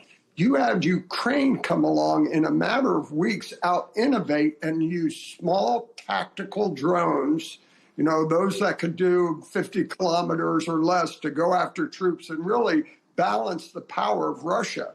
Since then, they've continued to build out that arsenal. So they're hitting long-range target with those drones, very cheap, very effective, and no risk to their force. And so you're seeing Iran do the exact same thing. They're using drones and missiles and mines, this asymmetric warfare, to counter the U.S. capabilities, where we've put in billions of dollars to air power that has shown not ineffective, but very limited effectiveness. So going into asymmetric warfare against Iran is a critical component. If you look at all our adversaries, be it Afghanistan, be it Iraq, be it even China and Russia, no one's been willing to confront us directly because they know we're so powerful. But all of them have been fighting us asymmetrically for decades, and Iran is the perfect example. They've been exporting the Islamic Revolution throughout the region, devastating not only Iran, but devastating Lebanon, devastating Yemen, devastating Gaza, et cetera, while building out their arsenal of asymmetric tools, be it mines, missiles, drones, and the surrogates they funded to do all that. So the real tipping point here, if all that was under the protection of a nuclear umbrella where they have nuclear arms, you would not have been able to challenge them. So to take them on at this time was very timely. But now we need to finish the job. And we've got to make sure at the end of all this that the regime or government in Iran renounces the Islamic Revolution and rids itself of those policies and programs that have just been a disaster for the people of Iran. Right. So what does the U.S. do next? I mean, it looks like there's something of a stalemate there in the Strait of Hormuz. What's the next move? Well, I do believe a return to combat operations is appropriate at this time. The Iranians have always just leveraged negotiations for time, nothing else. And in fact, they know if they give up their weapons, surrender free passage through the strait, that delegitimizes and weakens them in terms of the people. So they're never going to agree to that. But until the people have a way of overcoming the regime with the guns who've been murdering them and continue to murder them now, you're never going to have long-term peace and stability. So at the end of the day, I think all the involved parties have to acknowledge a policy that recognizes the end state of a different government in Iran. So you're basically saying that escalation is the only option that you can see at this stage? Well, when you say escalation, I think it's the appropriate response at this time. Now, what is that escalation going to be? Should it be, we could take out their entire electric and power grid, really decimating the country, but that further cause pain and suffering to the people of Iran who want this government gone as well. So are the targets, should this campaign focus on the IRGC and those government members who remain radicalized and really have a concerted campaign to go after the decapitation as opposed to the economic elements of power that really penalizes the whole country? And it's currently already going to take them decades to rebuild infrastructure and other means at this point. And further, will just put them further back in time, suffering for the Iranian people. So I would focus on the regime, those government entities that really control the people of Iran. Are you worried about a miscalculation? I mean, there are some new faces doing the same old jobs in Iran, and clearly tempers are fraying. President Trump is losing patience. Do you see that as being a risk? Well, I don't know. President Trump's been very patient. Look at what he's done with the blockade extent. He's impatient with the Iranian response. Everything else, he's been very timely. We've had the blockade in place. It's going to go on for a while. He's willing to continue to put economic pressure on them. So I don't worry about miscalculation, but I do think there's approaches and target sets that continue to attack the cohesiveness and legitimacy of the Iranian government and how much more the people and maybe even the armed forces, the Artish and others, to turn against them. But don't you think to some extent Washington has misread Tehran from the beginning? I mean, we're talking here about a leadership, a regime, as some call it, that appears to be more hardline than it was, say, 2 or 3 months ago, and more willing to absorb pain than it is to compromise. I mean, do you think it's fair to say perhaps someone misread the tea leaves? I don't think misled is the right analogy. They knew this, to this regime and this government, it's an existential threat. I think we were anticipating more internal capabilities of people and all to turn on the government, but I think they've planned for that. So at this point, I think going forward, what are those elements and target sets and things we can do to further delegitimize the government and drive the cohesiveness that's enjoyed this one between the Artish, the IRGC, the Basij, and others, really go after that to cause these cracks to fracture down to the operational level, if not the tactical level. That's what happened in 1979, which brought this regime to power. The army ultimately turned on the Shah. But I think those opportunities are still at play if your campaign plan and that stated objective is planned for. And that's why I'm not sure where we are in that planning effort and that policy. Iran is saying, if you attack us again, saying this to the United States, then we will enrich uranium to 90% purity. How seriously should the United States and the world take a threat like that? Well, you always take those threats seriously, but I don't think they currently have the capability to. They've got to get the material to cascades. They've got processes. And we've decimated a lot of that capabilities. In fact, they're hiding the uranium now, so we can't get to it. So I don't think they have the capacity to do that at the time moment. But you raise a very important point. If we walk away from these negotiations with them still having the 465 kilos of highly enriched 60% uranium intact, and they have any cascades available, they'll continue along that path. So I do believe core to these discussions, and it's not really negotiations. We've made it very clear that's a red line for us. Turn over the material and the nuclear program, or this will not end. So again, I don't think it's an immediate risk, but it is a long-term risk if we don't address that material and the other safeguards to ensure they never have a nuclear weapon. Let's talk about an announcement that's been made in the United States. The U.S. Navy is planning to buy at least 15 new battleships over the next 3 decades. I expect you've seen those reports as well. Do you think that announcement and the decision to buy these or order these 15 new battleships is related to perhaps some shortcomings, some perceived shortcomings in U.S. naval capability that have perhaps emerged during this conflict? Well, I think it may be separate from this contract. It may be more an indication of, as we've watched Chinese shipbuilding, what they're building, what they're trying to build to us.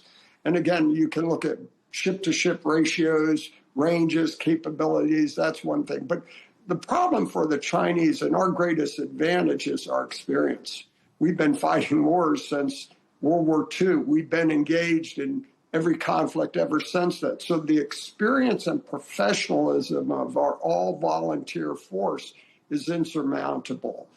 So the number of ships, the hardware adds to that, but it's going to take decades for the Chinese or anyone else to match the experience we have in projecting power and maritime domain awareness, deployment, sustaining deployment. So I think that's part of the equation that needs to be considered by the Navy. I mean, one unintended message to China from all of this, from this conflict with Iran, is that if the U.S. is struggling to this extent to secure the Strait of Hormuz militarily, I mean, doesn't that embolden China when it comes to its own ambitions that might perhaps include Taiwan? If it does, they're mistaken. This has been a very limited commitment of U.S. military forces. Everyone talks about the largest buildup of forces we've ever had in the region. We were up to 250,000 troops in the region during the height of Afghanistan and Iraq. We've got 100,000 there now. So this is really, at this point, remains a very limited conflict for the U.S. And we've reserved those forces in the Pacific theater, which are substantially greater than that, just to hedge our bets. But anytime we want to surge forces anywhere in the world, we can do that. So China would be mistaken to take any foregone conclusions from this that are not accurate, and would be a gross mistake on their behalf. Are you disappointed, as President Trump said he was, that allies have not stepped up to the plate? They haven't joined in this campaign, in particular NATO allies. What are your thoughts about that? I wouldn't say disappointed. I'd say surprised. Look, Iran has been a renegade nation for 35 years, and look at what they've accomplished.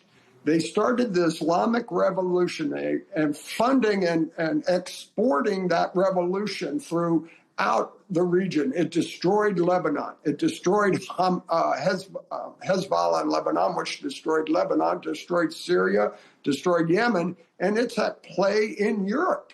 So the Islamic Revolution and that ideology is a threat in and of itself. So that surprises me that our European partners don't want to be a part of that fight, much less the flow of oil through the Straits of Hormuz. And then finally, the fact that the Iranians launched a missile after Diego Garcia, indicating they had the range for Europe and the desire to have a nuclear weapon, all of those are direct threats to Europe.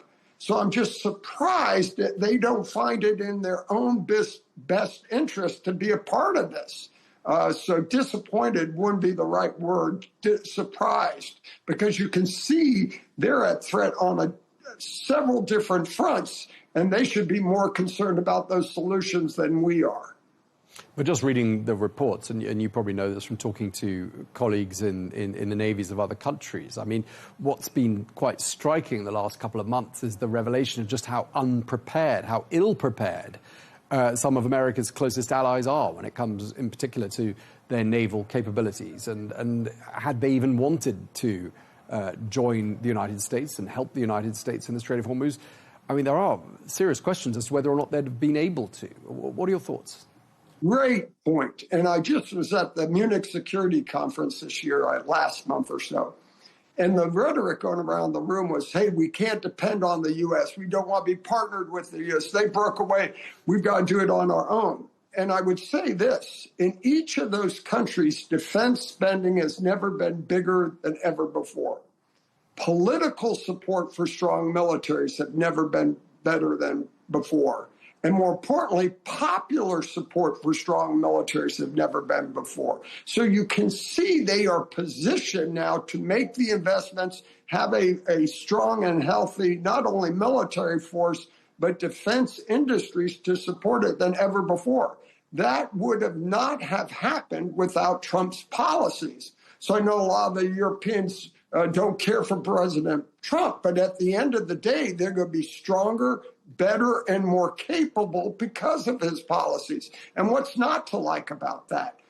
So I think maybe it's just a timing issue. They've got the resources coming in now. How do they allocate and use that so they can enable and be part of these grander, more significant threats that they face in partnership with us? Just to bring our conversation to a conclusion, Admiral Howard, from a military and naval in particular standpoint, what do you think a success scenario actually looks like here? For Iran at large or the Straits of Hormuz? For Iran at large, this whole conflict.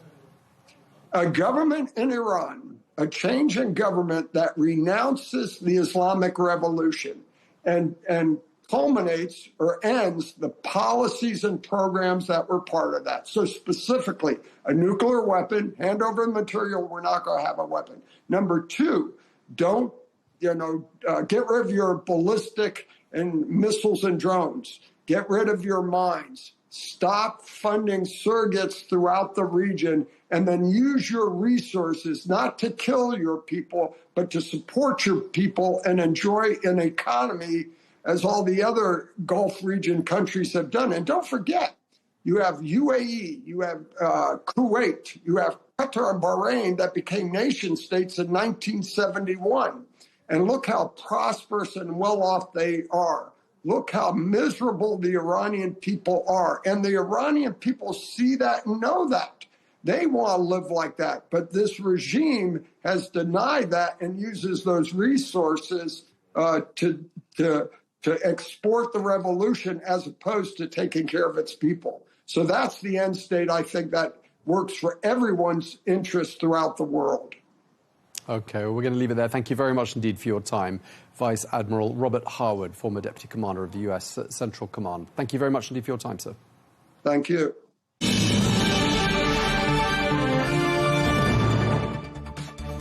Well, that is all we have time for on Global News today. Thank you very much indeed for watching. Do join us again tomorrow for more exclusive interviews. Until then, goodbye.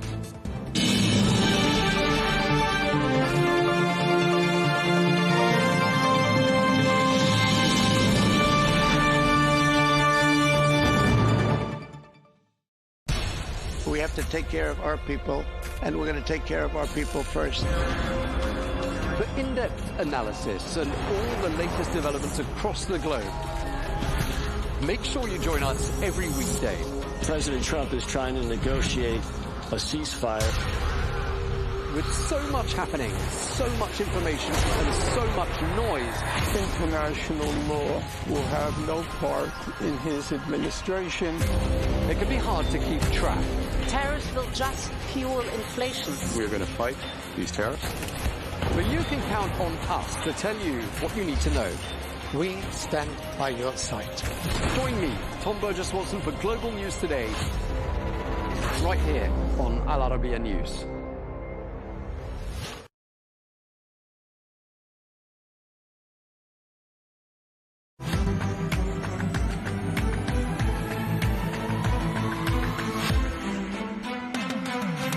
Africa is at a crossroads. Amidst vicious global competition, Africa must forge its own path and secure a place at the table. In May 2026, Africa's business and political leaders will unite at the Africa CEO Forum Annual Summit to set the course for the continent. Join us and shape the future of Africa. Al Arabiya English, your media partner.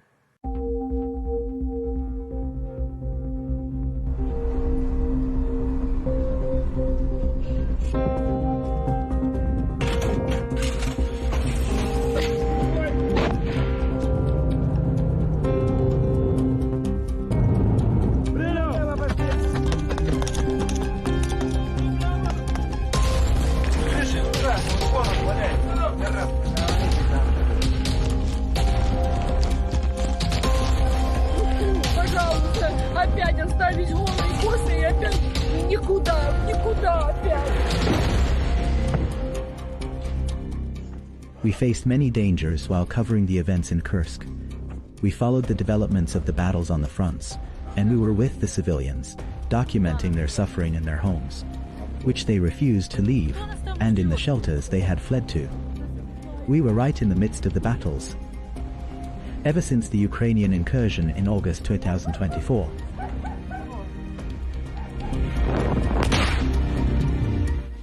Al Arabiya was exposed, just as it was while covering the Ukrainian incursion, to the dangers of Ukrainian weapons, while covering the path of Kursk's liberation.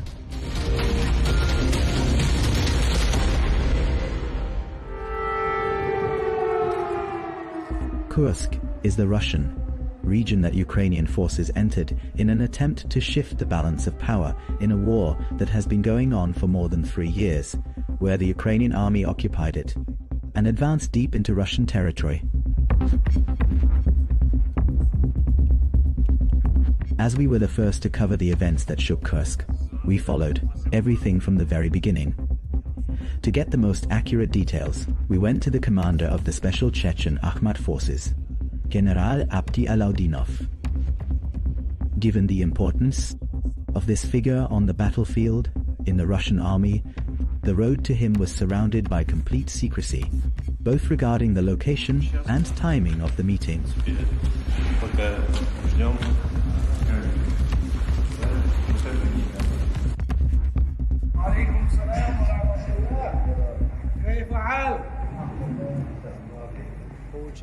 A NATO military staff committee prepared an operation to occupy the nuclear power plant and the city of Kurchatov, where this station is located, by encircling Kursk and Belgorod. This meant that this entire area to fall under the control of armed Ukrainian groups, according to NATO's plan.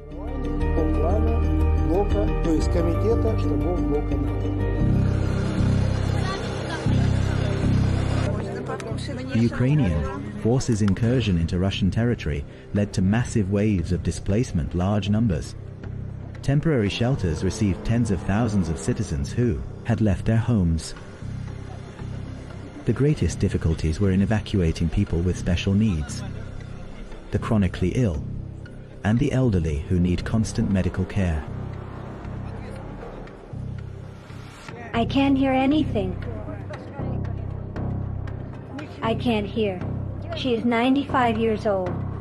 Waves of displaced people continue to arrive at shelters, fleeing the danger of the ongoing battles while medical teams checked the newcomers.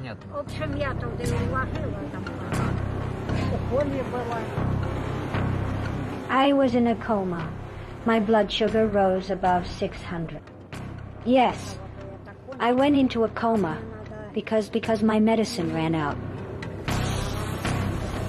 The affected people did not hide their anger toward the authorities in Kyiv and spoke about Ukrainian drones that tormented them day and night and turned their lives into hell because of their sheer numbers in the area where they lived. The situation is bad. The drones are hovering above us. Here we are. They are bombing us heavily. The drones are flying. I didn't know where to go. I lost my mind.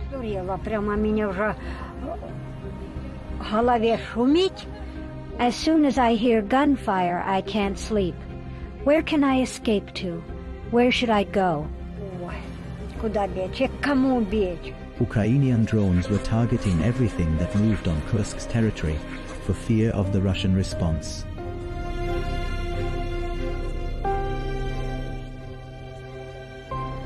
A large number of villages and towns have been liberated and cleared. Work on this axis is still ongoing in all circumstances. Aid continued to flow successively from various Russian regions to those affected in Kursk.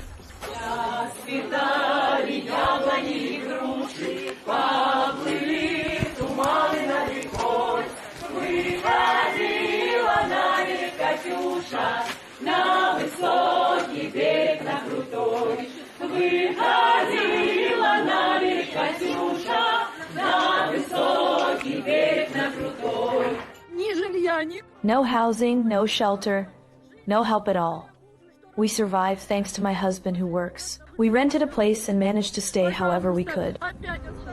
The Ukrainian incursion left behind many displaced people who suffered from losing their shelter and sources of income. On the other hand, the Ukrainian advance prompted a rapid response from Russian forces to stop it and regain control of the situation.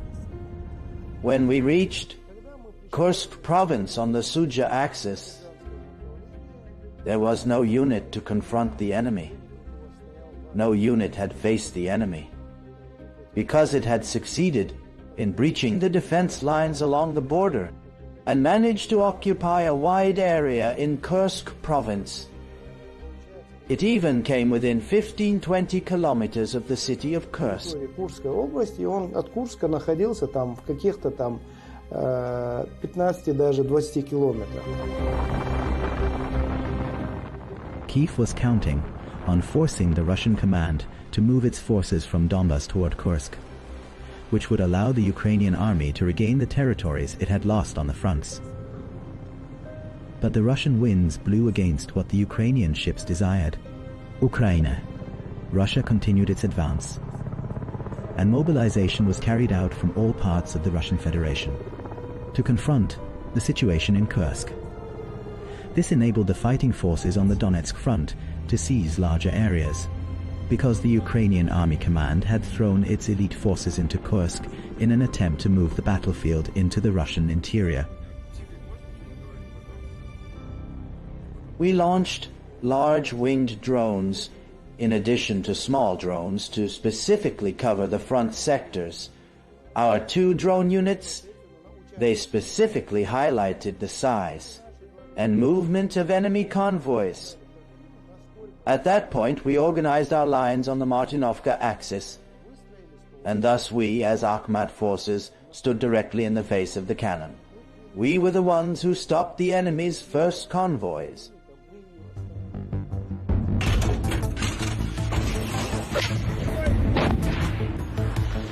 Russian reinforcements arrived successively in Kursk territory, and the confrontation began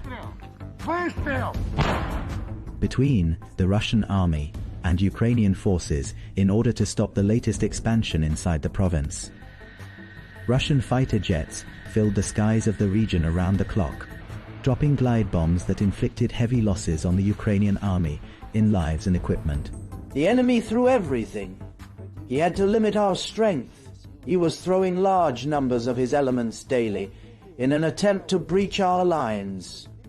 But as we see, over 7 months, the enemy was unable to create any breach in our forces, the forces of Akhmat. And indeed, the general revealed to us some of the secret correspondence between NATO officers that Russian intelligence agencies managed to intercept, which highlight the role of the Chechen Akhmat forces in standing against attempts of Ukrainian advance in Kursk and foiling the approved plans.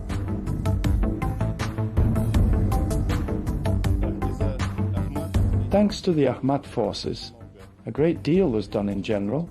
I don't want to go into details.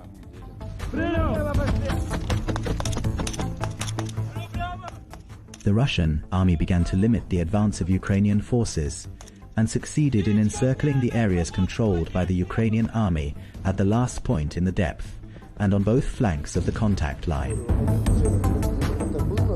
At the beginning, the number of populated areas they occupied exceeded 80 settlements. They couldn't hold this area, so they advanced to new territory.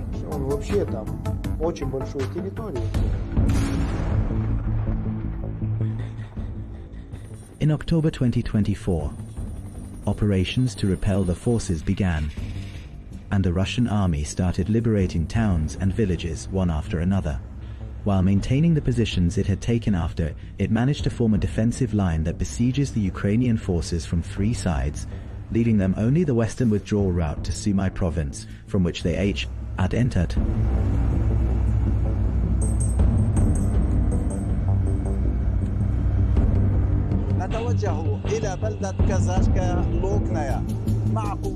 We head to the town of Kazakia, Lochnia, with the Chechen Akhmat forces that participated in its liberation.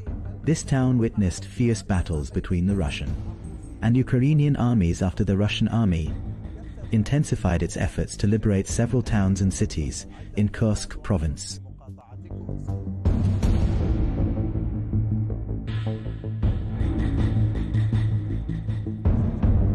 After expelling the Ukrainian forces from the town of Kazakia Lochnia, which we entered days after the Russians took control, the military warned us of the danger of the mines the Ukrainians left behind, probably to hinder the advance of Russian forces and facilitate their withdrawal.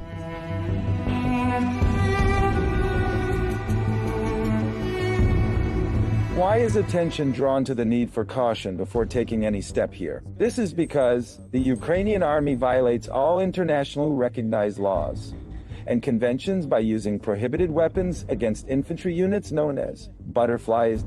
Mines of this size are difficult to notice among the grass. They are very small, but capable of amputating a foot. There are many weapons that the North Atlantic Alliance used to support Ukrainian forces, and these weapons were found on the ground of this province where Ukrainian fighters left them behind and withdrew to other areas.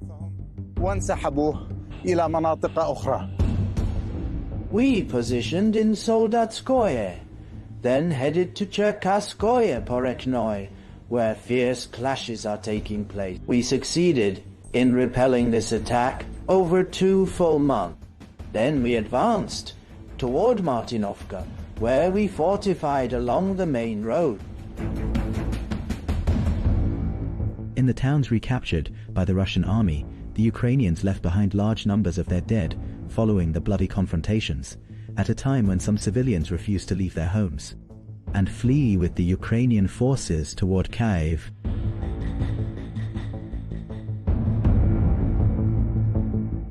Many destroyed houses and military equipment left behind by the Ukrainian army.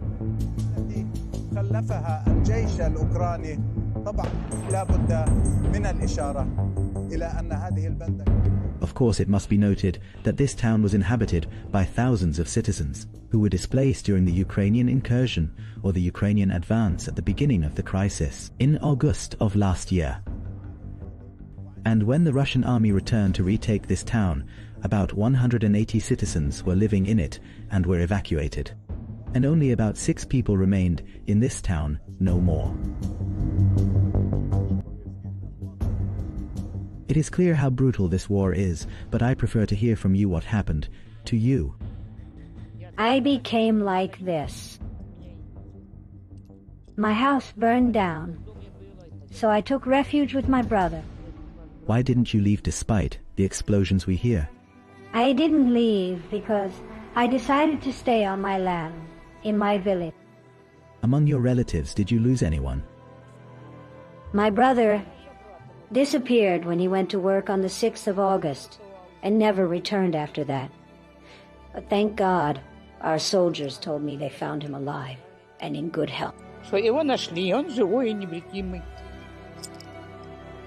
After the withdrawal of Ukrainian forces from most towns in Kursk and their entrenchment in the border city of Sudzha and its suburbs, the Russian advance froze and the battles of attack and counterattack continued until the beginning of March 2025. Indeed, the enemy entrenched across all areas of Kursk province. What can I say? They brought their elite forces and reinforcements from NATO. The United States brought all of this. Every time the enemy tried to seize more territory, he failed. And in the end, we tightened the noose around him in a specific area. We were forced to stay there for a longer period in a back and forth within the framework of a line between 2 and 3 kilometers. We would advance, then retreat, which resulted in them suffering heavy losses. In just 1 month, their losses reached up to 10,000 personnel.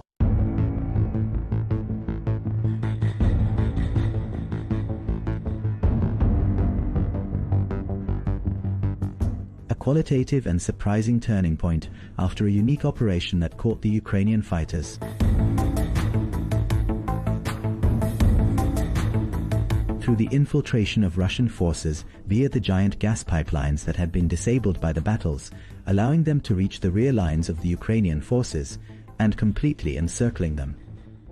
The fighters started to draft a plan and worked on using the pipe in the operation.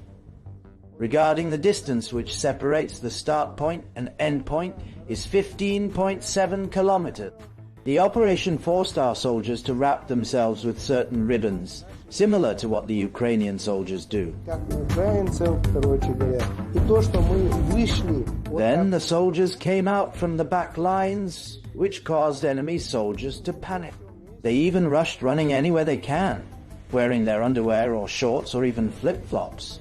The surprise aspect had an important effect.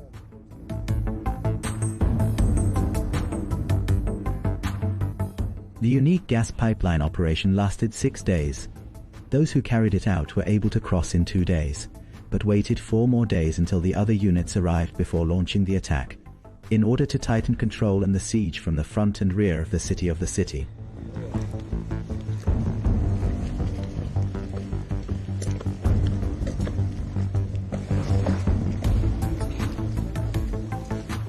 The plan set by Ala Oldinov, which is called the Pipes, when Ahmad's soldiers slipped through the back lines, caused enemy soldiers to run away from the battlefield.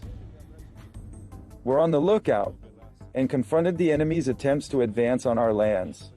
Our efforts were not limited to repelling the enemy only, but went beyond that by repelling his forces so that he would retreat to the positions from which he had infiltrated.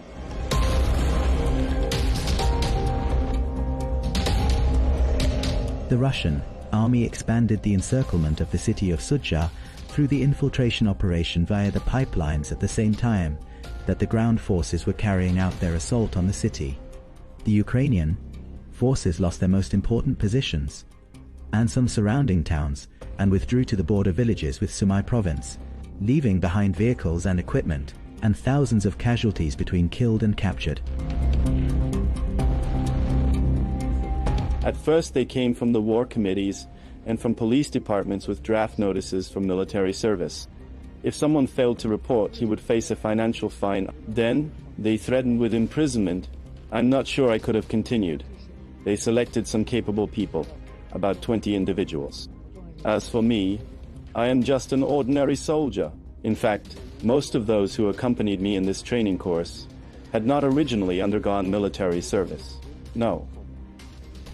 I was injured while I was in Britain. That's why I spent most of the training time sitting and did not participate in it. The battles of Kursk resulted in thousands of dead, wounded, and prisoners on both sides, yet the defeated side always suffers the greater losses in equipment and leaves Russia alone transferred from Kursk 6,000 Ukrainian bodies without compensation, as a positive step from the Russian side. Each side will claim that its losses are few and that the enemy suffered greater losses as a participant in the event from the inside. But as an eyewitness, I can confirm to you, regardless of how it may appear, that the losses of Akhmat forces were indeed limited. We entered the city of Sudzha with the Imam of the Chechen Akhmat forces, who is working on evacuating the citizens who refused to flee to Kyiv before the Russian army recaptured the city. Let us document the situation up close from the hottest points of confrontation.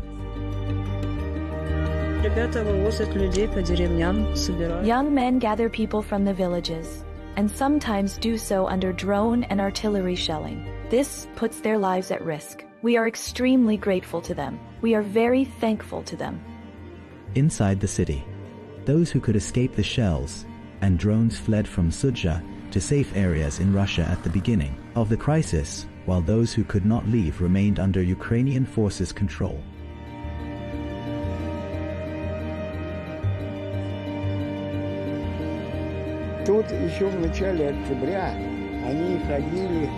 They were roaming among us here since early October and boasting that they would hold a referendum for the residents of the Sudzha area and the entire Kursk province on their desire to join Ukraine.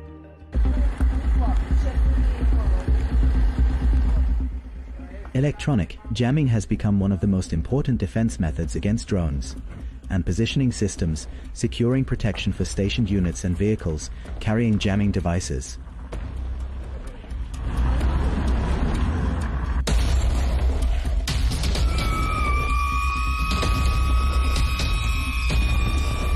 Of course, a drone in the upper area. The devices detect the drones that make us run from these drones that may put us at risk in this coverage.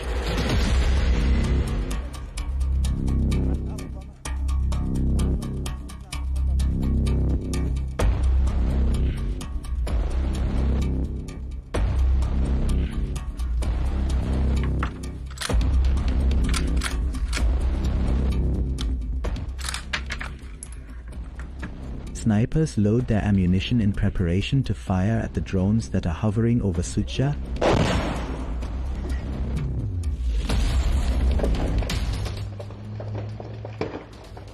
A shell falling now near us, and the Russian soldiers trying to hunt the drones. This is shrapnel scattered from the shell, constantly in this border area. On the Kursk front, we are talking about the city of Sudzha, the last city of Sudzha, on the border with Ukraine's Sumy province. From the first line of confrontation, from point 0.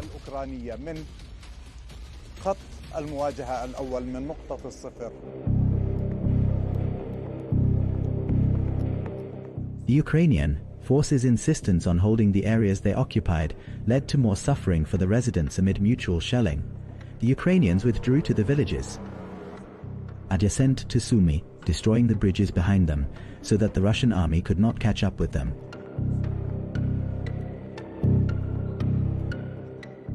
This is the bridge that separates the eastern part of Sudzha from the western part, where Ukrainian military convoys used to move.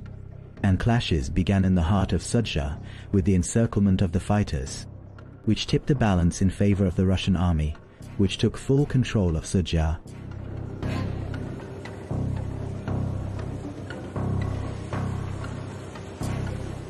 The destruction of the bridges pushed those working on civilian evacuation to intensify their efforts and take risks by crossing the river to transport those stranded on the other bank, on foot under shelling and drone attacks.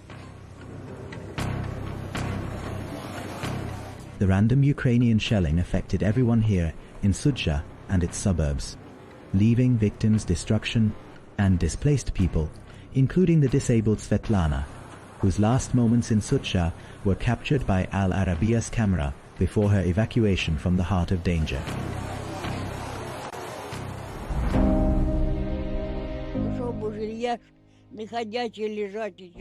I am disabled. I don't know what to say. My daughter takes care of me. We had everything. Our tables were full.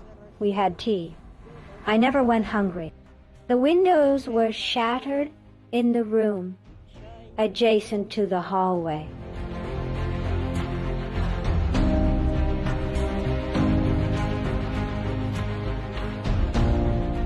Our apartment has 3 rooms. A shell penetrated the roof of the house. My daughter was hit by 6 fragments. Volunteers of the Popular Front transported the elderly disabled Svetlana to the nearest evacuation point, to transport her to safe areas, far from the shelling.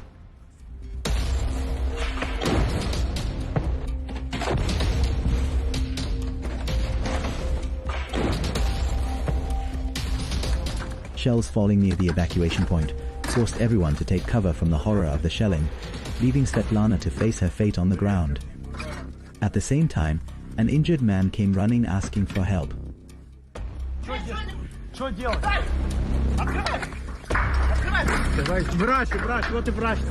Doctor, here's the doctor, accompanying us.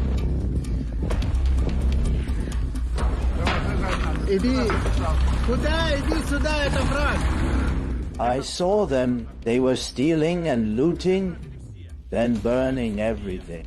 They were all bandits who came from Sumai, relatives with their cars, and stole everything, even underwear, with crosses on their faces. They were the savages. Do you understand? What wonderful people there, like butter on bread.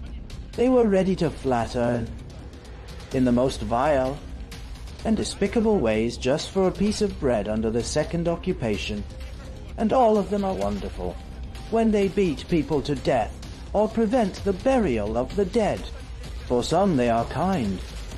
For me, these people cannot be kind. The disabled Svetlana was transferred to the city of Kursk for medical care, and she was lucky. Unlike many who died in Sudzha or lost their loved ones due to the shelling, that did not stop even after the Ukrainian forces withdrew from the city and its suburbs.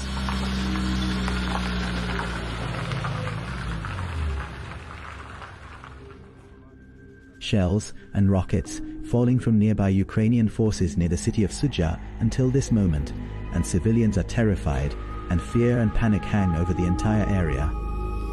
Move away, move away. Get inside, drone. How do you distinguish your enemy's drones? Russian drones fly with red tape stickers, while enemy drones have no stickers. Also, our drones fly at low altitude, while enemy drones fly higher. This is not one of ours. Drones have become the masters of the situation in modern battles, and the rules of the game have changed, where their use has spread in this war, pushing both armies to form teams for drone control and others for defensive interception to reduce their risks, where neutralizing them has become an urgent priority.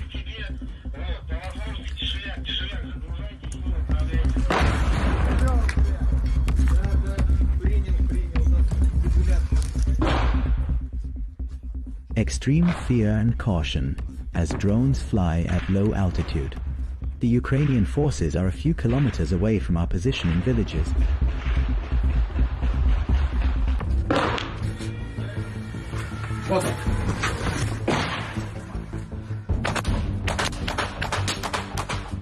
I hit it. It fell. It fell.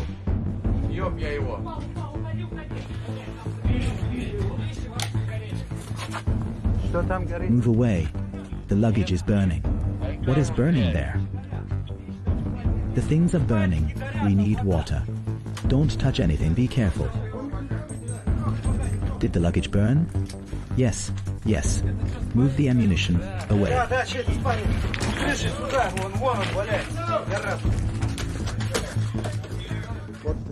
Explain to me what you have in your hand. This is an OS-4 from enemy drones, a suicide one. It flies using optical fibers, which allows it to stay outside the jamming range. and it can hit the target from a greater distance. One can say that with these devices, they are killing us. How does the drone drop bombs? One way, unmanned aircraft. As you see here, the shell is fixed, and here are the optical fibers. And while it flies, it releases these fibers. The camera spots the target, dives on it, then explodes. With a mixture of explosives or any incendiary material, which causes shrapnel of varying sizes depending on the type of explosive material. The larger the materials, the more terrifying their effect. There it is. Wait, wait, wait.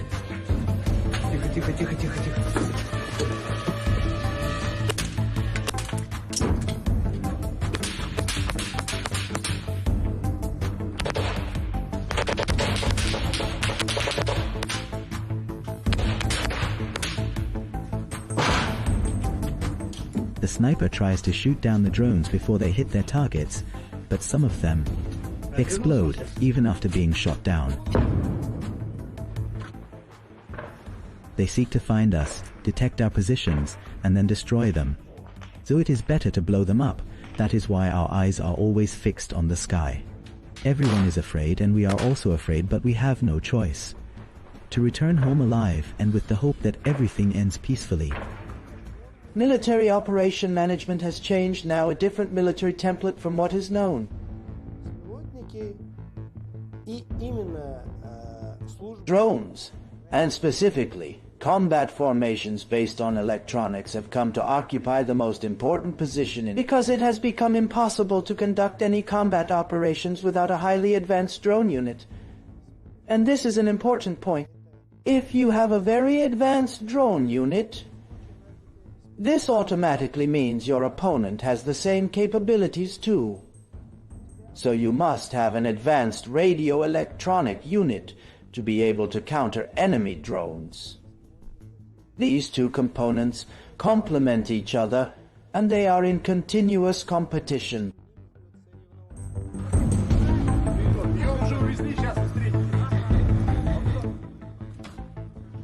In this place, the residents who remained in the city of Sudzha gather for their evacuation, where volunteer teams and the Russian Ministry of Emergency Situations arrive to evacuate civilians since the Russians took control of the city, and they are transported daily. As individual, cases or groups sometimes. The number of displaced people who reached the city of Kursk exceeded 500 displaced people, including the sick and elderly and people with special needs, in addition to those injured by rocket shrapnel and shells of the bloody battles.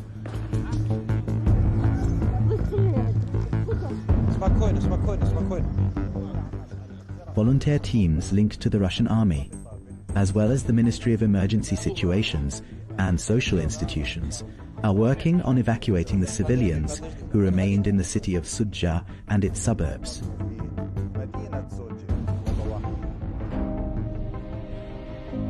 Let the lady get inside, brother. Let the grandmother stay in her place. This is your place, Grandma. Yes, sit in your places. As for you, get in. How many people did you evacuate today? Today, 6 people. And the work is still ongoing. We will send 3 people now. And here, the car has arrived. As you see, there was an attempt to target us with a drone. At this time, the situation is dangerous. Since the shelling is ongoing, we are working to evacuate civilians as quickly as possible. And you too, be as careful as possible. You saw how a drone was shot down.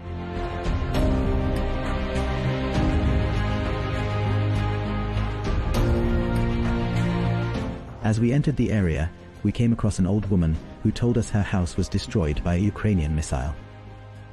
Right here in this spot, the fire was blazing. Artyom was trying to extinguish it. It is clear the house was completely destroyed, yet the lady is still here taking care of the sheep and chickens, refusing to go to Kyiv with the Ukrainians or even to evacuate to Kursk after the Russian army entered. Это с тех пор.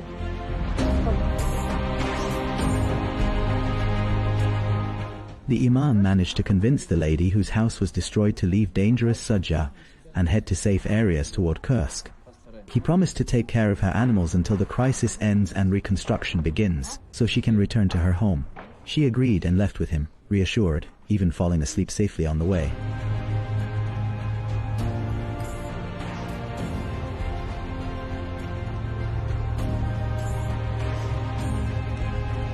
And so, the evacuation of citizens from dangerous areas continued in Kursk to safe areas.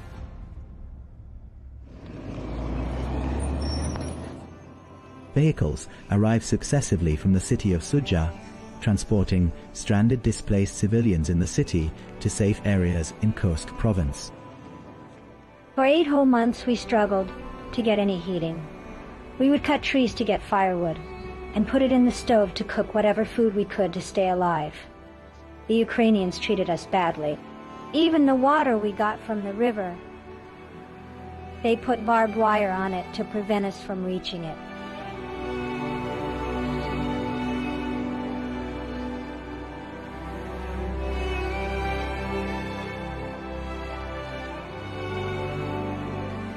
And finally, we started to feel some joy when the shelling decreased. The shelling was continuous, including with drones. They were bombing civilians. The main and decisive confrontations were in the first 2 days. After that, the enemy fled from the confrontation, so all that remained for us was to pursue his trail, clear the area, and advance. There were 3 towns that remained in the enemy's grip. What they did was they directed bombers towards Sudja and nearby towns to continuously bomb our forces in an attempt to target our forces and limit our advance.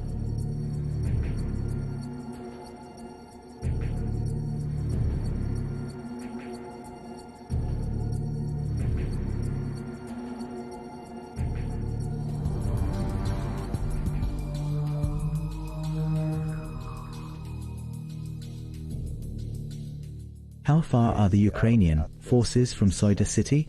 I think we managed to repel them outside the border village. Black smoke is rising. Are they hitting this area? The border is not far, in principle, and long-range shells can hit the adjacent areas near the outskirts of Sumy. So we are close to Sumy's border. The turn towards Sumy is close from here. Didn't you see it on your way here? It is possible to head to Sumy from here. Most likely they are shelling us from there. The cells that we have not yet eliminated, whether Akhmat forces or others, are still retreating towards Sumy province and to liberate Kursk. Only a few villages and towns remain, which means that clearing the area is only a matter of time and nothing more. The Ukrainian forces' entrenchment inside Kursk province near Sumy pushed the Russian president to visit the province, directing his fighting forces to defeat the enemies and complete control over the entire territory of the region.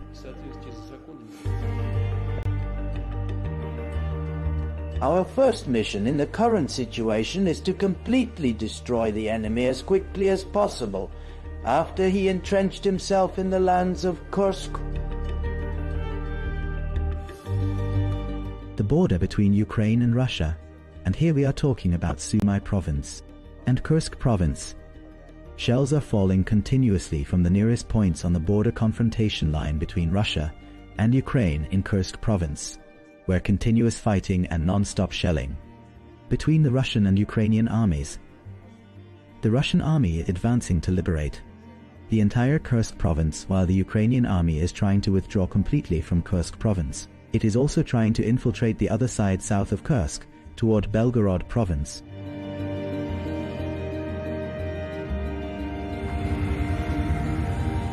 The battles continued, and Russian fighters along with North Korean forces increased pressure on the positions where the Ukrainian army was entrenched on the outskirts of Sumy province, until the Ukrainian forces were gradually expelled from the towns where they had entrenched themselves.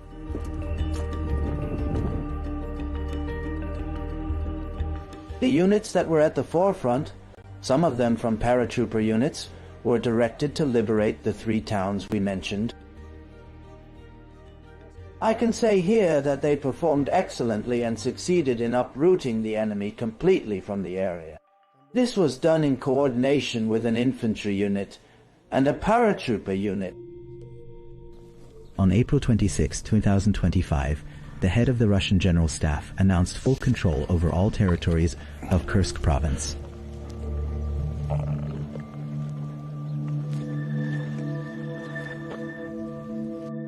To the Comrade Supreme Commander of the Armed Forces, today the last town in Kursk province was liberated from Ukrainian military units, and thus the complete destruction operation of the units of the Ukrainian Armed Forces that invaded Kursk was completed.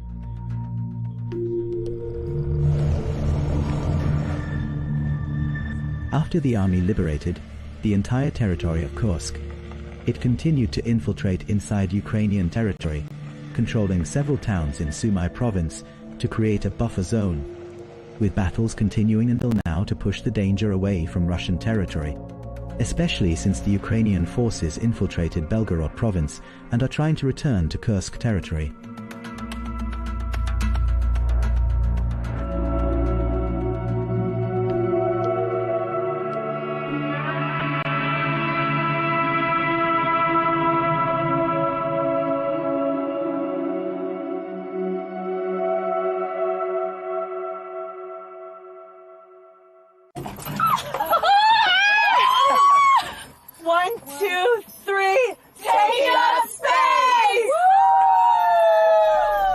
Millions of people around the world watched a crew of 6 women fly to space and back on board Blue Origin's New Shepard rocket. Much of the attention before and after the flight focused on superstar celebrities, the musician Katy Perry and TV host Gayle King. But alongside them was a rocket scientist whose lifelong journey to the stars was even more incredible. On this episode of the show, we'll tell the extraordinary story of the astronaut, entrepreneur, and educator Aisha Bowe.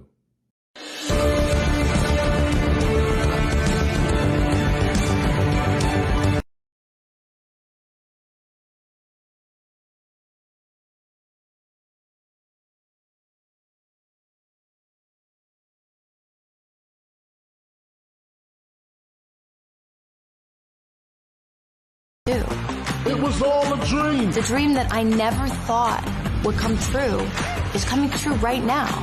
That dream was space. I want you to live your wildest, biggest dream because I am. I'm Riz Khan.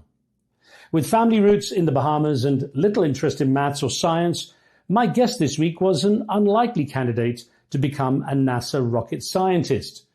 She was advised to pursue a career in beauty products, cosmetology, but chose a route to the cosmos instead.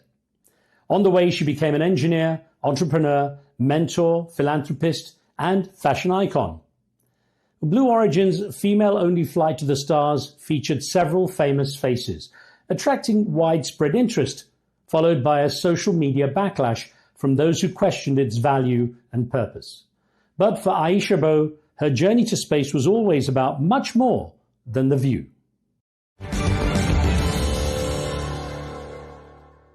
Aisha, thank you for joining the show.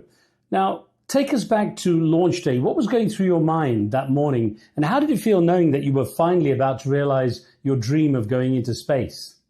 Riz, I have waited my entire life for this moment, and oh, was it worth it? To have the opportunity to travel at about 2,200 miles an hour and to fly up to the international boundary of space, which is the Kármán line, and see the Earth. I was just overcome with emotion because as someone who spent their career working at NASA, who's traveled around the world working with kids, who's been really excited about space and science, to see Earth from that view, I knew that everything I had gone through to be in that moment was worth it. How significant was it that you were part of an all-female crew? What did that add to the experience? Well, I think that there are headlines and things that are designed to create a lot of engagement. And then there's what I was focused on, which was the science. And as someone who's traveled around the world speaking in order to inspire women and non-traditional people to enter the field, my big takeaway was that I got to conduct science with HBCU, which in the United States is a historically Black college and university. We had a predominantly female-led research team, which was amazing. We flight qualified hardware, which could be used for research in the future. And we were able to demonstrate that we could genetically sequence plants in space during a suborbital flight. And all of these things combined are why not only do I think the flight was meaningful, but it did represent some firsts for science. We'll talk more about that, but describe what the atmosphere was like inside the capsule as the countdown began. As the countdown began, it was electric. T-minus 10, 9, 8, 7, 6, 5, 4, command engine start, 2, 1, ignition.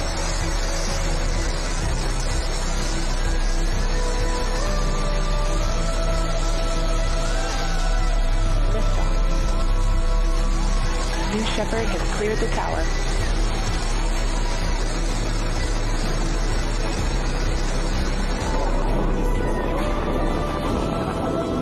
I think anybody going into space, there's this moment of just awe and wonder as you really think about all the engineering and all the progress that had to go into the moment. When I started working at NASA, it was not possible to go to space on a commercial flight with Blue Origin. And I can remember thinking to myself that one day I'll apply to be a NASA astronaut in the astronaut corps, but that I wanted to find ways to get involved and contribute before I felt ready to do that. And so during the countdown, I was sitting in the seat, and as we started to go down from 10, I realized that I was getting ready to achieve one of my lifelong goals of not only going to space, but taking that next step in my journey of becoming an astronaut and hopefully getting to one day fly for NASA. Well, the key thing is that it's a remarkable experience that very few people get. What was the first thing that went through your mind as the rocket took off? As the rocket took off, I was actually thinking about a colleague of mine who I'm lucky enough to call a mentee. When I was working at NASA, I had the privilege of meeting a 13-year-old girl named Claire. And Claire approached me at an aviation museum day. So we used to go out and speak in the community with astronaut ice cream, and we take what we were doing at work and share it with kids. And she comes up to me and she says, I want to be an aerospace engineer. And I said, okay, well, let me give you my card. Well, this 13-year-old girl, she emailed me. She literally sent me an email. I give my card to adults all the time and they don't even email me, right? And so I decided to invite her in to follow me at work. And so 13 became 16. She's now one of my mentees. And from that relationship, she ended up deciding that she was going to pursue aerospace engineering. She studied at Cal Poly San Luis Obispo. And you'll never believe this, she worked on the very same rocket engine I was flying on. And so when I sat down that day, it was more than just me achieving my goal of going to space. I actually had the opportunity to fly on a rocket engine that I watched someone who I've mentored since she was 13 help create. And I'll get onto your remarkable path to NASA a bit later. But let me ask you what it feels like to reach 2,300 miles per hour, basically 3 times the speed of sound. It was an incredible feeling. I mean, I trained for this moment over the course of the last 2 years. And if anybody has the opportunity outside of this conversation to pop into my Instagram or my social media, they'll see me jumping out of planes and, training in a FAA human-rated centrifuge. And so by the time we hit Mach 3, I was smiling from ear to ear. I looked at the GoPro footage and it was just pure joy because I was ready, I was prepared, and I was excited to be able to capture the moment. So we have some footage of you in that centrifuge.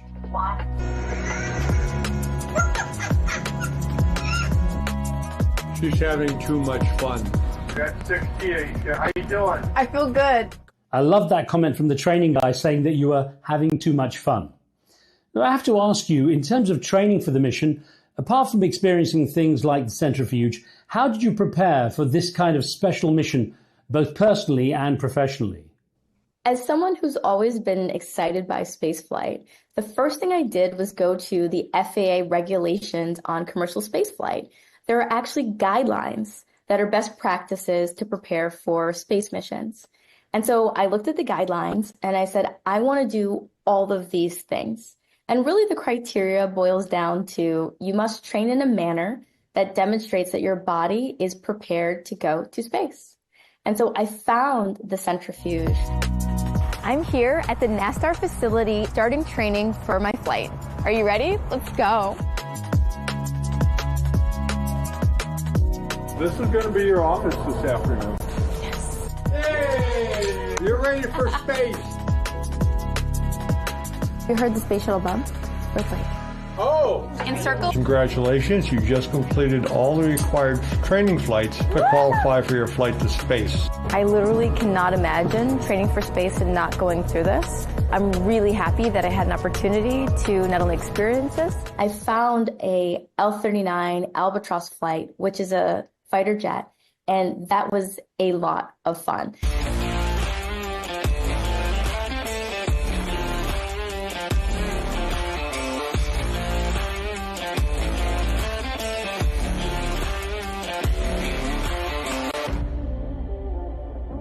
Half of the time I couldn't determine if I was training or having like a lot of fun, but I went through what the FAA kind of lays out as much as I could as a private citizen, and I'm really hoping to expand upon my training in the future and do more. I'm sure that there's no way, no matter how much training you do, that you could actually compare any of that with the actual liftoff experience. There are some things that are really close. I'll tell you that at the FAA Human-Rated Centrifuge that I flew at the NASTAR facility, they've trained over 500 astronauts, and they had the flight profiles from multiple vehicles. And so I had the opportunity to experience what they would simulate as a SpaceX launch.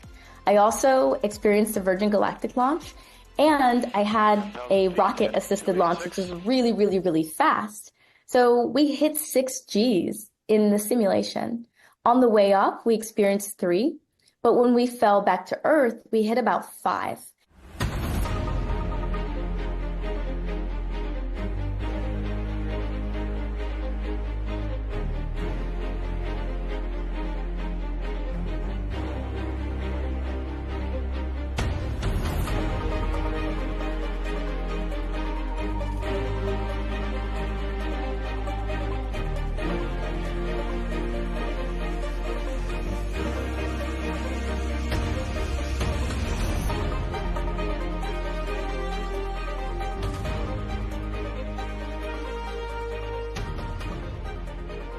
And that's when, let's just say, things got really real, because 5 times your body weight sitting on your chest is no joke.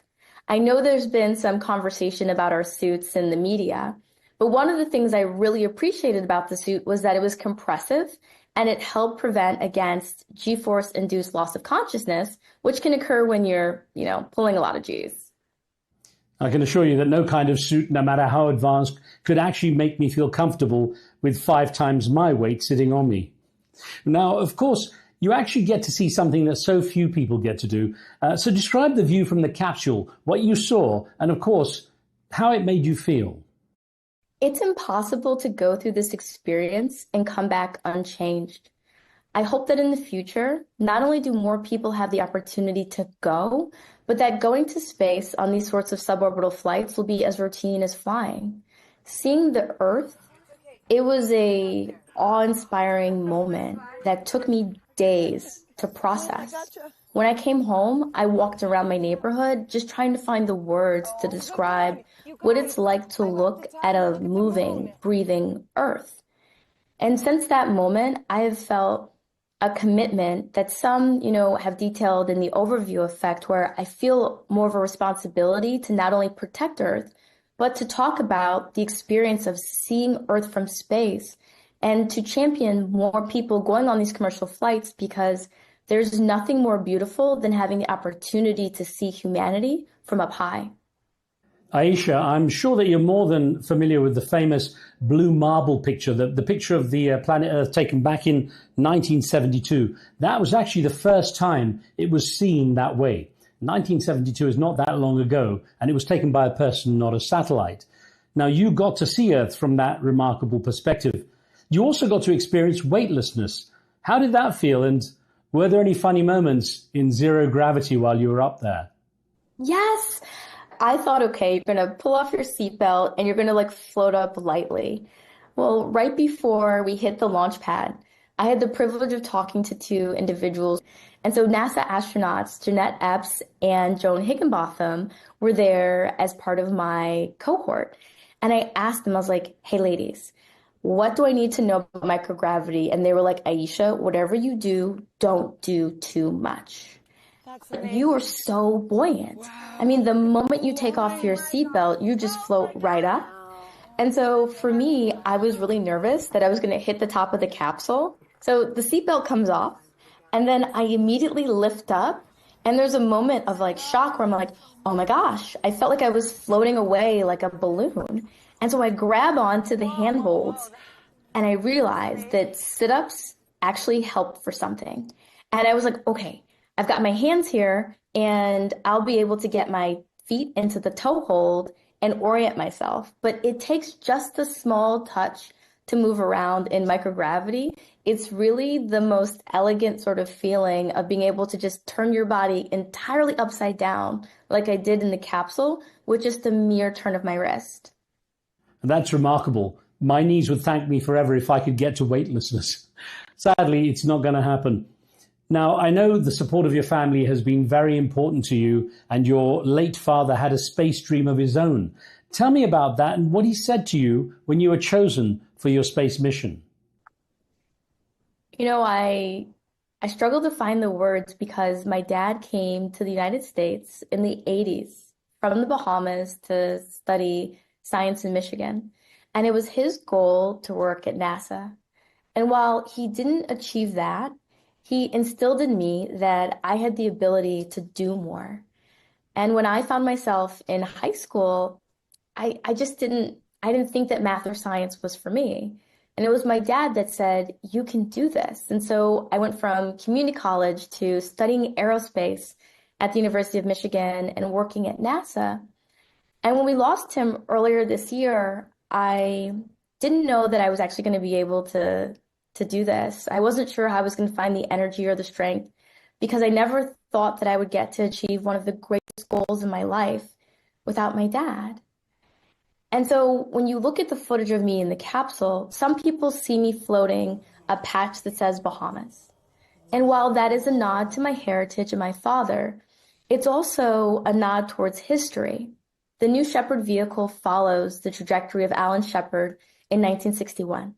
And most people know that New Shepard took off in the United States, but they don't know where it landed.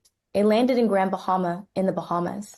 And so for me to have the ability to complete his dream, to have my 92-year-old grandfather, who was born at a time where there were not aircraft on his island, fly to see me take a rocket to space, was just a beautiful full circle moment that I will forever be grateful for.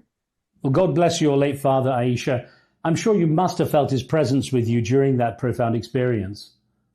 I did. And, you know, he said via text to me, when I told him that Blue Origin was going to fly and I was going to be part of the crew, he said, Aisha, all the people who have come before me who are no longer here, and all the people who will come after you that you have not met will forever be proud of the courage that you've displayed in this moment.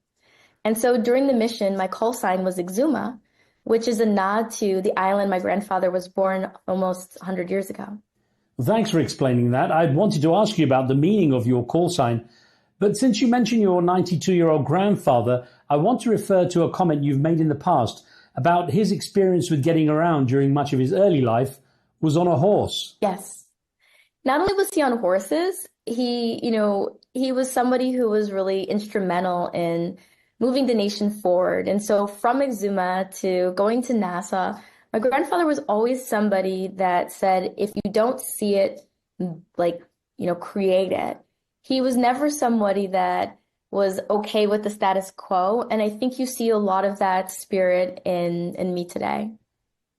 Well, Aisha, apart from the Bahamas flag patch you took, what other special mementos did you take up there with you? Well, let me start with the fun one. One of the things that brought me comfort as a kid is a dish called conch chowder. And so I actually had dehydrated conch chowder, which is a Bahamian, it's just a cultural phenomenon. We love conch chowder. I had it dehydrated and I flew it in my pocket, which I think that's the first conch that has made it to space. An artifact that I'm really proud to have on loan from the Museum of Flight in Seattle. And that's the American flag that Pete Conrad, who was the third person to walk on the moon, had in his personal flight bag. And the reason I had that was because Nancy Conrad, his wife, lent it to me. She's a mentor, and she really wanted me to carry something that was a powerful symbol of the past, the present, and the future of space. That flag will be returned to the Museum of Flight in Seattle, and it will now have 2 flown in space certificates, one from the Apollo mission and one from mine. And so students and people are going to be able to go in and learn not only about the past flight, but the flight that we just completed now and into the future. And the last, which I'm really excited about, was I spent the last couple of years traveling around the world trying to bring space down to Earth. And I did this by collecting the hopes and the dreams of people who didn't see space as a career for them. Through the US State Department, I've been to India, I've been to Kenya, I've been to the Bahamas, I've been to Mongolia, I've been to Kyrgyzstan. And on these postcards, I had students write their dreams. And so I flew Dreams to Space, which will be returned to them, thanks to Jeff and Lauren. And the postage will return these postcards back to the dreamers. And I can't wait to get those responses. Like, they're going to go into their mailbox and they're going to see your dream flew to space and returned back to you. Now, what are you going to do with that, right? You got to make the dream come true. Fantastic. So many wonderful mementos. Well, sadly, your father never got to see your mission into space, but at least your grandfather did. How did he react once he was there at the launch site? Well, my grandfather was overcome with emotion, and he had a wonderful person to comfort him in Oprah. I was really surprised for him because I was not, being in the capsule and being part of the flight, I couldn't really see what was going on. And I start getting all these messages from my family members, and it's just my grandpa and Oprah, my grandpa and Oprah. And they were like, wait a second, you told us you were going to space. Oh my goodness, like you actually did it. And wow. So I think that not only did he have a good day, in his words, he told me that he had one of the best days of his life. Yes, I saw Oprah giving your grandfather a hug as they watched it all happen. Amazing. But tell me about the nickname you and your all-female team came up with for the mission, the 6 taking up space. Well, we really wanted to find a way to kind of share what we thought this mission meant. And for us, we felt like we were taking up space. We were making it available. We are more than likely one of the most watched space missions in modern time. 1, 2, 3, taking up space! I actually will tell you a funny story. I was walking around my neighborhood and there's a middle school. And there was a lot of parents getting their kids, off to school, and they're like holding their hand, like, come on, come on, come on. And the kids are like looking at me and they're like, oh my gosh, like waving at me and they're saying hi. And I think that was one of the successful things that this mission accomplished. We've inspired the youth. And so there's this wonderful part of me that's excited about what the students are going to do with it because they're writing me, they're sending me messages. They're really excited to have had the opportunity to see themselves in space. And you said you loved the flight suit. Was it because of the way it protected you from the multiple G-forces you experienced during takeoff and landing? Or was it the fashion? Because I noticed you had flares on the legs. Well, on a practical kind of note, I've worn flight suits before. And what I'll tell you is that they were not necessarily designed for my physiology. One of the experiments that I conducted gathered my biometric data, and I wore it on my chest, and I was actually able to secure it and make sure that it was snug because the suit was designed specifically for me. All the suits were in custom. They were done in detail.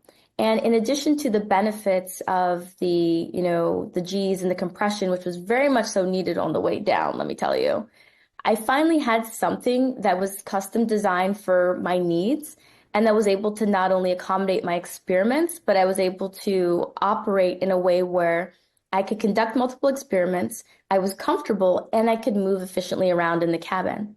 Earlier on, you had mentioned some of the experiments you had conducted.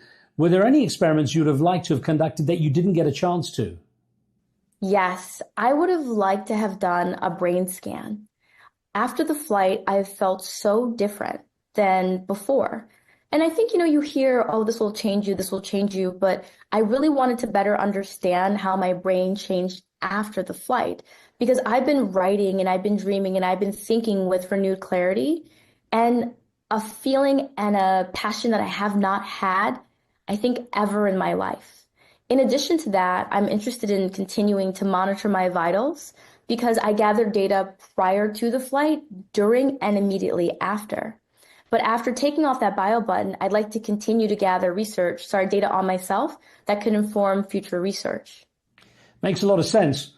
Now, after the flight, you shared some powerful reflections on the trip. Can you recall what you said and what you meant by those phrases? After the flight, I'll tell you, it was a bit of a blur. But from what I recall, I was in awe of having the opportunity to fly. I was excited about all the people that had the opportunity to witness and, celebrate the moment with us. And I was really looking forward to being able to share what it was that I learned with not only the people here in the United States, but on tour around the world. And you said, dream it, plan it, go and do it. Sometimes reality is wrong. Yes, and that's actually one of my slogans. Look, everything that I've accomplished in life was something that somebody told me that I could not do. I'm beginning to think that if you tell me that I can't, it actually means can. And so I've adopted a mindset of failure is success and progress. And I think that so many people are holding on to something that someone told them that they could not do, thinking that that person knew something about them that they didn't, and they don't. And so when I decided to go to Michigan Aerospace, it wasn't because someone told me I could do it. When I decided to found my first company, it wasn't because someone told me that I could do it. And when I decided that I wanted to go to space, it was all the same, right? Aisha, there's no way you can do it. And so to be in that moment where every single one of my dreams had come true, I just wanted to use it as an opportunity to inspire other people to go do the same. Well, naturally, everyone who manages this rare kind of mission into space says they come back changed. In what way do you feel it changed you, personally and professionally, especially after the long path from your early years that you took to get there? It's given me a renewed perspective on what I can accomplish. One of the things that I want to share with you beyond the headline is that I'm the first African-American woman to raise and own her seat. I spent years working with organizations deciding to say, how can we make this more equitable? If I can raise the money, if I can do the research, I can put forward a model that other people can emulate. My entire life and career has been about creating a pathway for other people to follow. And that's one of the stories I'm excited to share as I travel around the world. It's not only about entrepreneurship and inspiration and science, it's about creating sustainable pathways for other people to have the same experiences that I've had. I want to touch on your remarkable achievements in the world of entrepreneurship as well in just a moment. But let me ask you, in the same way people say that they see planet Earth differently after seeing it from space, how did it change your view of the Earth? I feel so much appreciation for the little things. I can remember the number of sunsets that I caught last year, and it was less than 10.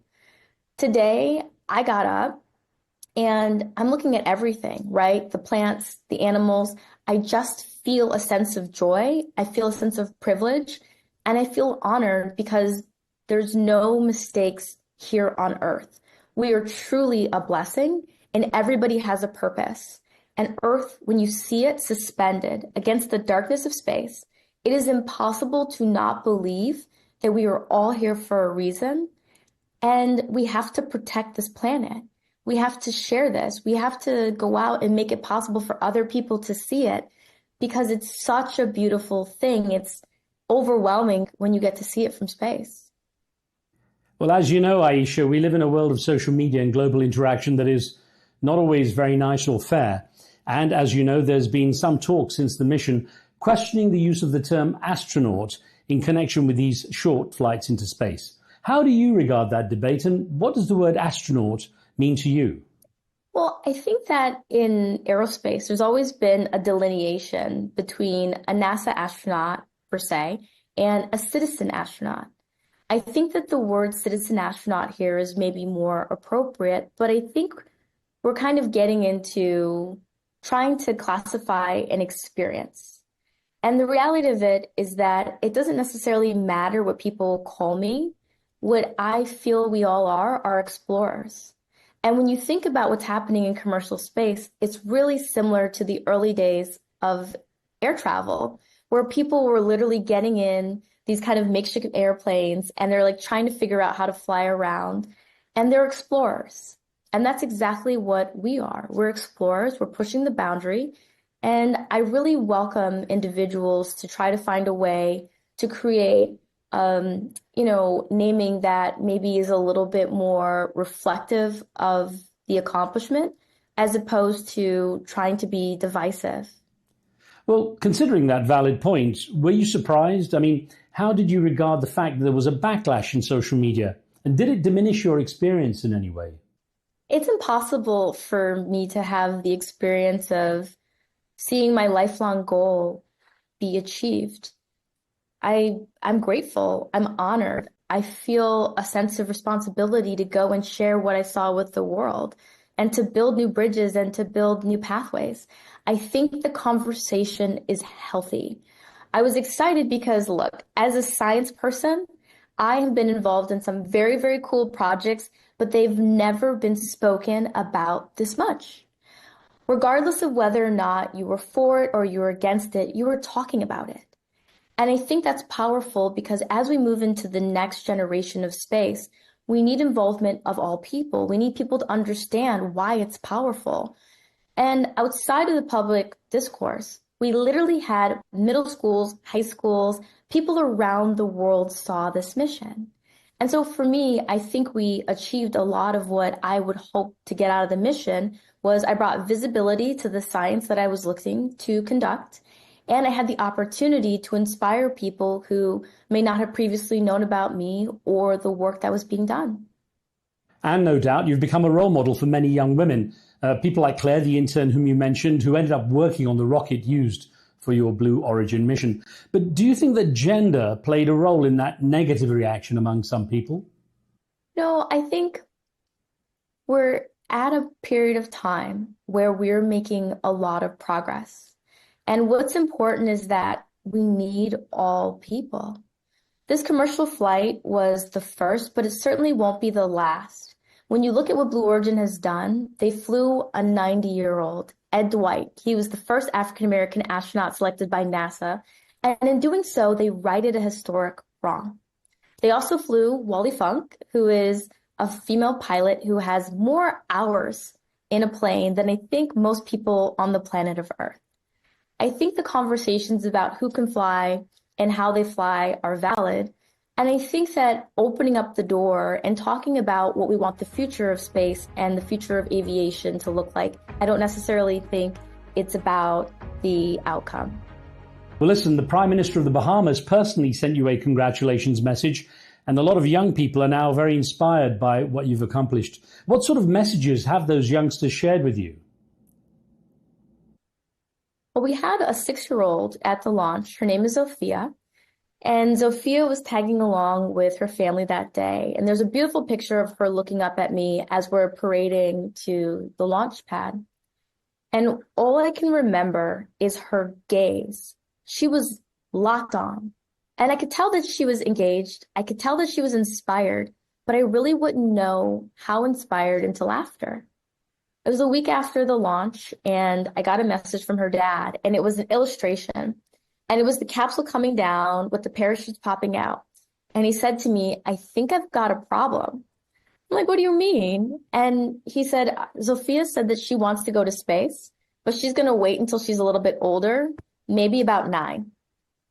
That, to me, I mean, it really sums up what's happening in my inbox and on my phone.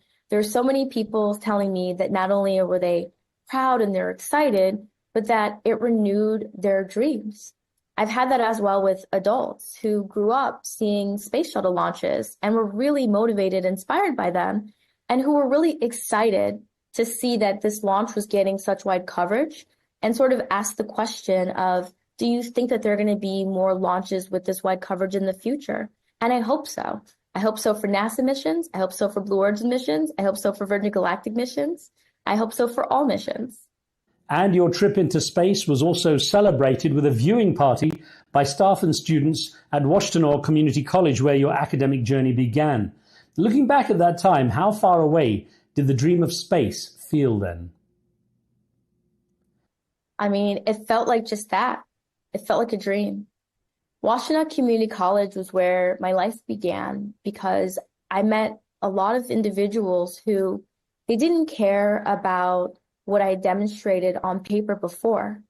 They were focused on pouring into me, and I started to drown out the noise and only focus on the things that I wanted to achieve. And so one of the other stories about this launch that I'm really excited to share in the coming days is a student named Nathan Perry, who was a Washtenaw Community College student who was actually working on the launch site. And he's a Blue Origin employee, and we just have this connection because we both started from humble beginnings, from community college to NASA and to space. And the last thing, which completely and totally, I cried when I saw this, I'll tell you, Riz. My community college sent cardboard cutouts of me to the middle school, to the high school, and they had one available for their launch party. And they invited people to come in and actually take pictures of it and share it because it was literally making dreams real, right? This person went to community college. She's now on this rocket, and we have community college graduates who are working to make sure that she's safe alongside people that she's mentored. Well, you carved the path. It's really inspiring. So I wonder, what sparked your shift from originally being uninterested in STEM subjects, science, technology, engineering, and mathematics, to actually becoming a NASA engineer? You know, I struggled with self-doubt. I had low self-esteem, and I spent so many days looking at myself in the mirror and not liking my reflection. And after a while, as a young person, it's really painful. And I started to say, Aisha, what would it be like if you felt good? What would it be like if you liked what you saw in the mirror? And what I realized was that I had committed to all of the negative things I thought about myself, replaying day after day after day. And so I took control of the mental narrative, and I deliberately started to say, you know what? I'm not going to allow you to put yourself down in your mind. I'm going to tell you that you can do it. I'm going to tell you that you are brave. I'm going to tell you that you should have courage. And once I started replaying that in my mind over and over again, I started to realize that I actually felt differently. I felt lighter, and I started to achieve and I started to accomplish things. I think that young persons around the world are in many circumstances under a lot of pressure. It can be so hard for them. And so once I separated the pressure I felt from trying to figure out how I, at 17, was going to study something that would allow me to pay for my life for the rest of my years on the planet and just focus on my goals and my dreams, I really started to flourish. Well, it's good that happened, because there's the incredible story of how you almost missed out on your opportunity to join NASA. That was a close call that almost ruined your dream. Yeah, because as I was working on the self-esteem, I mean, it's not an overnight job. It was something that I had to practice. And even to this day, and on launch day, I got up and in my mind, I affirmed myself. I said, Aisha, you have spent your entire life planning and preparing to be here. Today, you are going to get up, you are going to be present, you are going to do good science, you're going to be focused, and you're going to get everything out of this experience. It took me years to get there because as a college student, I didn't realize the power of being kind to myself. I didn't realize the power of finding a community that could pour into me. And so I had to build those things over the years.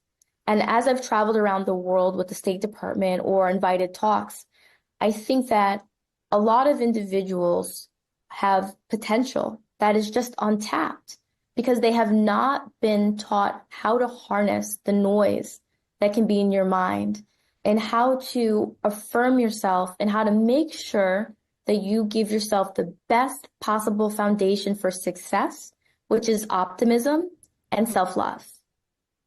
And Aisha, I want to discuss how your story progressed, because when you left NASA, you founded your own company, STEM Board, that advises the US government. What drove that decision and what kind of impact has it had?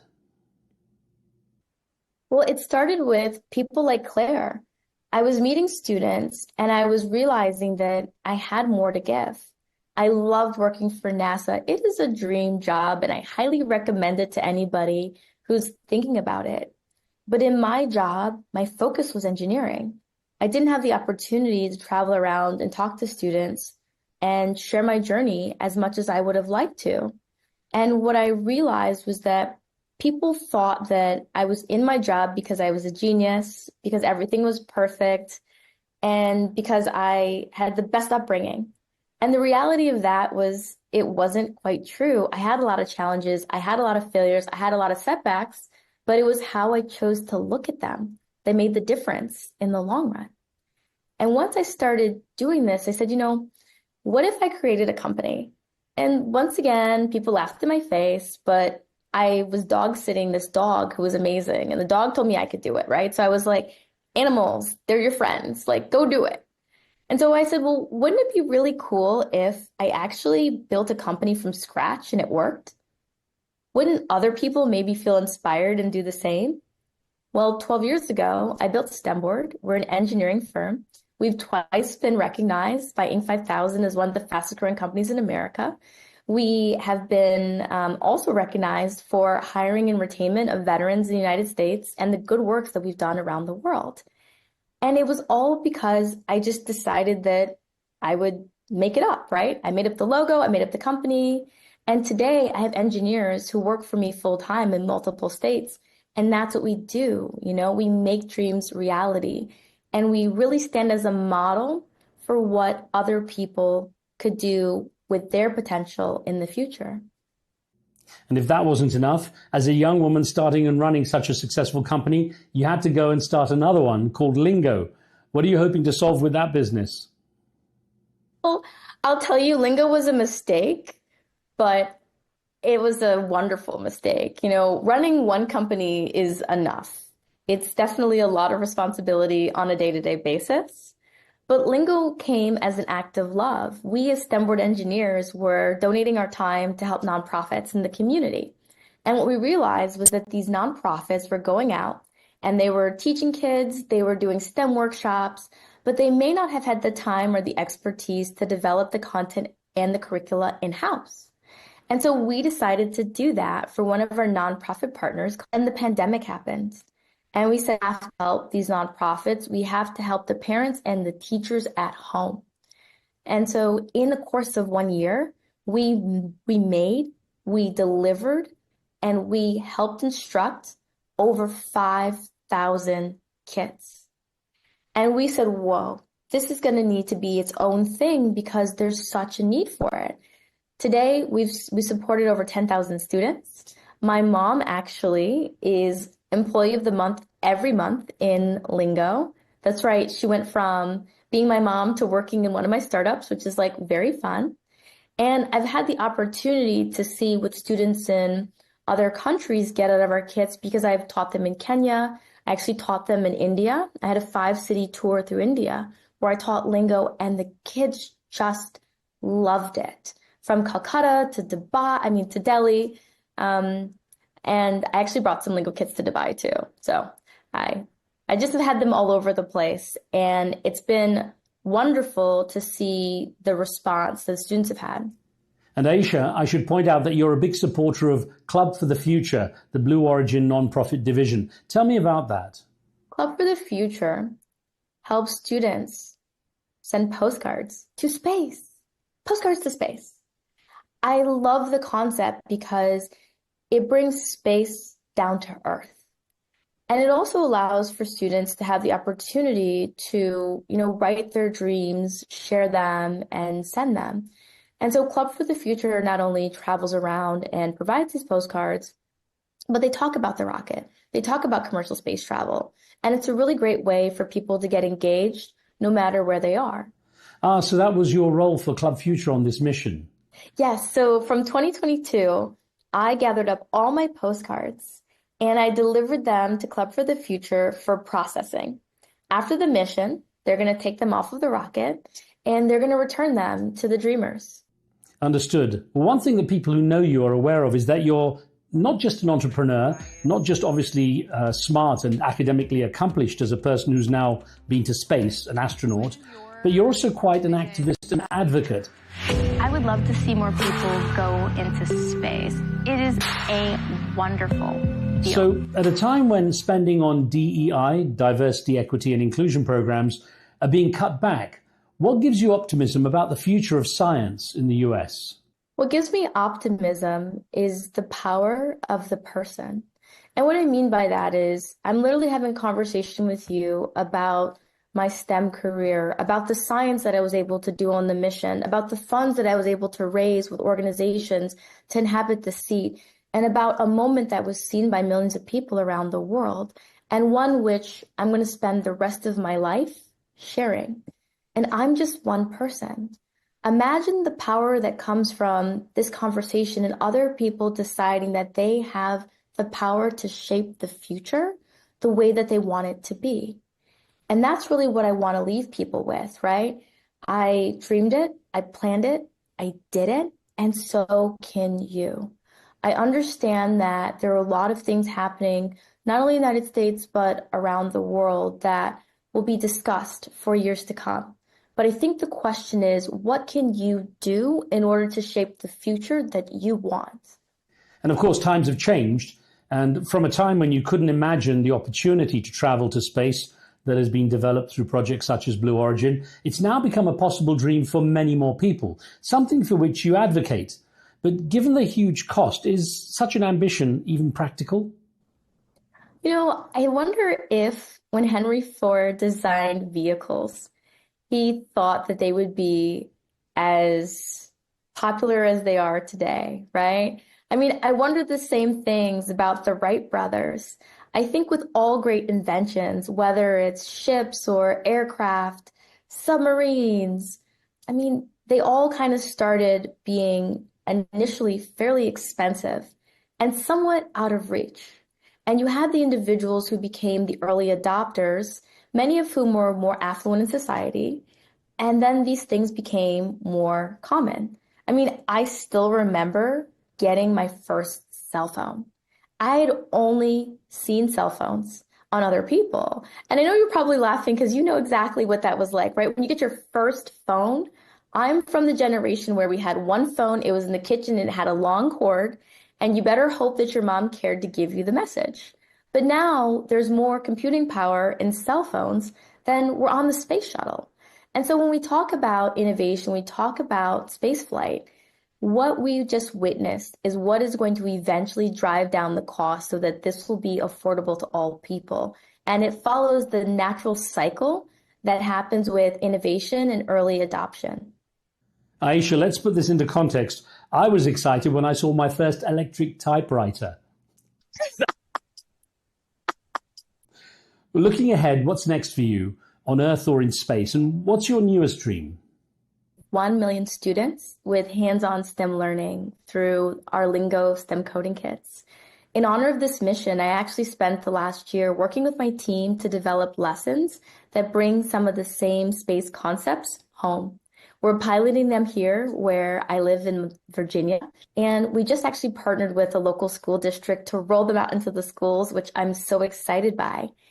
And I can't wait to be able to share the joy of space and the skills that are needed to be employable in the future with millions.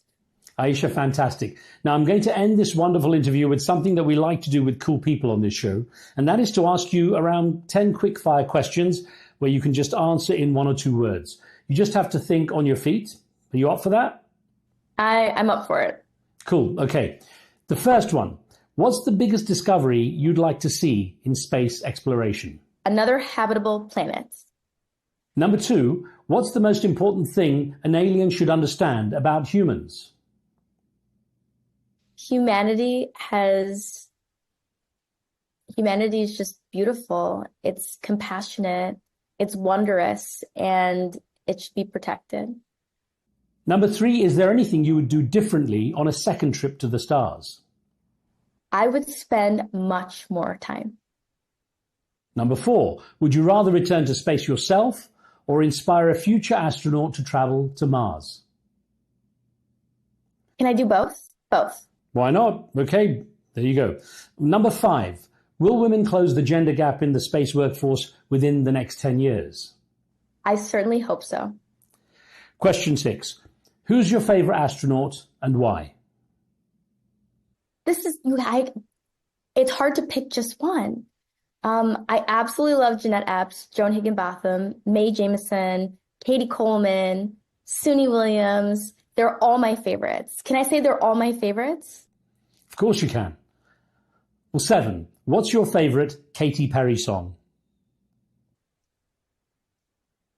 My favorite Katy Perry song would be Firework. Nice choice. Question 8. Considering you were told to go into cosmetology and fashion, and considering you've actually become something of a fashion icon, what's the choice? Cosmology or cosmetology? Cosmology. Number 9. Spacesuits. Fashionable or functional? Both. I knew you were going to say that. Prada's designing the newest spacesuits. I mean, it's both. Fair enough. So then, question 10. Do joyful tears float in zero gravity? Yes. Well, I'm going to squeeze out one final question. How would you sum up your experience in space in a single sentence? The most meaningful thing that has happened to me ever. Aisha Bo, congratulations and thank you so much for taking the time to have such a great conversation. Thank you. It's a pleasure to be here with you, Riz.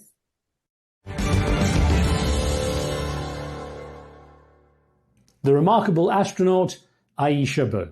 That's it for now. Don't forget to subscribe and leave your comments and thoughts. I'm Riz Khan. From me and the team, thanks for watching. We'll see you next time.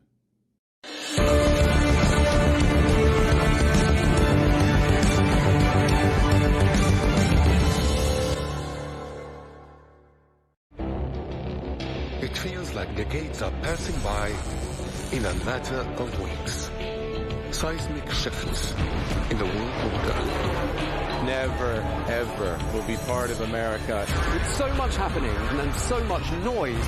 Whether it's political upheaval, Canada has been ripping us off for years. Economic shifts or social movements. And no one wins from tariffs. I think America can be more friendly to the rest of the world. The in-depth analysis and all the latest developments across the globe. To have an inclusive policy together. The meetings with Hamas gave me some hope. We're in another nuclear arms race. The most important development straight to your screen. Welcome to the dressing room. I'm on my own. I need backup. And an insightful look at the issues shaping our world today. It was not going to happen, that war, and it happened. Join us on Arabiya News, where the world talks.